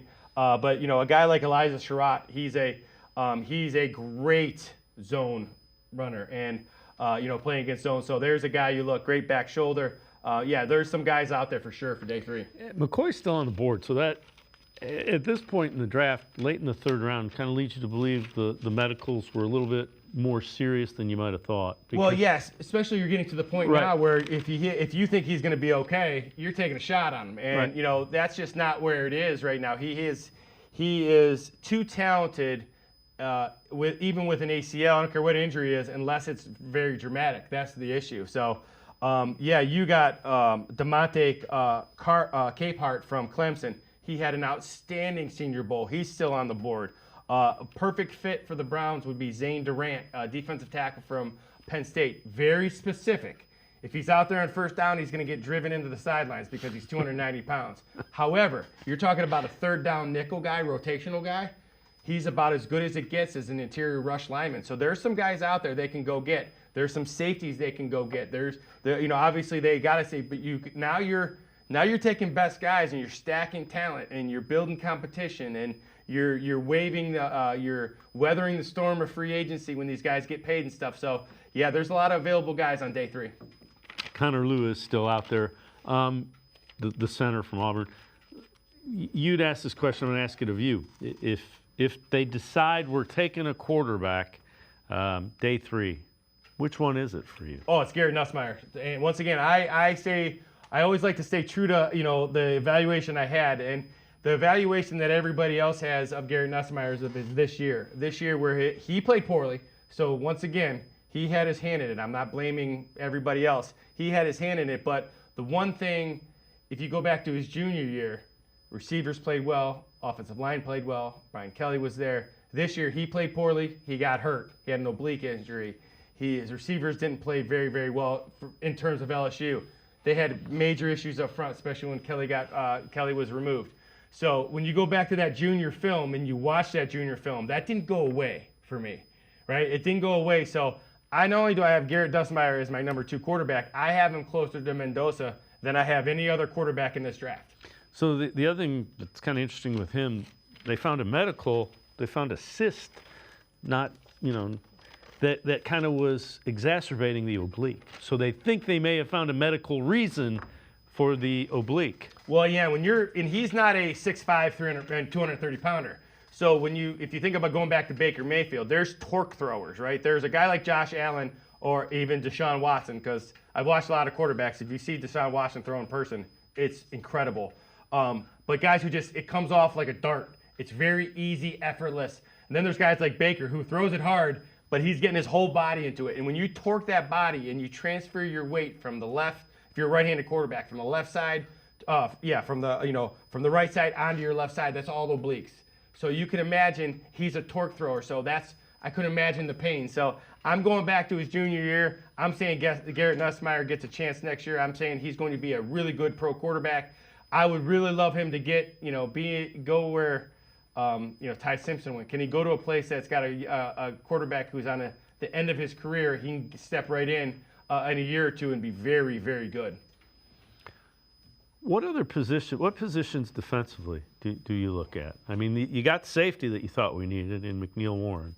Well, I think you got to look at linebacker. I think you got to look at a guy like Jayshon Barnum. So here's the thing: when you have a unique defense or you have a specific offense, you got to find players that kind of fit that scheme.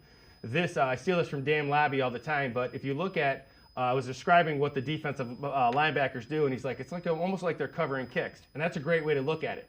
So this defensive line is going to cause chaos, and then this linebackers are going to clean up the mess that they made. And so you have to have these guys downhill, but they also have to be good in coverage because they're going to be stuck in man because of so much man coverage. So when I look at like a guy like Jayshon Barnum, he's a guy out of Michigan.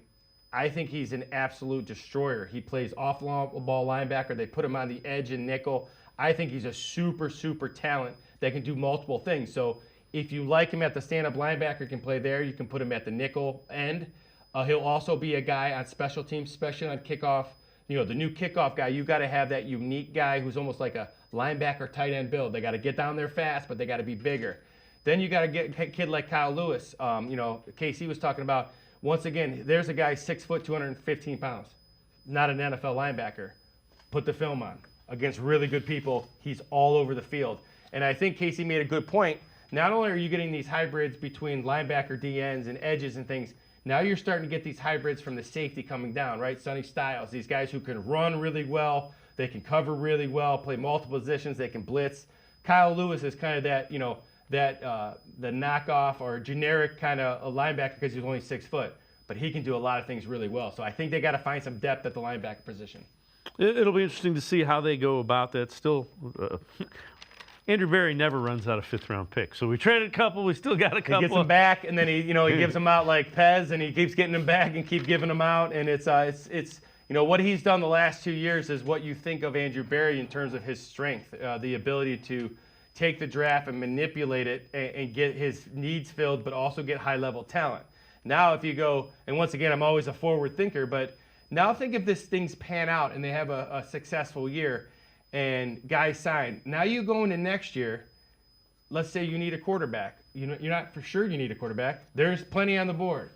Then every other position, you have quality players. Then you bring in the best players. And that's what the Eagles do. That's what the Chiefs do. The elite teams don't rebuild, they retool. And that's what you try to get to. And this is what the draft is for. You fill holes with free agency and trades. You get great players in the draft.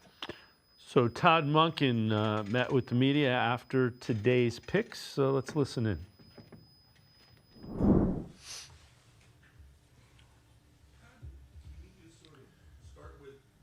As you look at everything, all the activity you guys have done, across really the first 2 days, how much more better do you feel about where this roster is as you kind of take the next step forward? Feel great. Addressing the receiver room and the O-line room, along with the safety position. I think as we went into the draft, and I think Andrew can speak to this more than I can, but it's where we hoped we would head, where we would address. See him as a tackle to start. Obviously has some flex we think could move inside. Talk about back-to-back receivers in the first and second round. That doesn't happen often. So, what is your reaction to getting those two guys? Well, I think he complements. If you take Denzel after KC, I think he complements KC. He's a different body type than what we have. We were looking at someone we thought could be a size matchup, and especially in the red zone, which we did not have. So loved his competitive spirit. Just talking about Denzel now. Spoke with Jed Fish, his head coach at Washington, who I've got a ton of respect for, been in the NFL, and raved about Denzel. Loves to practice, competitive, a lot of fight in him. He's come a long way as a player, and is only going to continue to get better. And we certainly needed to continue to upgrade that position, and we did. Feeling coming out, I know you guys came to this house, Andrew and that, but like to come out of this draft, 4 players in the first 2 nights that a lot of folks had first round grades on. Well, I mean, ultimately now, whether we take them in the first round, second round, third round, whatever their grades are now, it's up to us as a coaching staff to develop them. And that's why we're hired. That's why coaches are hired, is to develop the players that show up in your locker room. And, you're always trying to maximize a player's measurable skill set. And that's what we're going to fight like hell to do. Still kind of a hole in the middle of your offensive line. I know Elton Jenkins can go there, but how much discussion in the draft room has there been about the center position? There has been. And there's a possibility we'll still address that as we get further into the draft.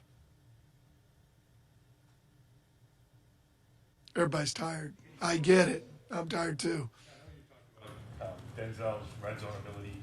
How important was it to have 2 receivers that have complementary skill sets to do what you want to do offensively? Probably more important than usual, just to the makeup of our receiver room as it sits right now. Would not have been as big a deal if you would have had some bigger body types. But when you look at some of the body types we have when we take the field every day, we certainly needed to certainly get bigger. We certainly needed to add some size to that room, and Denzel provided that for us. You've got a question for Andrew, but it's kind of unusual to trade out of the round and then come back in. It was a lot of fun. I mean, it was a heck of a ride. I was just in there for the ride, so it was pretty cool. This Austin guy overlooked, and you said, "Oh, wait a minute, there's a guy we do want after all." Are you talking about Barber? Yeah. No, I mean, we really liked him from the jump. You don't know how the board, again, Andrew can answer this. You don't know, in my limited experience of this, you don't know how it's going to go. There's certain players that are picked higher than you would have thought, and there's others that are a little bit lower. Certainly we knew we had to address the offensive line. And so, as he was still up on the board, I think the opportunity to move back, and then as it continued, then let's not wait any longer. Let's go up and get him. And we're fired up to get him. When you look at the competition now in the receiver room, what do you see in total there? Well, I just think you have to keep adding to the room as best you can. You're trying to raise the floor. I mean, ultimately, in any position group, you start by raising the floor and developing who you have. And that started this past week. So it just turned out the way the draft unfolded. And Andrew, again, can speak to this, that when we got to, the spot that we had at 7 would be actually 39, but today 7. We did have opportunities, and Andrew speak to it, to move back, but we really thought at that pick, take Denzel. Do you now feel with the guys that you added, with the guys that you have, with Darryl, do you feel pretty good about the potential explosiveness of your offense? I feel better. You mentioned safety being something you guys were obviously looking at on the other side of things. Just what strikes you and stands out about Emanuel McNeel Warren, and what do you like with what he brings to the table? Length, speed, tough. That's it. I mean, he's got great length, excellent speed, and he'll hit that out of you. I mean, that's 3 pretty good characteristics of a safety. Yesterday, so I'll ask you again today, were you kind of surprised at how the board felt today and getting Denzel with a first round grade? Surprised, I would not say that. I would not say that of picks. I would not say that I was surprised, especially on the offensive guys. If you asked me where those picks went, I would have said, pretty close to where we kind of had targeted, where we thought they would be available. Again, Andrew can speak to that. I'm speaking for me, in terms of where I would have thought, because I did evaluate all those players, and I would have said that was about right. And the board actually played out that way. How much more fun is it doing this, if fun's the right word, doing this as a head coach instead of offensive coordinator? Well, I have one more level of input, I guess, as opposed to a step down, from the head coach end of the OC. But ultimately, it's more fun because, when you're an offensive coordinator, you're really not responsible for winning. You're responsible for scoring. And when you're the head coach, we're responsible for winning. So I certainly want to score. But more importantly, we got to win football games. And so when it came down to, when you're talking about defensive players, I'm all for great defensive players going to help us win. Ultimately, that's our job as an organization, a head coach, is to do everything in our power to put a roster together that gives us a chance to compete every week and ultimately turn this organization into a consistent winning one. You mentioned how your messaging about what type of players you want is really direct. Get the idea of what you're looking for. Do you feel like you've been listened to as this is the type of player I want to run my offense? Not really. I mean, it doesn't really work that way. There are pieces like that. I take that back. There are elements of what you may need from a position. What type of tight end, for instance? Do you want a fullback? You're going to be an 11 personnel team. So personnel-wise, much more than maybe the player, because I don't think the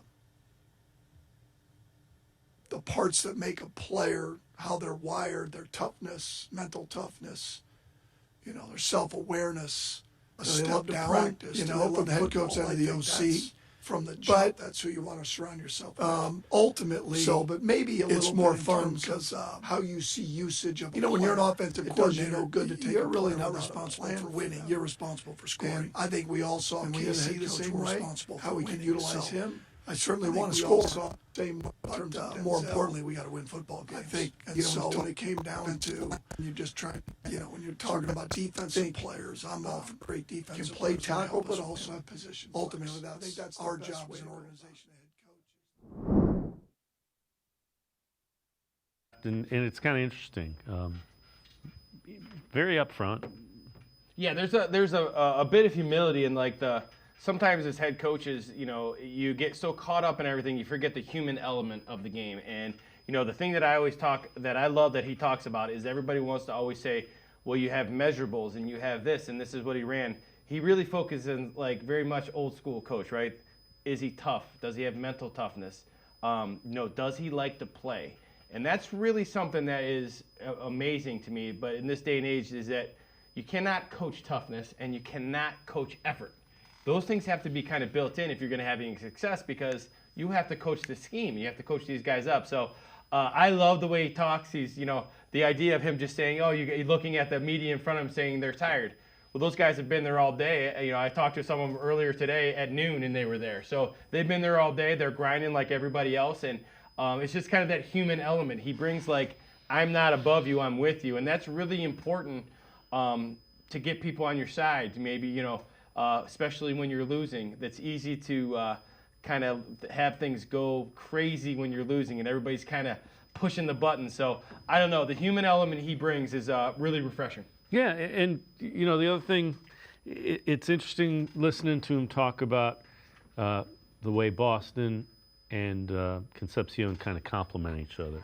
Yeah, so if you look at a good point that he brought is the fact that they don't have, they said Tillman hasn't done it yet, and hopefully he can improve, but they haven't, when they come out in practice, they are small, receiver-wise, and you need different body types and you need different skill sets. You need guys who can touch it. You need guys who can high point it. You need guys who are good versus zone. You need guys who can beat man. You need some red zone guys. You need a bunch of different things in that receiver room Now they have it, and the key for me is that they're going to be able to evaluate which quarterback, or do they have their quarterback of the future, because there's some pieces around it now. Now if you go out and you say yes, well then next year you're taking great players only.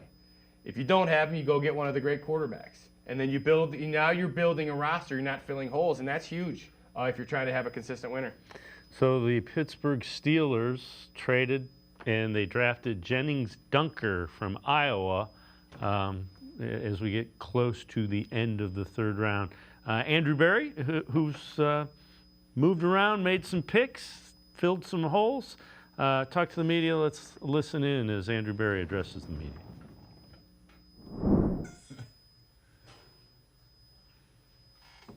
We good to go? All right, we're excited about today. Not just with the players that we added, the 3 guys that we added, but also how we were able to add to our resource base in 27, and then how we're positioned for tomorrow afternoon. With several other day 3 picks. So obviously a lot of action, a lot of movement, throughout the evening tonight. But we're pleased with where we ended up, and so with that, I'll open up with questions. I'm sure you didn't come in tonight and you make this many trades, but when do you get a sense that it could be just that kind of night for you? It's usually just based on the action that you get or how the board falls. I'll be honest, Dan, we try to stay pretty nimble and flexible, just because you never know, when the next opportunity is going to come up. And I think that's actually one of the benefits of having volume and quality with your picks, because there are more opportunities to maneuver up and down the board. And were you surprised with some of the guys that fell in your lap, like Denzel Boston and Emanuel Warren, to begin with, their first round projections? I was probably most surprised with Eman. We figured that Denzel could go anywhere from late 1 to early 2, just to be truthful. But Eman, he wasn't someone that we anticipated being there as late as he was. So when he got within striking distance, we felt the move was appropriate. To be truthful, he was in play for us at 39. Look at what you did with your wide receiver room. Can you sort of talk about what you have globally from your pass-catching core right now, and how this might impact like a Jerry Jeudy or anybody like that? Zero impact on Jerry. He's our bell cow. We feel like we have a nice I think with receiver rooms, you can have, maybe a ball dominant player, or you can essentially build a basketball team, with different skill sets. We prefer the second approach. Now, don't get me wrong. I'll take Calvin Johnson if he's out there, but we feel like we have a nice, well-rounded room with speed, rack, contested catchability, separation. So we're really pleased with, the youth and talent in that group. On that trade for Emanuel, do you get a sense that another team is going to take it, or when you know when to pull the trigger on it? So they're probably 2 separate situations, Jeff. One is when you do have maybe an inkling that you're going into a stretch where a player or a group of players will be target for several teams, and you're trying to get ahead of it. Another may just be, and I would put like the Emanuel trade and then what we did for JOK in 2021 in this bucket, where you have a player that you just didn't expect to be in a certain range of the draft, and there's a certain level of like, okay, you don't necessarily have a team identified that's going to take that player off the board, but you look at your resources and say, hey, this is a price that I'm willing to pay for this skill set for this guy, relative to what you think you're getting. I'll go here and then I'll go Ashley. Yeah. You talked last week before the draft just about the positionless defense. Where does a player like Emanuel Warren sort of fit into that idea as you think about it, what you got in him as a player? Yeah, well, Emanuel is incredibly versatile, and we're realistic that you're not going to put everything on his plate his rookie year. But I think you really started seeing this with the safety position, certainly with what Baltimore did with Kyle Hamilton a couple years ago. You look across the league and you see just the increase of 3 safety packages. You look at what Nick Emanwari did for Seattle this past year, and it just gives you a lot of flexibility where you have safeties that can play deep, They can play in the box. They can live in the linebacker world. They can live in the nickel world, and they just give a lot of flexibility for a creative coordinator. Remember last year after you guys drafted Carson, you talked about the importance of taking an off-ball linebacker that high because you hadn't made a major investment there since like 4 years prior. Was there any similar thinking with Emanuel, like you hadn't taken a safety that high since Grant like 6 years ago? No, it really wasn't, because Grant and Ronnie, we obviously like those guys a lot. Grant, we took him my first draft, we extended him. Rocket, he's outperformed how we acquired him, signing him as an undrafted free agent. Emanuel, we just viewed it as a fantastic opportunity and someone who could, not only just from a pure talent standpoint improve the room, but could also complement our existing core there. You spoke back in January about dedicating a lot of resources to remaking this offense. Mm-hmm. With 1 day still left in the draft, how do you feel about the process you've done in terms of that remodeling? I think we're excited about the players that we've added. We're certainly excited to see them on the grass because we haven't seen them as a collective unit. But we still have work to do on both sides of the ball, and tomorrow will be a big day for that. But so will really made to the cut down period, because there are still some important roles that we'd like to add competition to. You said you don't want to put too much on Emanuel's plate too soon. Do you see him initially as kind of a ball hawk free safety? I think that remains to be seen, Tony. And honestly, like, that determination will be by Monk, Rudy, Ephraim. It's probably hard for me to answer that until he's in our building, until we get him up and running. But we'll crawl, walk, run. I know you have to stay flexible during the draft, but did you anticipate a scenario where you might take 2 receivers, either back-to-back or whatever, early on in this draft? And does it feel like a departure because you really hadn't done that in your previous drafts, taking a receiver high? Scott, we did have scenarios where, because of the strength of the receiver class and the depth of it, that we thought we could take 2 receivers relatively high. Definitely doesn't feel like a departure. It's maybe a little bit what I mentioned to Fred earlier, where I think if you look at the past couple of years, we had Jarvis and Odell. We traded for Amari, who was a Pro Bowl receiver for us, and then had him on a big money extension. We then traded for Jerry, who was a Pro Bowl receiver for us.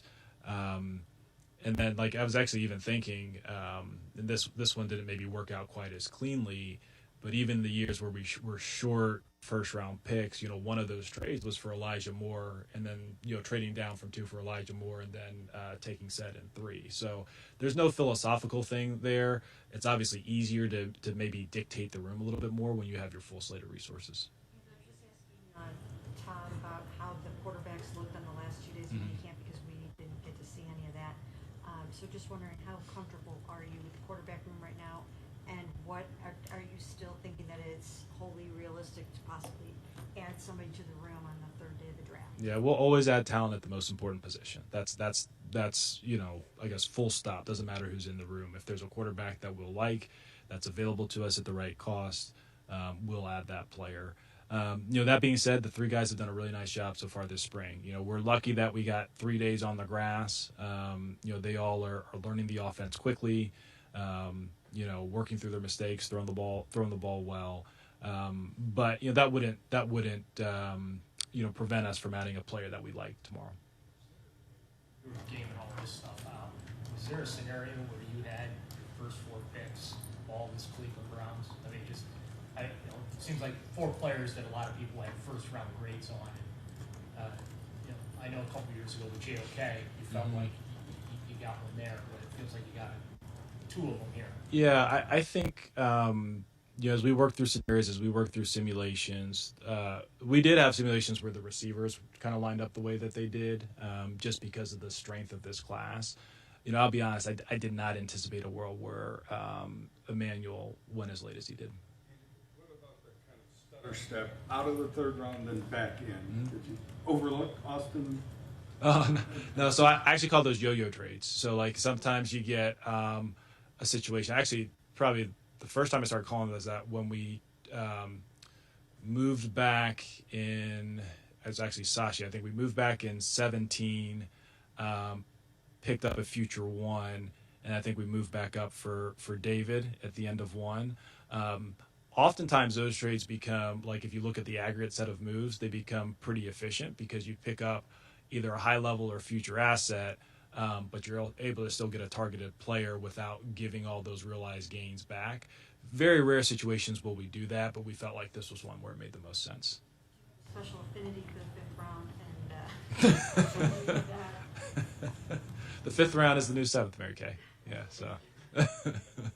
what's the thinking going into tomorrow for 5th round? You know, honestly, in day 3 of the draft, because teams' boards, they just spread out. There's very little overlap. Truth be told, you could largely go into the 3rd day of the draft with maybe 8 to 10 names, and you're probably going to get most of them. So it'll literally be, hey, how can we be as opportunistic as possible? Because you're just not going to be able to predict the order of the players that go off. I was joking with Todd upstairs. I was like, man, I got to apologize. I misread the market because we thought we were going to be able to maybe add one of the class's strongest, blocking tight ends, with one of those 5th round picks, and pretty much all of them went off the board by the end of the 3rd round. So I was like, I screwed that one up. I messed that up. So we'll just take the best opportunity that we can with the players that are available. I don't know who mentioned it earlier. If there comes a situation where there's a veteran trade that makes sense, we would explore that as we always do. But our big thing is how do we best maximize the assets. Do you see Todd said you see him first as a tackle? Mm-hmm. So is that just about? Obviously you traded for Titus and then drafted Spencer. So is it just that position so important that you want to get as much depth outside of the game? Yeah, I mean, I also think we talked about turning over that position group with both youth and talent, and Titus is great.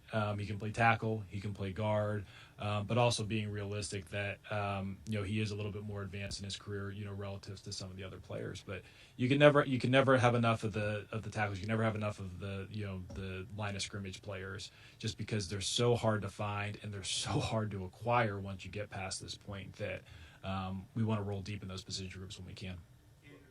Looking at the players that have gone in the first 100, only 3 running backs. Do you attribute it to class? Do you attribute it to, just in your, kind of your scouting of that position group? What would you attribute? I think it's 2 things. I think it's class, and I also think it's just the fact that if you go back to last year's class, how deep it was. I think a lot of teams took their young running backs. Look, we took 2, and so I think that plays into it as well. Is there any why Emanuel fell like he did? I don't. Just sometimes that happens. It just happens. Fatigue and all of this, obviously, analyzing all these players, matching them up against each other, and knowing how long the draft is, close to 11 o'clock, when it is 11 o'clock. How important is it to kind of keep the energy into it? It's way past my bedtime, so that is one of the hardest parts of this weekend. You just get, or I speak for myself, I get so drained. 1, because I'm an early morning person, and then 2, just from everything that you're doing, in terms of trying to manage and direct, the evening, the day, the quick turnaround, and then also just all the kind of the ancillary obligations that come as part of it. They are long days, so. Think about the move to 8 minutes in the first round. Love it. Yes, this may be unpopular, but I would make it 7 minutes if we can. So, yes. Okay. The patience you thought you guys showed by not moving up, staying there, and then Denzel makes it to you guys, and then obviously you made a couple other moves where you went up. So, what would you say is a determining factor to when it's, hey, we're going to stay and wait and hope versus let's go get the guy? You're really trying to just play the odds, and when I say that, it's not just like this black odds. Okay, this guy has whatever percentage chance of getting there. It's pooling, the information that you can source. It's looking at your board and identifying the group of players that you're comfortable with. sitting and picking, or if you have to move. And then at that point, it's making an educated guess. Like, look, we did consider, okay, if we're at 39, is there a move that would make sense to go up and get Denzel or go up and get, Emanuel? And after going through all the information, having discussion, kind of trying to read the board as the picks came off, we felt like the right decision, the right bet was to remain patient. And look, you don't get all those right. So you just make the best decisions you can in the moment. How much fun has it been just having Todd up there? This is his first time playing in college. I saw little videos of fist bump. How are the vibes? It's great because like Todd is super funny, and unfortunately all of it can't make it on camera with how funny he is, but he keeps the room energetic. He keeps it light. He's super passionate. He's a lot of fun to work with. Yeah. So ask him that the next time he comes down here. How about that? All right. You guys have a good night. Andrew Berry, Browns general manager after day 2 of the draft. So let's recap, take a look at the players the Browns have drafted so far. They get Spencer Fano as their tackle. In the first round, they followed up with Concepcion. Then they come back another wide receiver, Denzel Boston. They get a safety who they were thrilled to get at 58 in the second round, Emanuel McNeel Warren. And then they come back and get Austin Barber. They trade back into the third round. Austin Barber from Florida, an offensive tackle. Lance Reisland, final thoughts on this as we wrap up draft coverage? Well, I think they got great picks. They got their tackle. I was ready to trade down at 39 to go get Emanuel, Warren. So I think that was a great pick. They addressed the receiver room. They got a tackle who's had 39 starts, has great traits, tests through the road. I think they did a great job. I think in terms of the last 2 years, you're seeing a lot more guys with production instead of potential, and I think that's why they had such success last year, and I think that's why this draft has been successful so far. Great job, as always, with the 2 draft nights. Appreciate it. Appreciate your insight. Great job. Absolutely. Thanks for having me. Lance Reisland doing great jobs. You always see him here on Sports4CLE with film breakdowns. We'll be doing that again. I want to thank Lance and all of our guests who Skyped in and the callers as well. That's going to wrap it up. That'll do it for the Sports4CLE Draft Special. We'll see you Monday at 4, regular time on Sports4CLE. Have a great weekend, everybody.